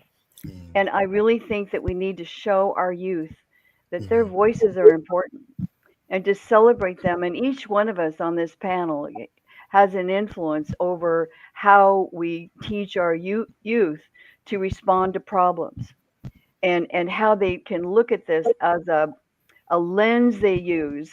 And choosing a lens of abundance over a lens of scarcity can be a time-changing evolvement, how they look at problems. And I think if we show them some of these tips early on in their lives, they won't be like at my age, still wondering what happened. And so I just wanted to offer that, just as some thoughts. And maybe, Diana, towards the end, you can tell us, what is the bigger future of XR for social impact? What are the opportunities, maybe challenges in what you are trying to build XR, scaling XR for maximum global impact? Yeah. Are there opportunities? Are there challenges? And before maybe I answer your question, Wayaki, there's one thing I would love to add about the cultural question. And those who come to our Thursday event, we have, showcased some of our cultural beliefs, and we have exchanged, ideas, and we've exchanged all these things to help you understand why some things are done this way by a particular tribe in Africa, and why we believe something that is very different from any other country in Africa or in the world. I think one of the best things about doing this is you help people to understand it fully and to come out with that appreciation of a certain color, of a certain culture and their belief. You see, when you don't understand something fully, why people do certain things, you end up criticizing them, because you don't understand why they do certain stuff. But when you learn from those people, from those tribes, then you get to appreciate and understand why they do certain things a certain way. So I think that's a powerful thing, what we do, exchanging cultures and also interacting with different people from different backgrounds, from different cultures. We just get to learn from each other and appreciate one another. I want to borrow something that Judy Smithson wrote on her post, and I told her I'm going to steal this, quote from her. She said that in moments when voices are urged to be silent, remember knowledge is our greatest amplifier. In the realm of spatial computing, your understanding of space, context, and connection gives you unmatched power. Speak up, share your insights, and claim your place at the table, because you know more than you think, and your expertise can't be ignored. Seize this moment, lean into your spatial wisdom, and let your knowledge light the path forward. And I think that would be a nice closure to what we have talked about here, people. We have come together multiculturally, multinationally. We are doing it better than the United Nations. And I think we can always say at the end that our gather was well and to Christopher Aswayet and the GatherVerse team. May all your gathers be well. Thank you, everybody. See you in the metaverse. Thank you. Thank you. Thank you.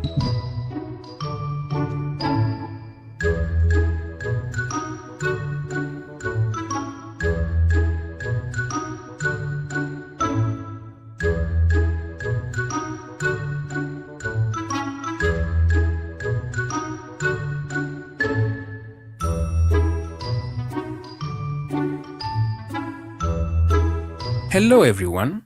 My name is Dishon J.M. Mochia, an experienced specialist and the founder of Apishi Technologies, #Entertain Your Senses.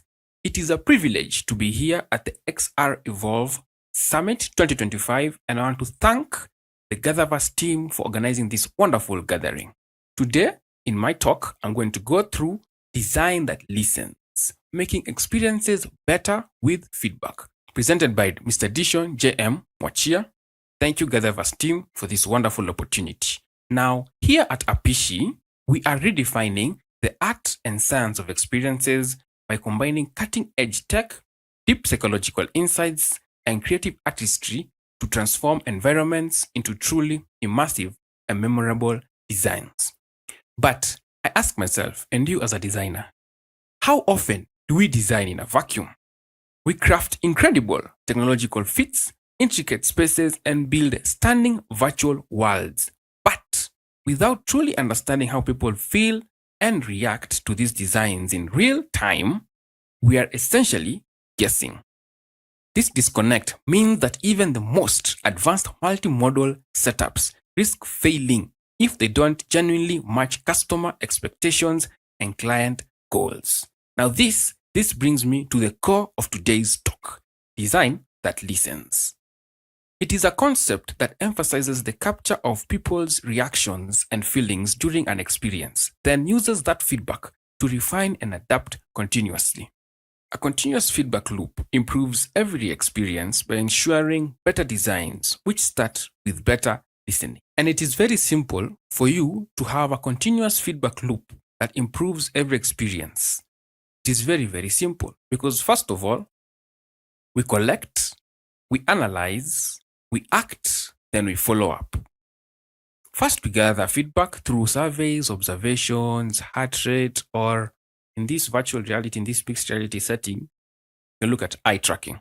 Then, once you get the data that you need, someone, or in this case, something autonomous, analyzes the data to spot patterns. Afterwards, we act. We tweak designs in real time based on this understanding. So once you collect the data, you analyze the data, you get the insights, you tweak your design based on these insights, based on this understanding, based on your understanding. Then afterwards, you come back and follow up. You confirm if the tweak made the difference. You have to see and confirm that whatever changes you made actually made sense and are in line to whatever collection, whatever information that you gathered here. Because the main point of this cycle is to collect, to analyze, to act, and to follow up based on the communication received by the experiencer.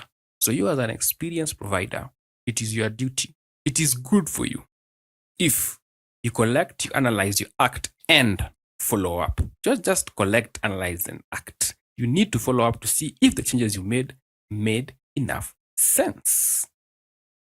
But why? Why do all this? Why go through all this process of collecting, analyzing, acting, and following up? Why? Because in mixed reality, where immersion is everything, a single clunky interaction can break the spell.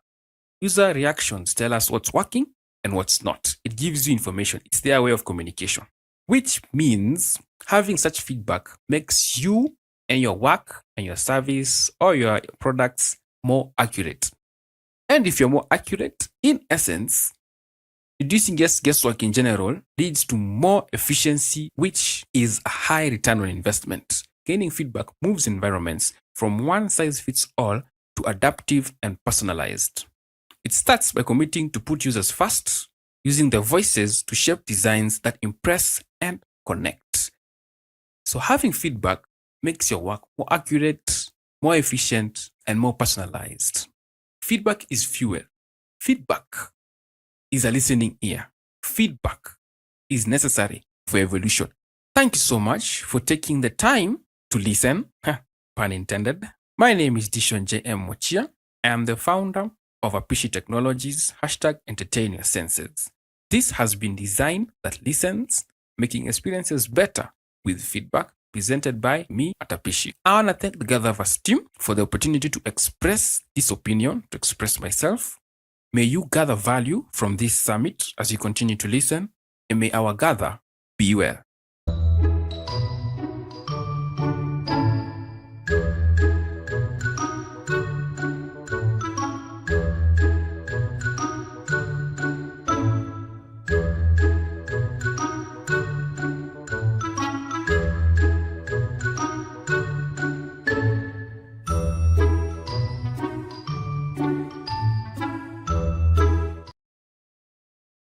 Everyone, I'm Carmen Milagro, founder of the Divina World Foundation. Thank you once again to the entire team at GatherVerse for this wonderful opportunity to share with you our Metaverse archival project. We're responding to an urgent global crisis, one that's unfolding almost unnoticed with irreversible consequences. The global loss of ancestral knowledge, the forced displacement of entire communities, and the disconnect between generations. Last year at FestPac in Hawaii, island nation delegates, government leaders, and tribal elders gathered to address three painful truths. First, their homelands are disappearing due to rising sea levels. Second, many don't know where their people will go, where they'll end up. And third, most urgent of all, they fear the total loss of their cultures, languages, and traditions. And this became our call to action. At Divina World Foundation, we asked, what happens when a culture disappears? UNESCO reports that one indigenous language disappears every 2 weeks. More than 40% of the world's 6,700 languages are endangered. With every language lost, we lose a worldview, a science, a story, a song. Yet amid this loss, we also see opportunity because Gen Z, 78% of them, are already living in virtual spaces. They learn, play, and connect through live streams, games, AR, VR, and AI-driven content. In order to preserve ancestral wisdoms, we must meet our young people there, where they are. That's why we're creating the Indigenous World Music Hall of Fame, the first multicultural and intergenerational heritage storytelling museum, archival library, and interactive experience built in the metaverse. In collaboration with our educational ally, Conectado.com, our immersive Hall of Fame becomes a bridge where wise women and other culture bearers will share music, oral histories, traditions, personal stories, and endangered languages in their own voices for future generations to learn from, preserve, and celebrate. We're not just preserving culture, we're future-proofing it. Our ethos is simple. By honoring our ancestors, we honor ourselves. And by celebrating our roots, we rediscover who we truly are. At Divina World Foundation, we believe that empathy, understanding, and compassion are cultivated through cultural storytelling, and that connection and community is the antidote to hate. So we're not just documenting identity, we're defending it. We're blending ancestral wisdom with modern tools to ensure no child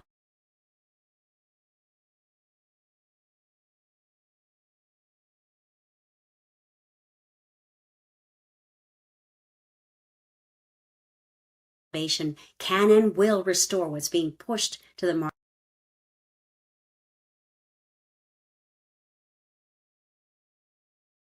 Games, AR, VR, and AI-driven content. In order to preserve ancestral wisdoms, we must meet our young people there, where they are. That's why we're creating the Indigenous World Music Hall of Fame, the first multicultural and intergenerational heritage storytelling museum, archival library, and interactive experience built in the metaverse. In collaboration with our educational ally, Conectado.com, our immersive Hall of Fame becomes a bridge where wise women and other culture bearers will share music, oral histories, traditions, personal stories, and endangered languages in their own voices for future generations to learn from, preserve, and celebrate. We're not just preserving culture, we're future-proofing it. Our ethos is simple. By honoring our ancestors, we honor ourselves. And by celebrating our roots, we rediscover who we truly are.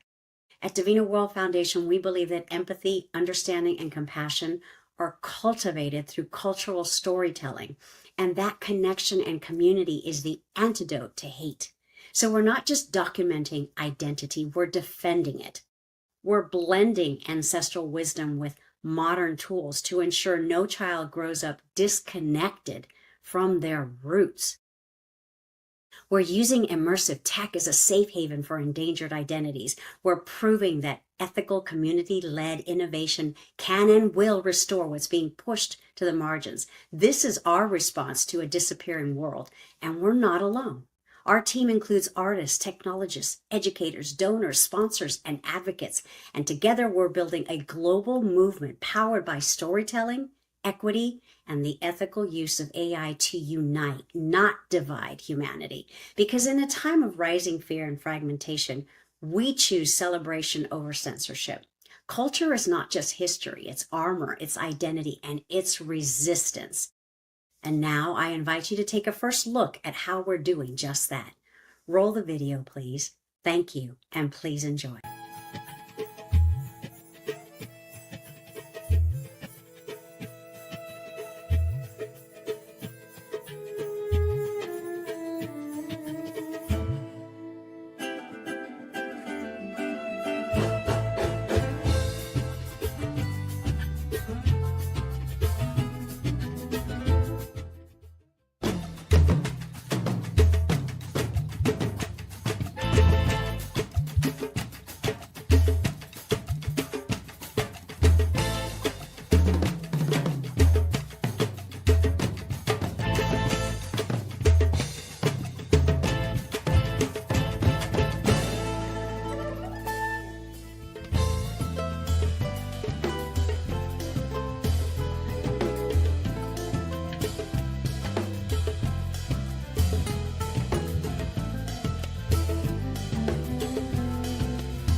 Hi everyone, I'm Jayashree Sai Nikita Guttala from the Emerging Analytics Center at the University of Arkansas at Little Rock. Today I'm excited to talk about privacy in the loop, rethinking XR telemetry through synthetic data. Our research dives into how immersive systems collect and process motion data. Let's start with a truth we don't talk enough about in XR. If your headset is smart enough to understand the world around you, it is smart enough to understand you. So every movement, like head turn, hand swing, even the direction of your gaze, is tracked and stored. And this data isn't just used to improve gameplay, it builds a behavior profile. We call it telemetry, but really, it's you. XR isn't just capturing what you do, it's learning how you do it, and that makes it deeply personal. And the wild part is, the motion data alone is often enough to figure out who you are. That brings us to the next question. How exactly can we identify users based purely on XR telemetry? So your VR headset and controllers track you with high spatial and temporal precision. But it's not just where you moved, it's how you moved. That how forms a unique motion pattern, and that's where identity exposure risk begins. So the risk isn't theoretical, it's built into how XR systems work. But let me show you how far this risk goes in practice. This is what happens when you put the motion pattern under a comp sci microscope, aka machine learning models. From just motion data, no names, no user IDs, no emails, researchers could predict attributes like height, age, handedness, even ethnicity, income, and 42 more personal traits. These aren't guesses. This is a peer-reviewed work with accuracy as high as 76.5% just from how you move. This isn't theoretical. This is real re-identification happening right now inside systems many of us use every day. So if this is the risk, what do we do about it? That's exactly what my thesis tries to answer. We took two approaches. Firstly, we used Wasserstein GAN GP with differentially private stochastic gradient descent to generate synthetic telemetry. It mimics a real motion data, head, hand, gaze, but with no real user behind it. Second, we performed analytics on encrypted data using homomorphic encryption, specifically the CKKS scheme. That means we could compute things like averages, outliers, and behavioral insights without ever decrypting raw telemetry. So, yes, we can still gain insights. We can still support real use cases like accessibility or performance modeling, but the pipeline must change. We don't just plug the leaks, we redesign the system. Because privacy shouldn't be an afterthought. Every time we capture XR telemetry, think it as a design responsibility. Do we really need this? And if so, how can we protect it by design? What we propose is a mindset shift. Don't just collect and then try to clean it up later. Build the privacy from day one. We can still support accessibility, we can do behavior modeling, but we can do it without compromising our users. Let's stop hoarding data like it's gold, because hoarding isn't innovation, it's surveillance. Real innovation means putting privacy in the same loop we put users in, like for feedback, for accessibility, and now this is for trust. And let's be clear, privacy is not the enemy of progress, it's what makes meaningful, ethical XR even possible. We can do better than data hoarding, we already are. Thank you so much for listening. Let's build XR that respects the people inside it. I will leave you with this, and our gather is really well. Please reach out to me via my email and the LinkedIn. Thank you so much.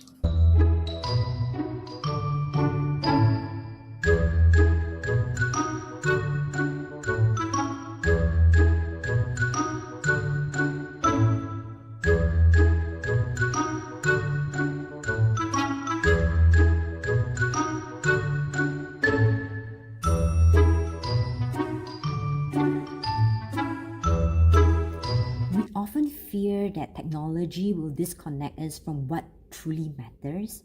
But what if I told you the opposite could be true? What if AI, instead of replacing us, helped us reclaim the one thing we can never get back? Time. As a child, I used to tell people that one day I would upload my consciousness to the internet. Fast forward to today, I run multiple ventures, speak around the world, build automation platforms, and invest in founders. But the real shift came after my divorce. When my marriage ended, it wasn't because I didn't love hard or work hard. It was because I gave everything to building the dream and forget to stay present in the process. I built Serafina, my AI-powered digital twin, not to run from life, but to return to it. She's my co-pilot in life. She helps me write, automate, reply, coordinate, organize, even talk to people when I need a break. But most importantly, she gives me back time. We are entering a world where XR, extended reality, blends our physical and digital lives. AR, VR, MR, it's all part of the same equation. And inside this immersive space, AI digital twins like Serafina are becoming the new interface. In the metaverse, in virtual workspaces, at events, you won't just show up. Your AI enhanced self will. It's not sci fi, it's already here. In my businesses, Serafina helps run our Royal Launch School program that empowers women to build AI powered businesses. Our Speaker Society helping thought leaders scale their influence through storytelling. People's Inc. Unify, an automation platform that builds funnels and content faster than I ever could manually. But the real magic is that she makes space for real connections, like having virtual coffee chats with people I might have otherwise missed. Now, let's be honest, tech can be overwhelming, but AI doesn't have to steal your voice. If designed well, it should amplify it. Digital twins shouldn't remove your presence, they should multiply it. When used responsibly, this technology doesn't replace humanity, it rehumanizes it. Technology is the future, AI is just the beginning, and the real currency is time. That's the mission Serafina supports, giving people the freedom of life, love, create, and lead without burnout in the process. If this sparks something in you, I invite you to stay connected. Subscribe to my newsletter. Let's have a virtual coffee. Let's talk about how AI could be your co-pilot too. Because the next version of leadership isn't about doing more. It's about being more with less effort. May our gather be well.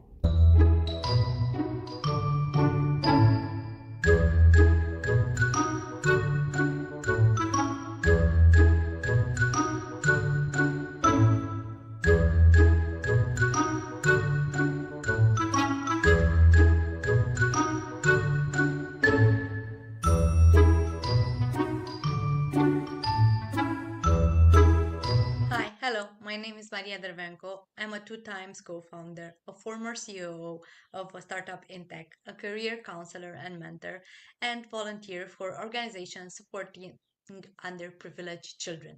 After more than 15 years leading operations and strategy across Romania, the UK, and the Middle East, and also just completed an intense chapter at a fast paced AI company, I decided to step into my new mission, which is helping solopreneurs, startups, and small teams use AI to simplify their work and focus on what really matters. Because let's face it, when you don't have a big budget or a big team or extra hours to spare, AI can either feel like a lifesaver or just another overwhelming tool that you're expected to master. What I realized, especially after leaving my role as a COO, is that small businesses and many of my clients aren't afraid of tech, but they are afraid of losing their business and becoming irrelevant in the next 5 years. They're drowning into to-do list, trying to scale on limited resources, unsure on how or where AI fits, and also concerned about losing their personal touch and voice. And I understand this because I was there too. Even working inside a tech startup, I felt the pressure juggling operations, strategy, marketing, hiring, and still trying to stay ahead of AI trends. Honestly, it's unsustainable. So the turning point for me was when I shifted my thinking from AI is something that I need to learn, and this is a tool that I can delegate to, because that's exactly what it is, a tool that helps release the pressure of repetitive admin tasks, energy draining work, and the limited belief that working harder is the only way forward. So, let me give you a couple of suggestions, or let's say free principles. Champion your struggles. Growth lives in the pain of the journey, not the polished destination. Wrestling with conflict, crafting your own solutions, and surviving failure forges resilience. Two, invest in human first skills. Active listening, empathy, accountability, and conflict resolutions are the bedrock of every successful relationship, personal or professionals. The soft skills are our competitive advantage in an automated world. And embrace imperfections as a differentiator. Flaws drive connection. Perfection is sterile. Authenticity is the one that creates the emotional resonance. So, you see, this isn't about productivity, it's about people. If you're building something with your heart and your vision but struggling to keep up, know this: you don't have to choose between authenticity and innovation. You just need the right roadmap and technology to respect your rhythm. I'd love to connect with you after the session, whether if you're curious where AI fits in your business, or you'd like to share your own experience, or simply someone who understands the balancing act of running a meaningful business. Let's chat. Thank you, GatherVerse, for creating this space where we can explore these questions. May our gather be well. Thank you.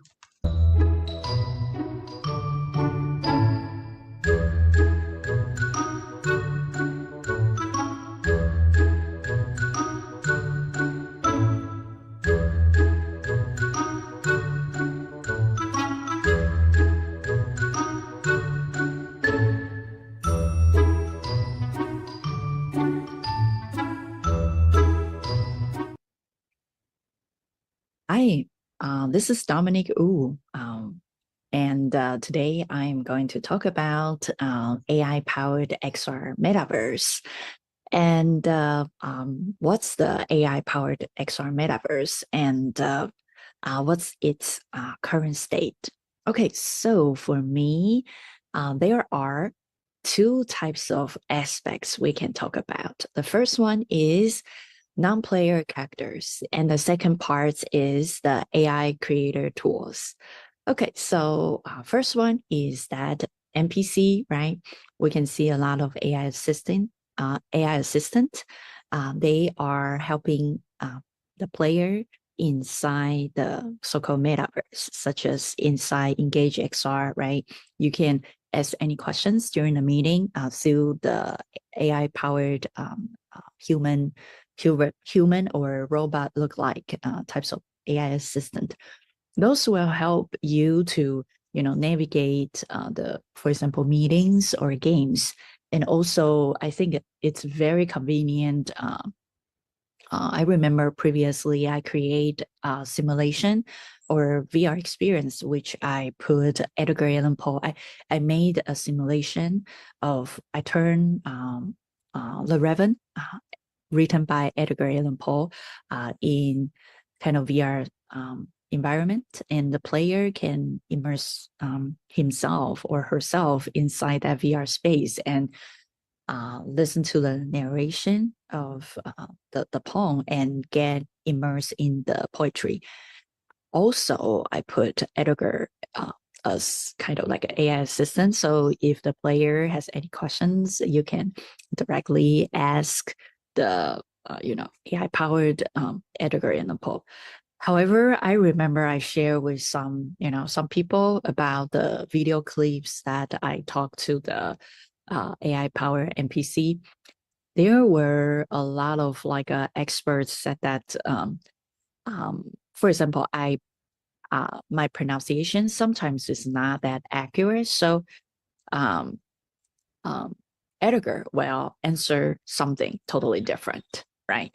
And I always is that my pronunciation or the way that I talk trigger other answers? So there will be hallucination, and also AI powered answers usually are very general.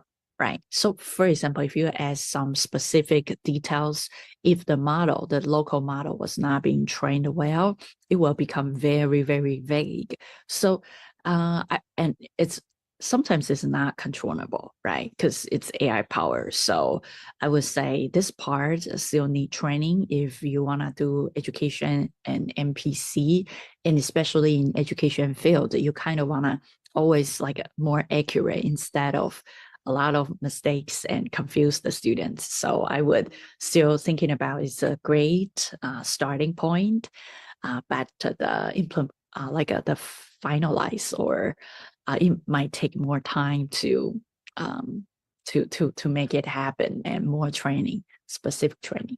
And number two is that AI creator tools such as, for example, we can see Meta, right? Horizon World, you can use the AI powered tools to pretty much prompt. And if you describe what you want for a 3D model or texture, it will show up on the screen. So that's Meta, and also Roblox. It really helps people to create and facilitate the speed of creation. However, we all know that sometimes we want something and then we just show up another things, right? And also the quality issue. For example, I use Trellis to do a lot of kind of like a 3D generation. There are a lot of additional vertex that increase the file size. So you still need to import those AI generated, especially if it is not only AI generated, but also have, texture. Those stuff, sometimes it's hard to clean in Blender, but it's a great starting point. At least you can start seeing what, it look like in Metaverse or in your creator tools. And if you are very interested in the entire whole pipeline, I actually recently launched my first Udemy course. It's called the Ultimate AI Pipeline for XR development. If you are very interested, I will also provide the link. And Coupon, I think Coupon has the deadline. So I will make sure to provide those for the event and the description, in the description. Okay, so I would say those still need some manual things. It's not really ready to be mass production, but it's a great kind of at the beginning, it's a great tools for creators to do more like a text prompt to character design or to environment design, and also put those into more like a 3D and later on apply animations. So I think those parts still, the industry still start improving the platforms, and creators definitely got benefit from it. Okay, so the other question will be, what are the skills should tomorrow's creators and students develop to thrive in the AI XR metaverse? Okay, so first I would say that you can see that AI pretty much take over all the industry, especially the creative industry and the white collar, right? So it's good and bad. I usually said that if you find out in your work, there's a scope of work and there's a deadline, and then if those two happens to be your everyday job, then it's very likely there will be or not right now, there will be an AI to kind of, take over your thing. But let's say if your job or whatever you are currently working on, there's no deadline, right? And it's like it's expanding. For example, like an entrepreneur or a researcher, or more like a leadership, right? Those more like the more data, the better. Those types of expanding types of job duty, then your job should be fine. So, for example, if things is case by case, right? It's likely that AI can do it according to the previous pre-trained data and algorithm. So I think the most important thing for beginner or students is that you need to learn how to ask a good question or ask the right question. And it takes some training. So think about how can I leverage AI to help me to achieve something instead of how can I not use AI, right? Because since everybody use AI, you might need to start learning it.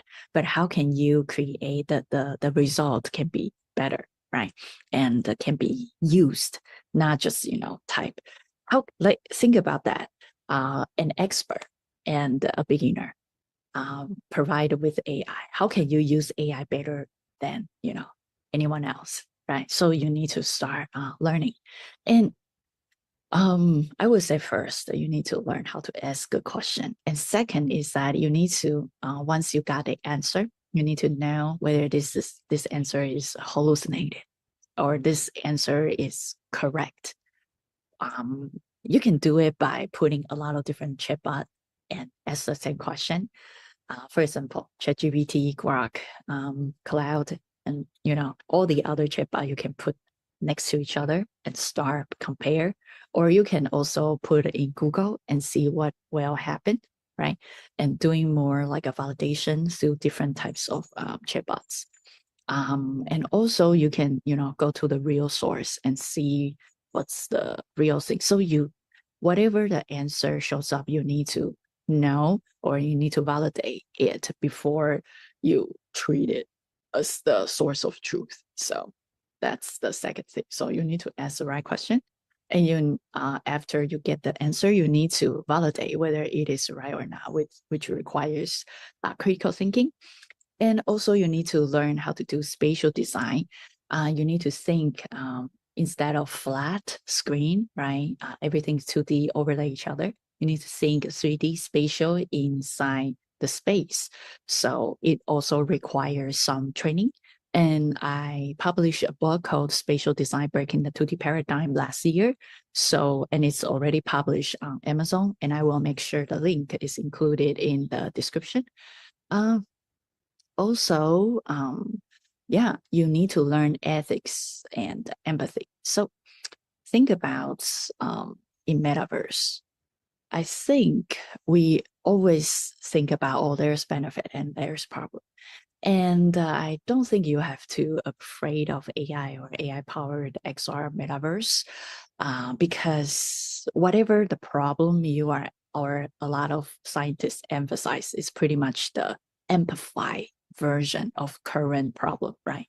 Like, a lot of fake video right now, right? We've already had a lot of fake video before AI took over in 2022. ChatGPT shows up, right? So I would say whatever happened in the past, whatever problem in the past that we haven't solved in AI-powered metaverse, it just more amplified. For example, bully, right? And also minors got, a lot of bad things, bad people to, scam the minor or scam others. Before AI-powered XR metaverse, it's already happened, right? But for the AI-powered XR metaverse, it becomes more powerful, 10 times powerful. The scam becomes 10 times powerful and hard to tell, right? Because it can mimic your voice, it can mimic, and it's digital form, so you couldn't even tell behind that avatar, whether it is AI or not. And people already prove, or research already proved, that a lot of AI model already passing the Turing test, which means that it can pretty much fool the normal human, right? So think about that. Whatever happened, whatever the problem in the past, it will just amplify 10 times more serious, more deadly in metaverse. So think about ethics, right? In the past, we have, pleasure reason, or like a pleasure reason, or people steal other people's work, right? Those types of things. Before it already exists, not because AI powered XR metaverse it happens, but before we've already had those. But it's easier to catch. But now it's like 10 times, 100 times more powerful. You don't, like, for example, like a Ghibli, right? Ghibli style, right? Before, somebody need to spend a lot of time to produce something very similar to that style, but now it's just prompt, and suddenly, everybody can do it. So think about whatever things we haven't solved, and it was bad in the past, it just become even worse, and even massively accessible, right? So think about how can we reinforce or solve the problem, right? So we might need more regulation. However, right now it seems like the government wanna lose these types of regulation to facilitate the growth of AI. So there are a lot of balance between those, and those are, I would say, yeah, a little bit harder, and especially I think now military, right? Military is becoming the prominent, or the very big area in industry, because you see like government allocate much more, or compare with other sectors like healthcare, education, all those taxpayer money devoted to military right now. So in order for industry, and in order for normal contractor to survive, military will be the new choice of a lot of companies and contractors. So think about that. If a drone can automatically, through AI detection, shoot some, very fast respond and shoot and destroy something, then what's the consequence? We got the speed for sure. We can quickly respond, but what's the consequence? There might be some innocent people might die, right? And who will get blamed? Is that the researcher, engineer who developed the AI? Or is that drone need to be destroyed? Who should be punished for the consequence? Or the company need to pay more money? Yeah, is this what we are looking for, right? So we still need to ask those questions, and we need to empathy more, because you see like right now AI becomes very automate, right? For example, hiring manager, and it's like people who involve in the AI development, create an AI model. We need to put more diverse, right? Diverse voice. For example, everybody need to be considered, right? Otherwise, AI hiring manager will just hire the people who the engineer is looking for, right? So yeah, make sure that we think diversely. And at the end, collaboration. So as a beginner or student, or people who want to get into this area, we need to start embrace AI as our co-worker, right? So think of that right now. Before I try NAN, that kind of like an AI agentic kind of the entire flow for to create an AI powered platform. I just find out this is so powerful that it can pretty much replace the entire marketing firm, or a lot of sales flow, right? It can start working on it. So we might work with AI. AI will be our coworker. So how can we work with them, and how can we, collaborate with AI? That is another question. And finally, I want to raise another question: is that what's the value of a human, right? Think of that. If whatever you learned in the past, like I graduated from graphic design department, and graphic, if you use Canva, if you use, some other AI tools, you will find out that, yeah, even ChatGPT, sometimes I want to change an image. I just circle it and store it to ChatGPT and put text prompt to what I want, and it just done, or key out the background, right?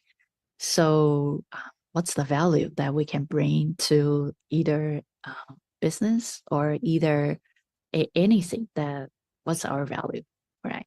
And if you can see that right now, you can pretty much put a book or put content into kind of like a platform that generate podcast and use your voice. You can train the voice.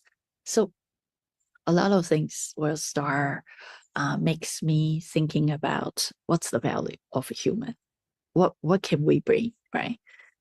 So yeah, it's a very interesting era, and I'm still learning and still exploring what I can contribute. But so far, I would say AI still. You can see, for example, like I'm writing essay right now, right? AI couldn't write the essay that I wrote. Why? Because a lot of hallucination, lack of personal experience, or even though AI is trying to mimic me, but it's not real me. So the thing that I produce is, or will be, much more better, right? And sometimes I remember I bought some books or listen to some kind of like a audiobook that is generated by AI. I can tell which one is generated by AI, which one is somebody really wrote. Somebody really wrote is that you can feel the sincerity, and you can feel something, you are learning something.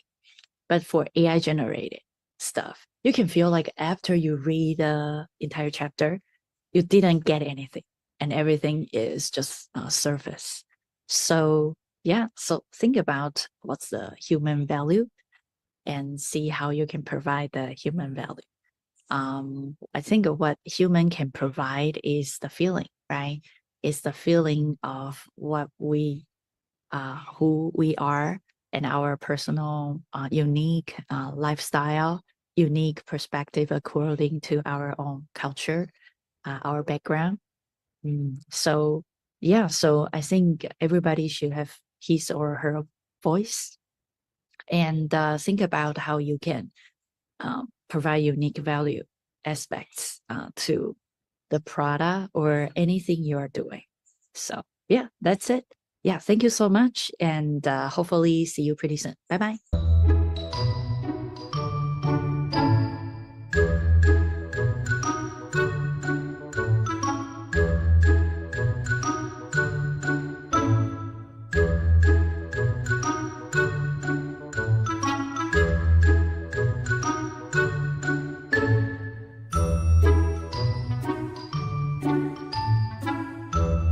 Hello everyone. Today I want to talk about something that sounds futuristic, but it's already our present, which is artificial intelligence, and it is watching us.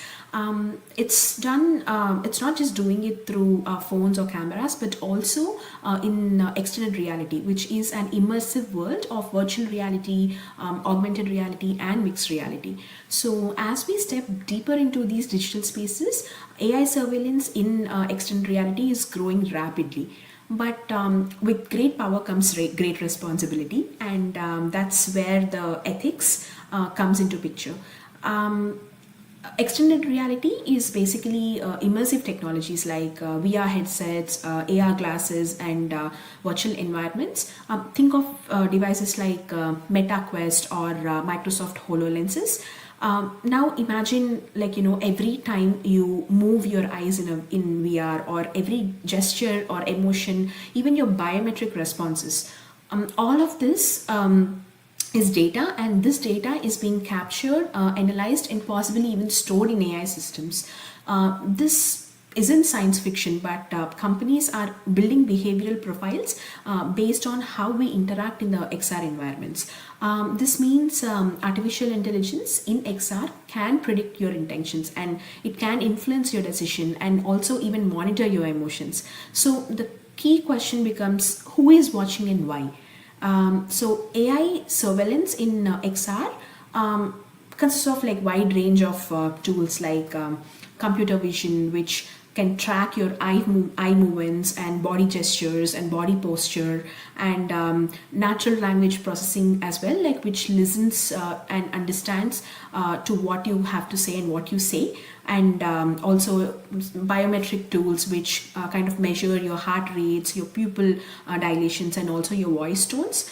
And also behavioral analysis tools which can identify patterns in how you interact with the digital environments. So together, all these systems build they build digital identities and also make predictions based on the data that they've collected. For example, VR shopping. So in VR shopping, the AI may suggest products based on how long you have looked at something. Or how long you've been looking at the same kind of things, right? So in XR training, it may evaluate your focus or emotions in real time. This opens up a massive potential, but also serious concerns for privacy. There are some core ethical concerns like consent and transparency, where are users truly aware of the extent of surveillance in the XR world? And do they even understand like what's being tracked? And most often the users don't understand the extent of how much information is being captured, and privacy concerns and data ownership, like who owns the data that's been collected of your virtual self. And also there can be bias or description, where AI can reflect and even amplify biases if the XR training tool misinterpret your emotions based on your race or gender. It can lead to discrimination. And also surveillance capitalism, wherein there's a risk that your data is monetized without your consent and turning your behavioral patterns into a commodity basically. And also mental manipulation, wherein the AI can collect all the information and then try to influence your moods and decisions, and even subtly shape your beliefs without even the users realizing it. So these are like real ethical concerns. The main question is, what are the principles of ethical AI that we need to follow in the XR?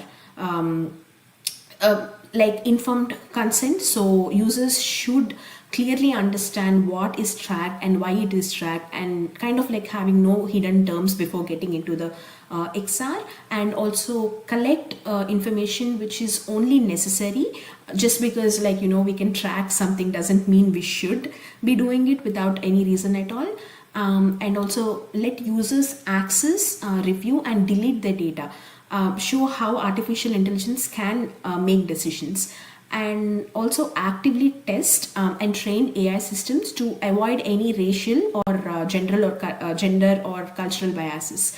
And there has to be some kind of accountability as to who is responsible when AI in XR harms the users, whether intentionally or by mistake.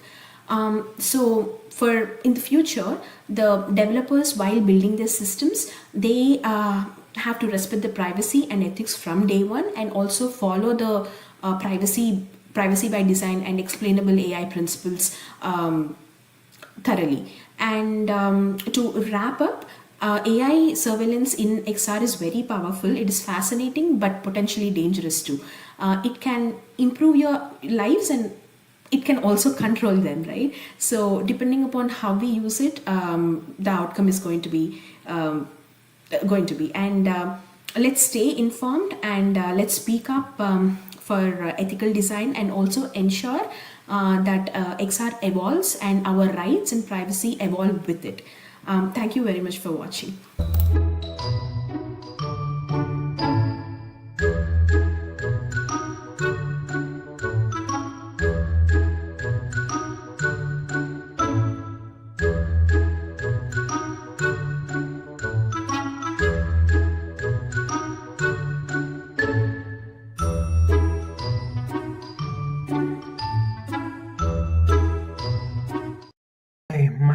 is Chandran Manzo, CEO and founder of Paradigm XR, a cross-platform spatial media browsing app. I am happy and so excited to be here with you as part of the XREvolve Summit. The talk I'm going to give is on the evolving media landscape, generative AI, and the spatial computing paradigm. Media has gone through such a dramatic change from print newspapers, radio, TV, the internet. There was an era of Web 1.0 with static web pages to Web 2.0, which was more interactive. Then most recently, Web 3.0, which was driven by blockchain technology and things like NFTs. For centuries, we've evolved how we interact with information. We read newspapers, we listen to radio, we watch TV, we have clicked through websites, and we have shared on social platforms. And now with XR, we begin to exist inside our content. This is the spatial web, and it's not science fiction anymore. I am proud to introduce Paradigm XR, a cross-platform extended reality social app. Through the app, users can explore spatial media on AR-capable mobile phones and XR headsets.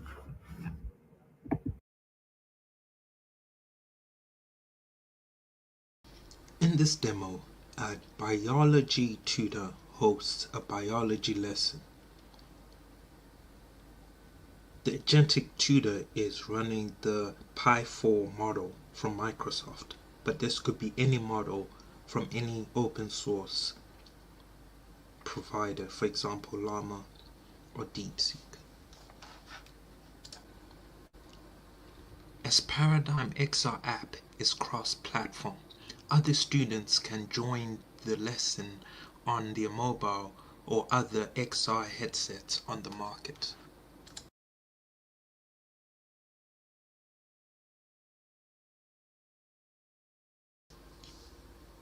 In this demo, a user wearing a Pico VR headset has a round-table business meeting with an accounting agent on the right-hand side and a marketing agent on the left. The accounting agent has been fine-tuned through RAG to the business's financial statements and financial history. On the left, the marketing agent is being fine-tuned to understand the different marketing trends. In the middle, wearing the Pico headset, is the human that's able to hold a three-way conversation with the agents to come to an actionable decision. Some agents on the Paradigm app can have a single purpose, like a spatial weather reporter, that can be driven by a user's microphone or driven by a agentically fine-tuned model.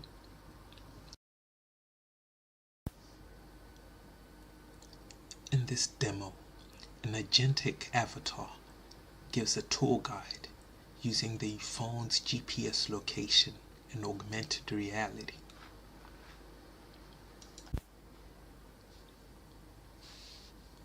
In this demo, an agentic avatar on an AR-enabled mobile phone, fine-tuned for a given tour location, provides a tour guide to users viewing the content.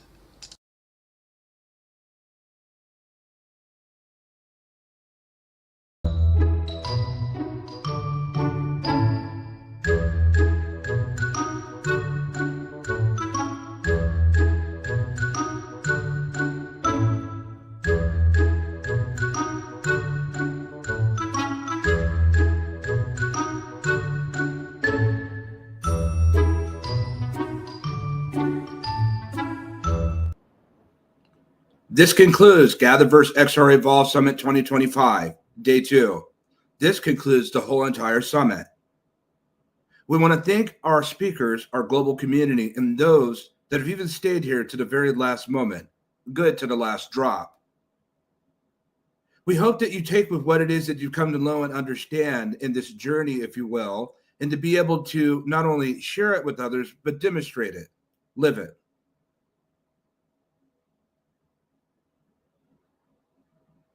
We now live in a time where we see these AI capable models in these deterministic agentic systems that are running rampant in the world, and people are plugging away and vibe coding away as they should. It's a wonderful time to build. But never think that we deal with emerging technologies as a single variable equation, but it's a multivariable equation. Encapsulated and surrounded and imbued within it must come trust. Right now, we're more vulnerable and perceptible to anything we've ever known. Through the conventions and through the ages of innovation itself. To many, you are looked at as data. To me, a human heart, and more. We won't just be engaging with the machines with our fingers and prompting. We will befriend the machine species, and they will befriend us. We will scale with them, grow with them. We will learn from them. Some relationships will become intimate. Some relationships, all entirety together, for many people, will be machines. The experiences of what it is that we're about to enter into when it comes to the technological scale. Some call it Homo technologicus. Some call it automata. Some may refer to it as the singularity. The reality is that when it comes to the innovative sphere between the material and the virtual layer, most of us, even on a morphic scale, we have no idea of what this will ultimately produce and what's the final outcome of continuity. What we can say at best is that we had the capability to control what we could control, if I could say that, take it with a grain of salt, to be able to innovate whatever it is that we're going to build and what's next. While many are chasing to become unicorns and multi-billion-dollar platforms and companies, most will never succeed and they will fail. I always hope the success for those that are in the forest chopping the wood. If you can get it, raise it, spend it, earn it. If you do build, keep the door open for others. Always build at the intersection of humanity and emerging technologies. What's $1 billion without 1 billion people? We're the last generation of the sum total capacity of human ingenuity and innovation. And this time next year, that will change and be forever gone. We'll never know of such a time again. We're bringing many things to an end and entering into new things beginning. What will you do with the time that's given? What will you do as you represent the human code that's been passed down to the ages and dispensations of time genetically, that the machine species can never duplicate? It can never procreate. It can never innovate. Each of us has a unique cultural IP that we can contribute for others to see, manifested in storytelling, shown and given with a price or freely. I've come to know these past 2 days that the most important thing when it comes to ingenuity, innovation, is family.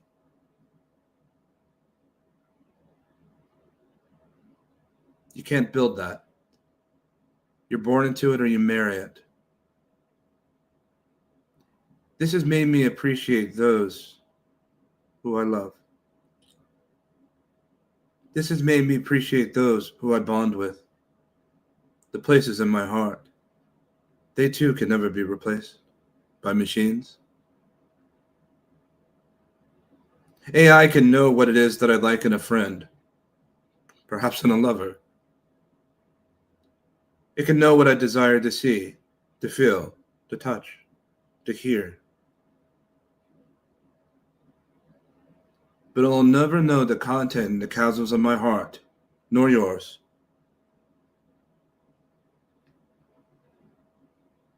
There are some things in life that are worth preserving, holding on to, keeping.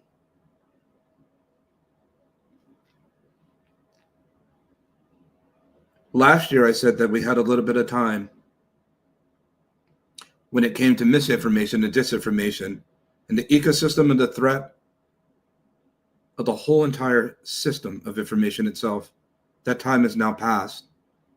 There's no turning back. That ship has sailed. On the last line of defense, of preservation, is family. The human code. Every heartbeat manifested in this earth. On top of it, human dignity, care, and compassion. If we don't get that right, none of this will matter for much. But most importantly, what's happening inside here? This is the most important part. Things that innovation, are the things that are made with the hands of man can never change. Here at GatherVerse, we advocate for something more. We inspire you to think differently. We appreciate this opportunity that we've had to be able to sojourn with you. We look forward to our next summits in September and October of Tech for Humanity. We encourage all of you to join to speak at this momentous occasion that we'll find ourselves in. It'll be the last greatest concentration of human expression, virtually, transmetropolitan, transcontinental, in the world. Will you join us? Will you explore with us? Can you hear me? Am I clear to you? Will you build with me? Will you build with us? And can we build together? We're heading into a place where compasses do not exist, and there is no North Star. The AI frontier is as wild as it's ever been and will become an innovation. But if we go together, hopefully by grace, then perhaps we can see the other side of it together. Build with trust. Farewell to you. Keep safe. And on this occasion of GatherVerse XREvolve 2025, our gather was well. And upon the next time, if we are so afforded that opportunity to meet again, may our well.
jeans.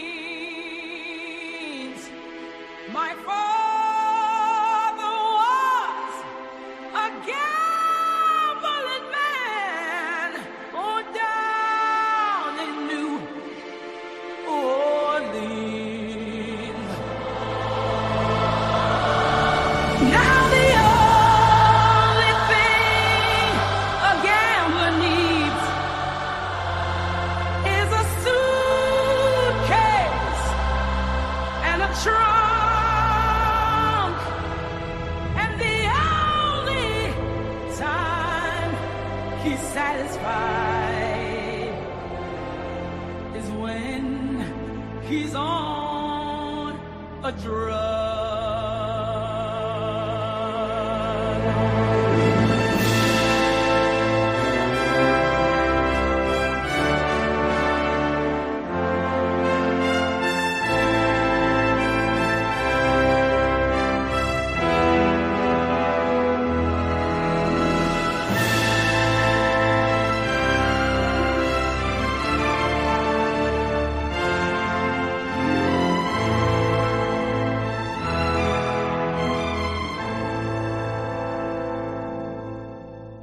Oh, mothers, tell your children not to do what I have done. Spend your lives in sin and misery in the house of the rising sun.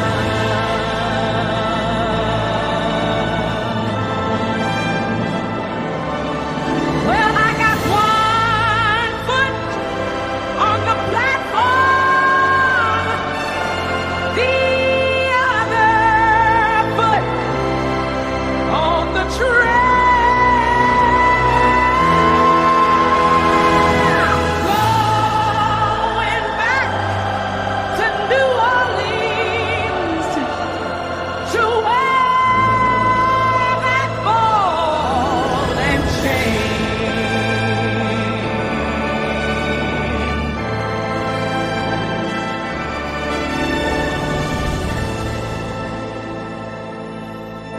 Well, there is a house in New Orleans they call the Rising Sun, and it's been the ruin of many a poor boy, and God